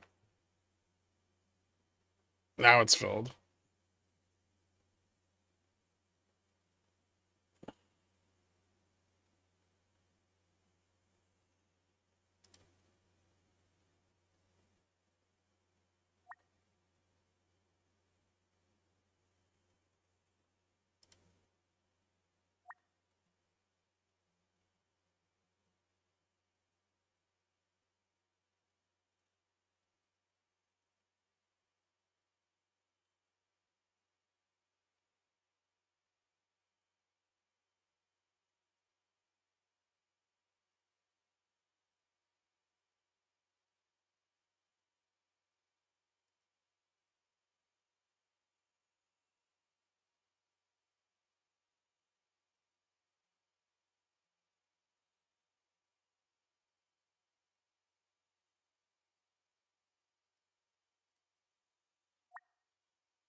So I didn't hear the question, so this is my answer. The answer to your question is can't really do it. The vol shorters are trapped. I mean, actually, you're not wrong.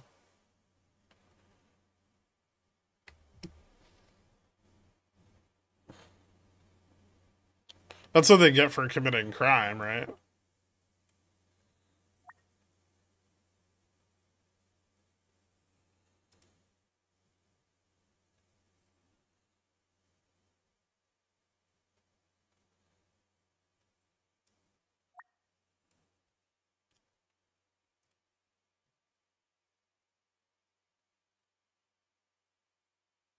Hmm.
Oh no. Uh-oh. Bulls are gonna get fucked here.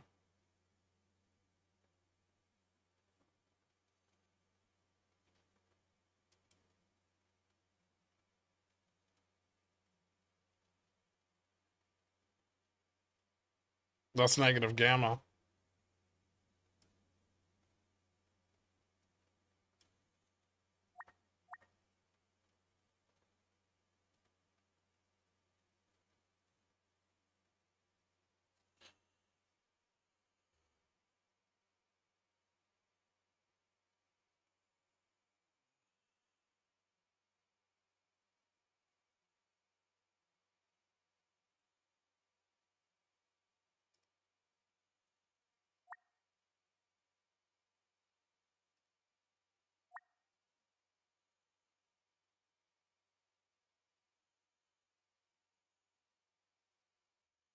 Oh, it only gets more negative.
This isn't like a support though.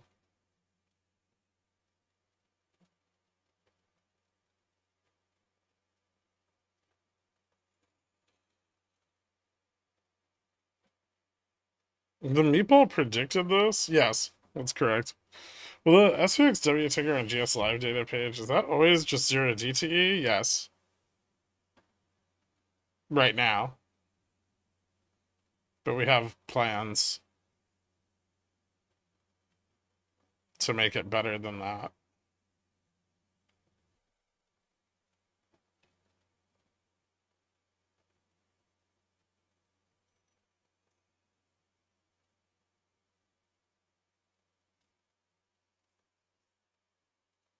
Evil plans? Mwahaha. Yes, exactly.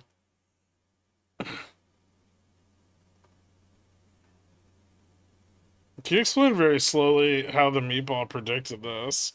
Popcorn was eating meatballs and he dropped one on the floor and he was like, oh fuck, the market's going down. And then he went to go log into his brokerage, but he forgot his password because he emailed it to me.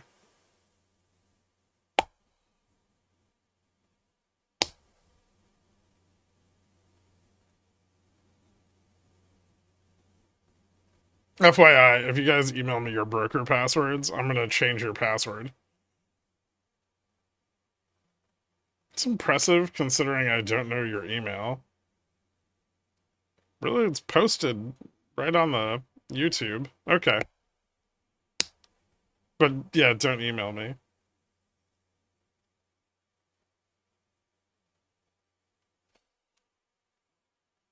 Was the rest was correct though, right?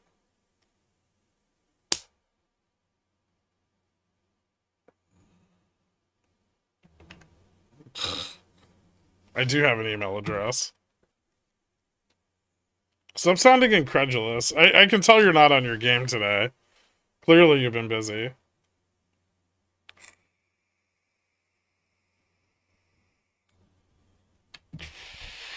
Just CC me on pertinent things, Popcorn.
Hmm.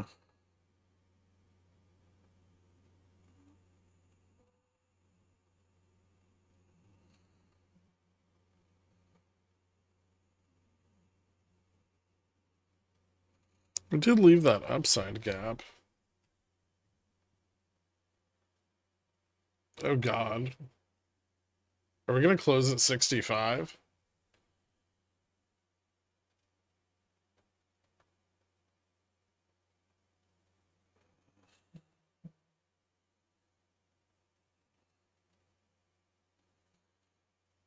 That would suck.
Oh shit.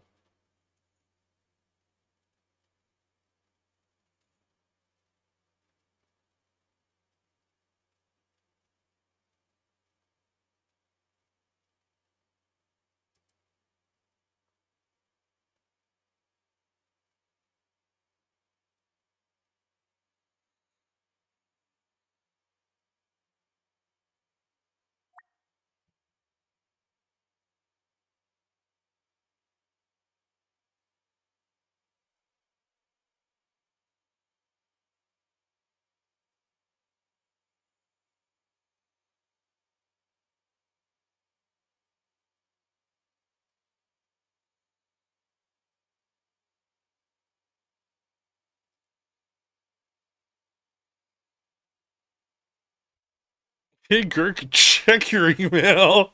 I will not. I don't check that email. That's where all the shills email me to sell their tiny chainsaws and their options products. Alright, fine. Only because you've had a sad day. Urgent penis. Excellent.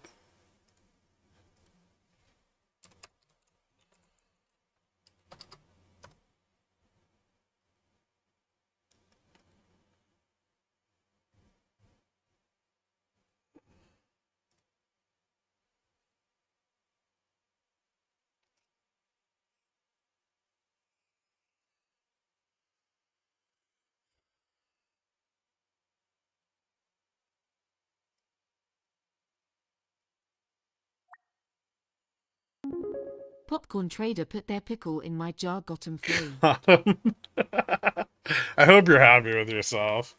Can I sell my CCs to that email too? You could try.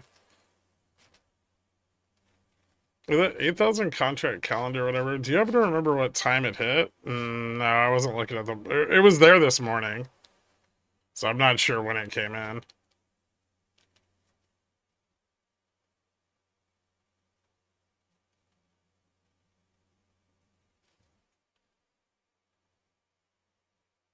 Oh, we gapped up.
I wonder if we fill that 70 gap.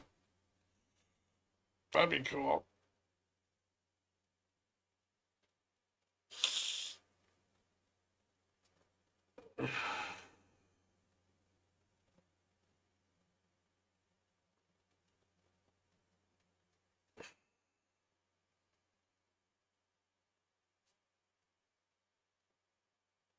Gamma goes positive over 65 now.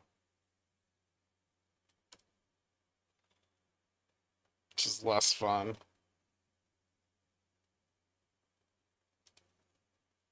And further away.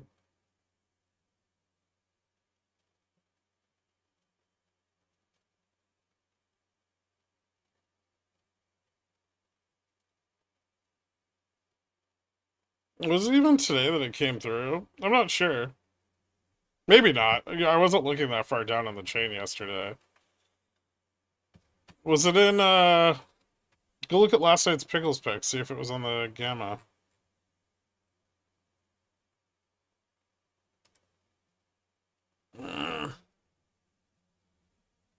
No. Well, it would have been flat, but it's a bit delta last night.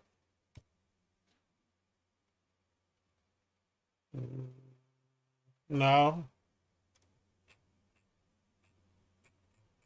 So it must have been sometime between 6 a.m.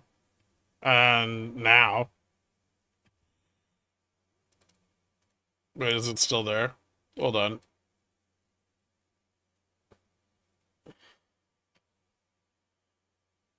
It's still there. 8,600 calls, 11,028 puts. 10,761 of the puts are 0 DTE.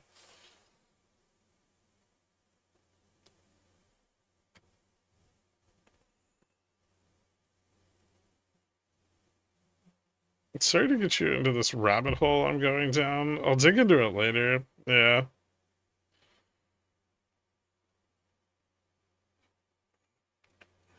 I can tell you now, I see where you're headed, and there's a lot to learn there, which is great, but chasing whales will lose you money.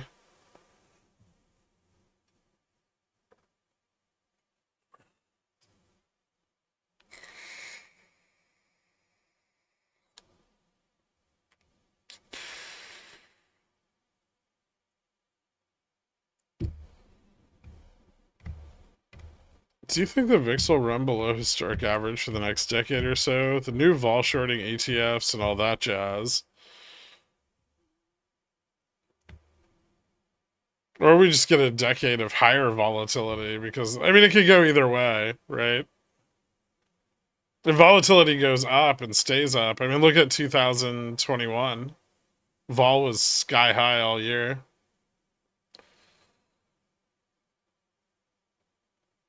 So I think we get extremes in volatility more often. Trading didn't exist in 2021. Oh, my mistake.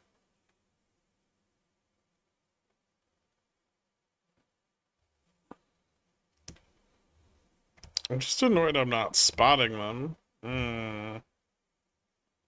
This also kind of happened with the data from that like Bloomberg got the other day and nobody else did.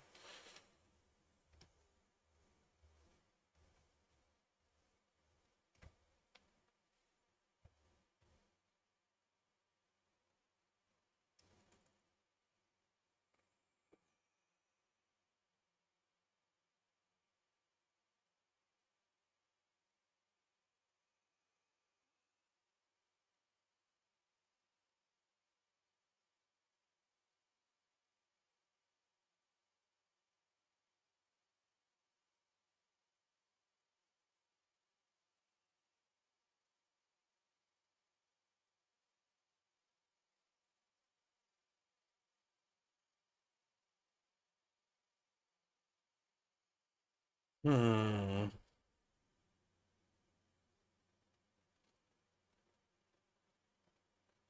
I can't tell if they're gonna do something about this or not.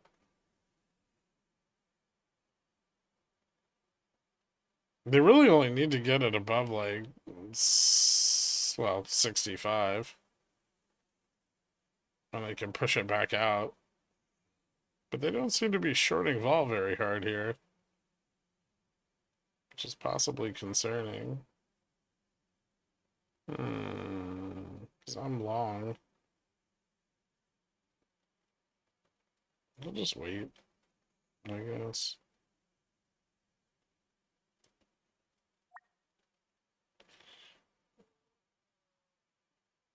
Don't you dare fucking wick me out again.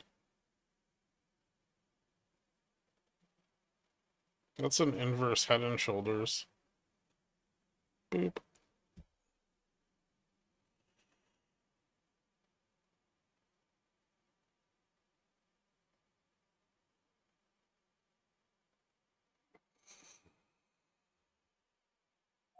And now it's a choppy mess.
Hmm.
Is the 59.65 call being shorted?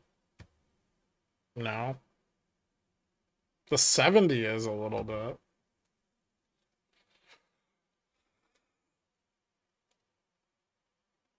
It might just be people like scalping it. It's very close to the money, so it's possible they're just like taking profits on the upticks. Is it going down super hard? I'll just look at it.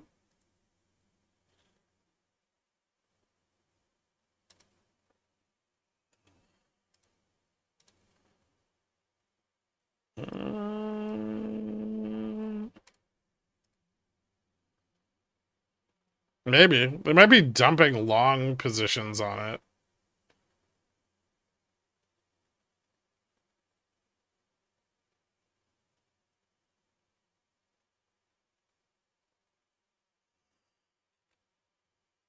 $65. Call bid. Call ask bid. Ask, ask. Hmm. It looks like the spread was really wide and it narrowed. So yeah, they might have been just dumping long calls. They're still net long the 65 strike, like 300 contracts.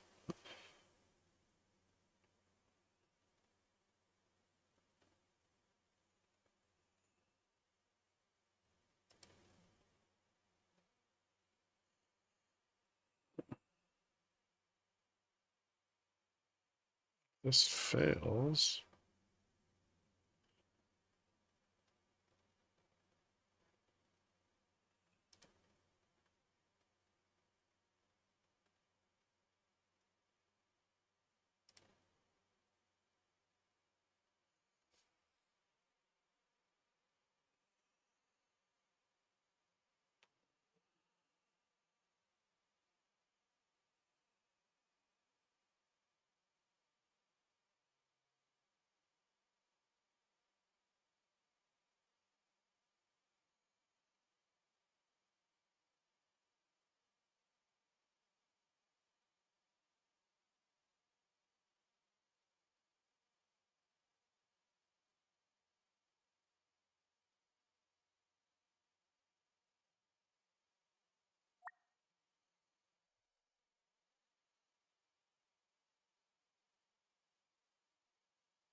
Ooh, we didn't fill the gap.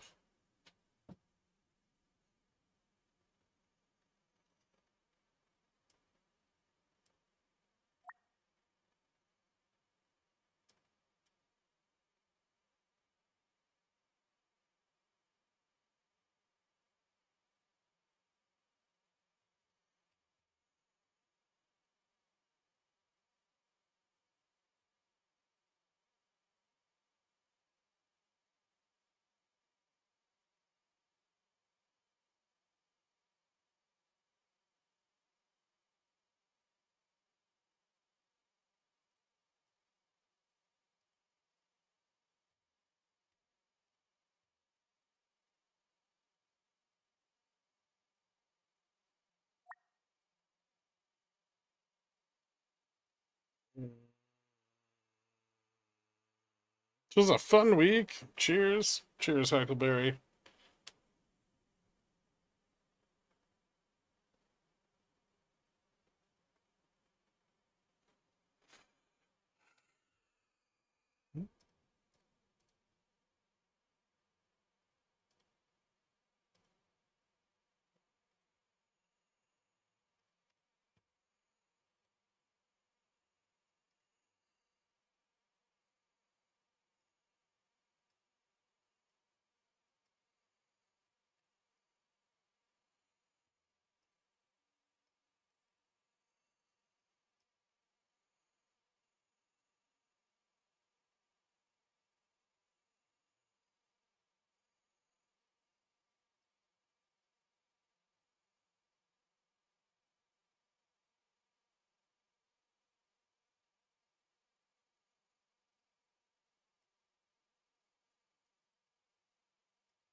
$4K to $16K since FOMC. Thanks, Pickleman. Nice, dude. Well done.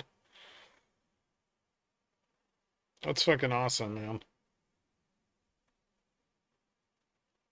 Inverse me, TA Daddy. I think VIX will run below sort of app. Is the 50-minute 60? Someone's leverage is just getting crushed by the steepener. Yeah, probably. Everyone's leverage? That's not one person levering up the carry trade. That's all the banks.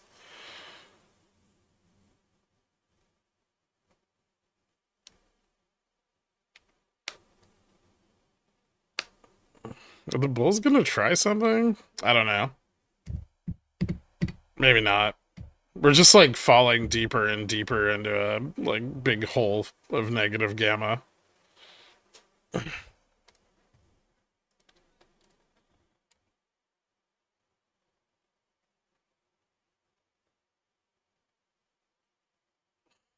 Uh,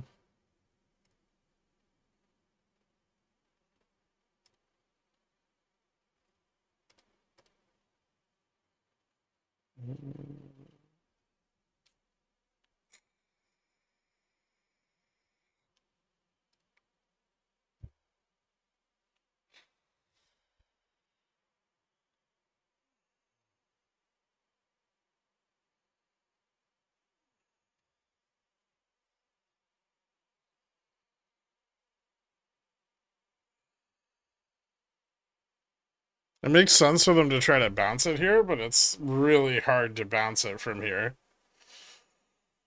Especially given that the bot calls are gone now.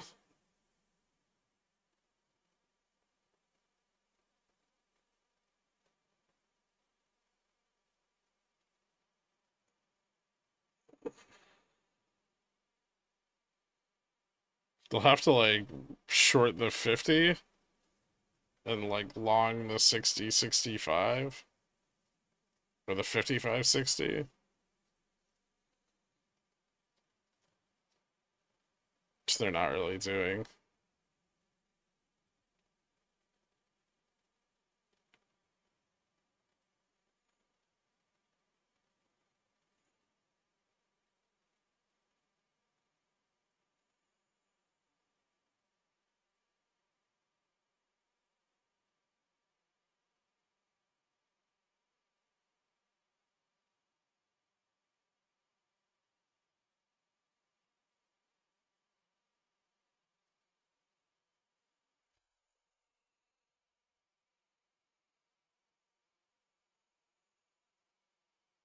I think the Bulls have tried all they can. They put up an impressive effort. That rally to 75 was fucking crazy. I can't believe they got it back to 80. Like that was a lot of fucking negative gamma to push through.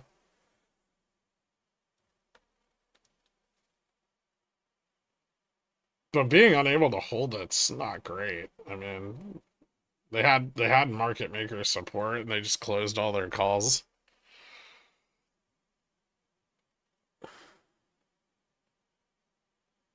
Bull's gonna try to pump into end of year next week. Maybe.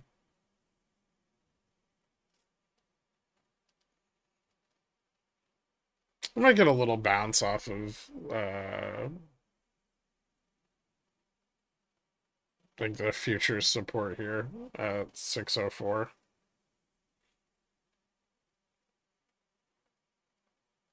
That'll be like a 21,600 test for NQ. Close to. NQ's still like $100 higher than it was earlier today. So I mean, it's definitely not the low of the day. It's still shit, but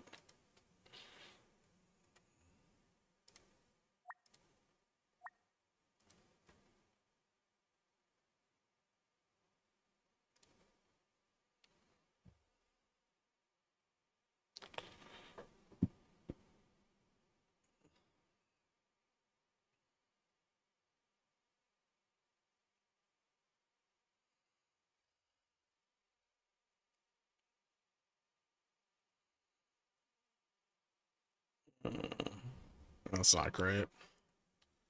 Anything to stop this? There's some sold puts here at 50, 45, 35. So there should be some support right here. It's not a ton.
Hmm.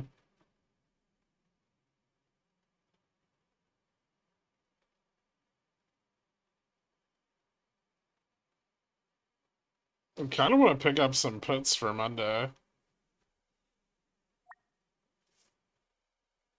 Ah, fixes at 16. I could probably just strangle. Oop. Piece of shit.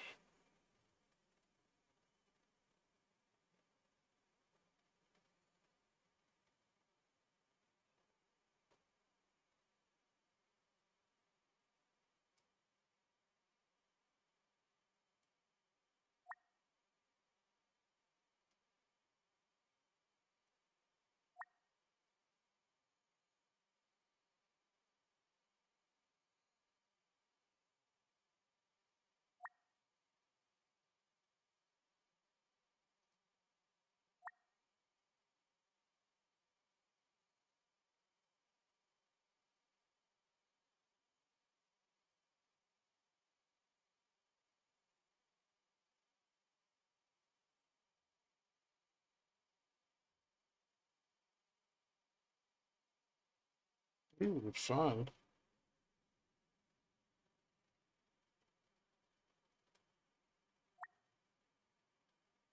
Squeezies.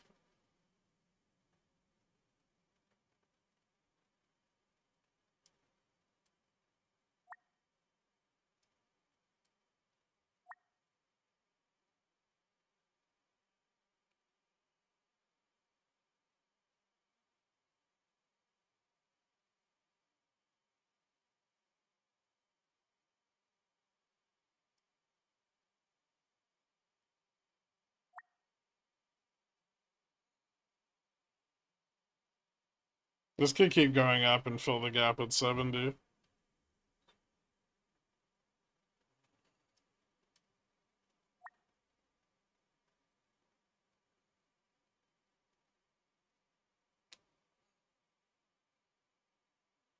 And beyond.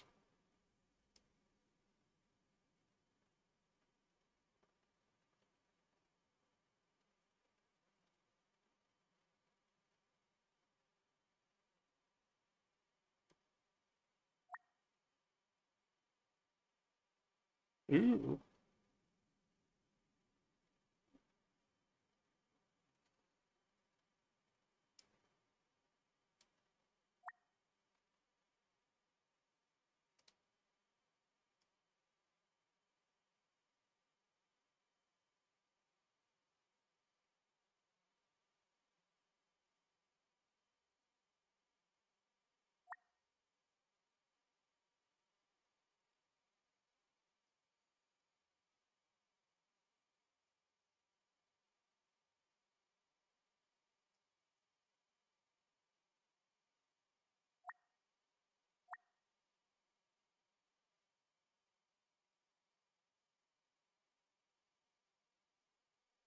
I fucking love this shit.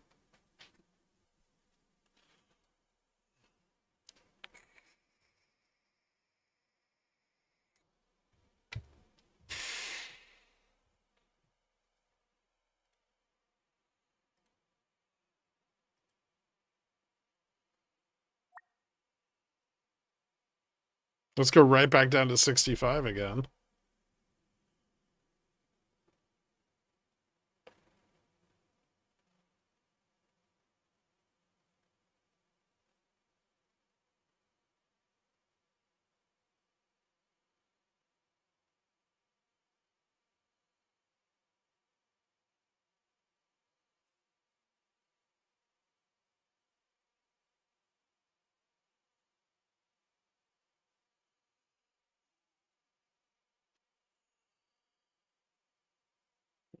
Dangerous.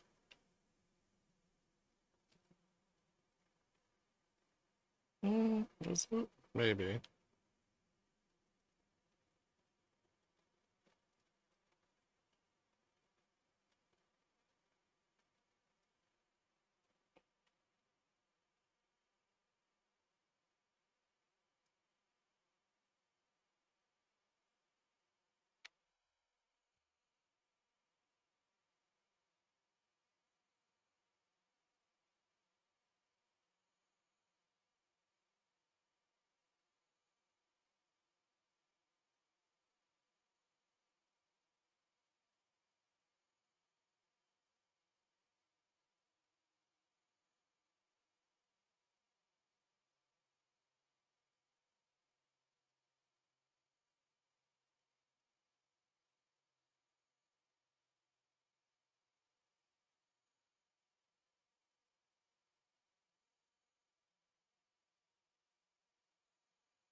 Oh, this is fun.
They're degening so hard.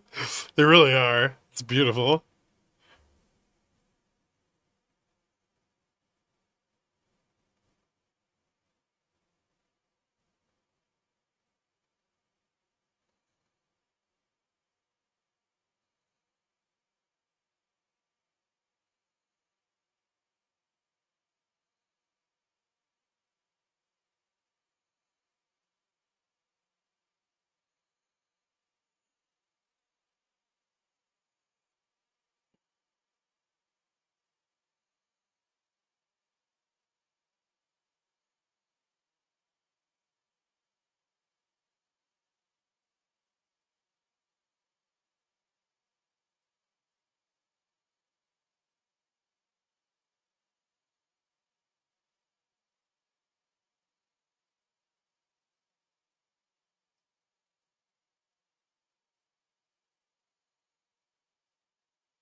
Mm.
Hmm.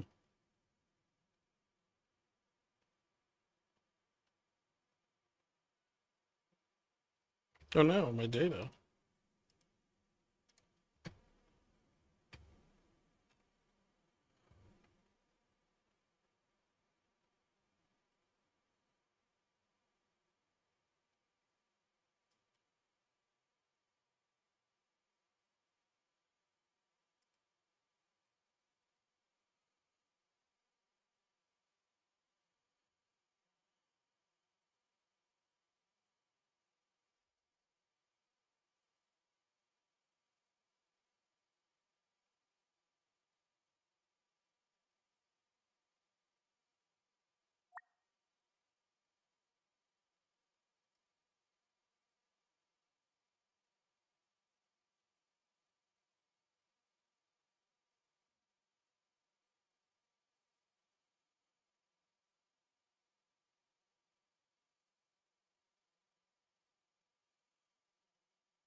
They could technically pump this to 80 by close.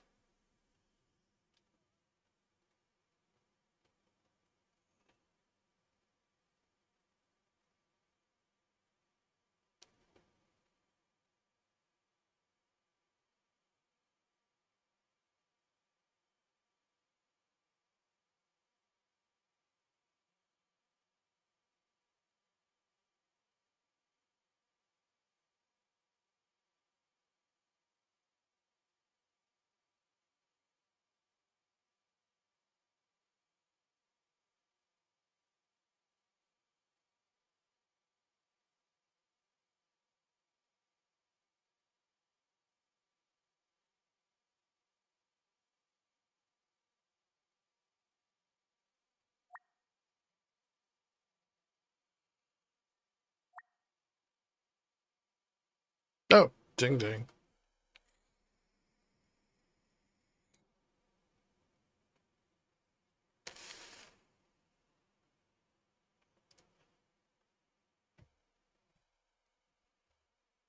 Still a ton of volume.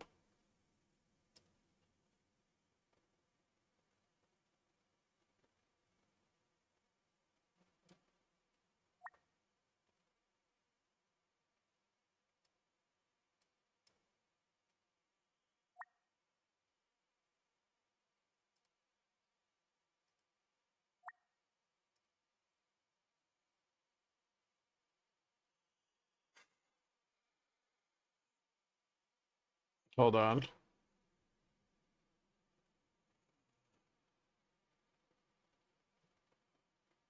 Ah, I failed. All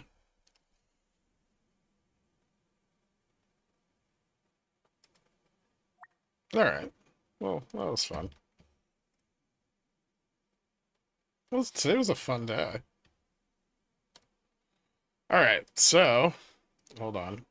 I gotta fix that. There we go. Pretty hard rejection and down into the end of the week here. Closing the day out at 59.70, about $22 below the weekly delta neutral. Now almost $100 below gamma neutral on the monthly. Definitely exceeded the MM's expected move, which was 54 points to the downside. By quite a bit. So puts very cheap at close yesterday, not so much anymore. VX up 5.67%. The VIX up almost 10, and VIX 3-month up almost 5. Not quite their peak for the day, but still fairly impressive. A little support was found at the 59.30 level, which we'll get to later, is an important technical level. But the market didn't really bounce back that strongly. We are getting a little bit of an inverse head and shoulders here on the 30-minute. That might mean upside continuation into next week. However, the upside will be difficult to get. And most of that move will probably need to occur in after hours. Here we are on futures, where we do have a confirmed breakdown. We may get a retest of the bull signal on that pullback here, and that would be, roughly, kind of close to 6,000, probably around like 59.85, 59.90. And we'll see what happens there. If we get a failure on the retest of the bull signal, it's very likely we get a continuation to a new low. Given that the uptrend has failed, and this is kind of forming a bit of a head and shoulders. So, yeah, if there's just more sellers here, that's going to be pretty bad. Dollar down a little bit today, but yields up at the top end of the curve. And way down at the low end of the curve. We see the bear steepener getting significantly worse very quickly. The 20-year closing out today above 4.9. I think that's a fairly significant move for it. I think it maybe a new high. Well, new local high. It's been above 5 before, but new local high on the 20-year. Commodities still doing kind of some weird shit after that open and close yesterday, but up a little. We got oil up, copper flat, precious metals down, mostly because the dollar just really hasn't moved much.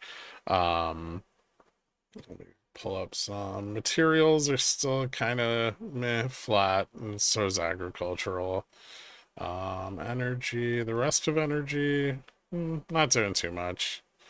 So not a lot of big moves in commodities yet. That's something we'll watch out for if we see them.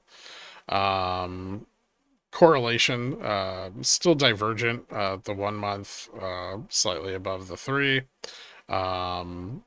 Near-term volatility expectations are, well, they rose very sharply today and kind of trimmed into close, but they are not coming down very rapidly, and this kind of consolidation makes me think we're going to see another further breakdown and dispersion, most likely.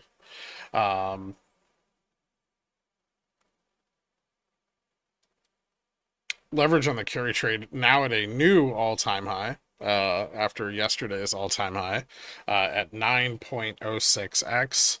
We're also seeing a little bit of leverage pick up in the 6-month, now at 7.2, and the 3-month at 7.14. We did see the forward yield on volatility turn positive briefly today, but came back down into close at negative 4.81%. Bond vol pretty flat on yesterday, but we are seeing correlation catch up with the increase in bond volatility. Skew finally came down a little bit yesterday. We'll see how that comes down today. If we continue to see fewer sold puts or more bought puts, either one, and the trend on skew starts to turn bearish and we get a breakdown on it, that's bearish. It means, short vols pulling back, people are buying the tails, and if people are buying the tails, they're assuming that the market's going to come down. Breadth still sucks. 20% of the S&P above its 20-day moving average as of yesterday's close. This will have fallen today, obviously, and maybe even more dramatically, given that tech sold off pretty hard today. And tech's been the one resilient part of this, and so since the sell-off was broad in breadth and in tech today, we're likely to see this come down. We can check those after hours if you want. The correlation between VIX, cash VIX, and VX futures starting to level out after turning negative on our big run up over the last 3 days. We'll look to see if correlation starts to increase, but right now it's still on the decline. So, for all intents and purposes, we should consider that vol is still coming down a little bit, just maybe not continuously. It's kind of a bumpy road down. But if we start to see correlation pick up again, probably with the forward yield of volatility over 0%, then I would expect larger moves in vol moving forward after that. Fed fund futures moved up a tiny bit today, but still one rate cut into the end of the year. And the 2-10-year moving up even higher today, almost tapping 30%, positive 30%. So we're getting there. Very close to the pre-COVID crash levels in December of 2019. Starting to get up to the levels that we saw in like September of 2007. So pay attention to that.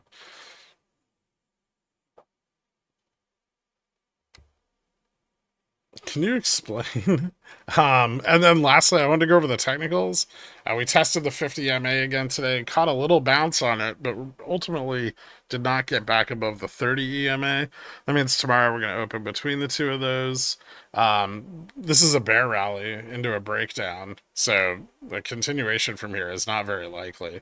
A continuation to the upside from our low test. It's actually more likely that we retest that low. And possibly fail that low on a retest. Now this is substantial weakness into the back half of the week once again. So week closing lower. We did not get a newer high this week. We did get a higher low, but not a newer high. And so we would be looking towards that 59.30 level for a breakdown. And then out here at the trend around like 58.80 or so. And then, breakdowns beyond that, we'd probably be looking to somewhere around here, like 5,800 at the weekly 20 MA. So keep your eyes on those levels. Obviously a break back to the upside of 60, 99, 97 would be bullish, but until we get that, we don't really have a reversal here, and this week is a failed reversal, and failed bear rallies generally lead to more downside. So I will see you guys Sunday for the member stream. I hope you'll have a great weekend. Happy holidays, once again, and I'll catch you later. Peace. Don't forget it's at 1:30 p.m. now. All right, bye.